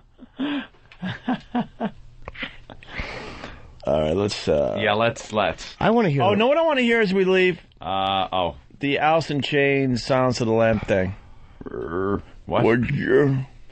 Remember that guy? I don't know that one. Down in the hole? Yeah, Down the in guy the who hole. sang Down the Hole is James Gum. James Gum. Yeah, the brothers. You don't have it? No. Remember when that came in? Yeah, I gotta find it. Oh. Yeah, you better find it.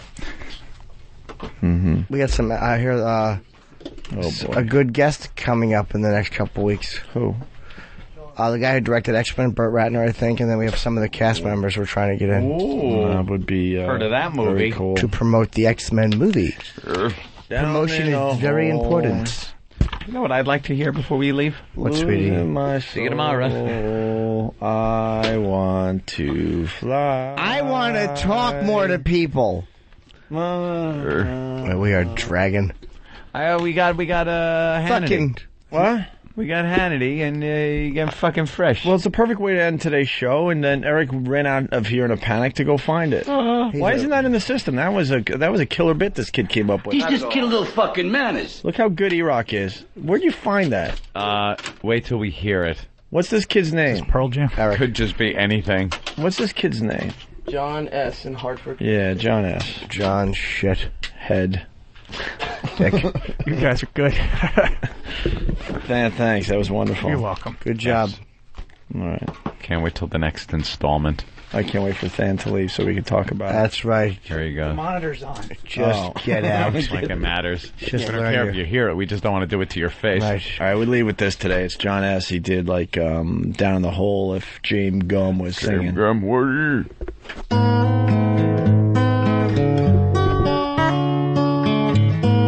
We'll be on Hannity and Combs, I think, tonight. I don't. See you tomorrow. Can you help me put this in my van?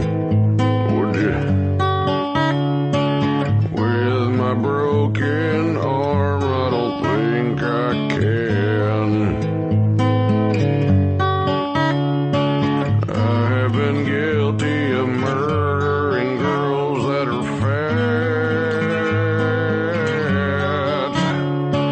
You're on my list now, what do you think about that? You're down in a hole, yeah, and I'm in control. You're down in a hole, 'cause I hate my pole. I'd like to tuck. I like to tuck in my junk. Frederica, great big fat person. You're down in a hole, and it's all because you aren't thin. Now you're forced to put the lotion on your skin. Wait just a minute, was that just a knock at the door? I smell a cunt, it must be that old FBI whore. You're down in a hole, yeah, and I'm in control. You're down in a hole, 'cause I hate my pole. I'd like to tuck. I like to tuck in my junk.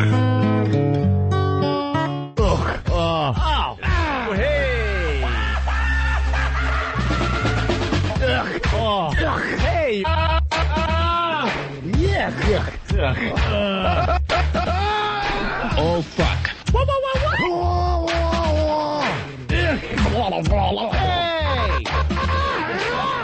Oh, fuck. Hey!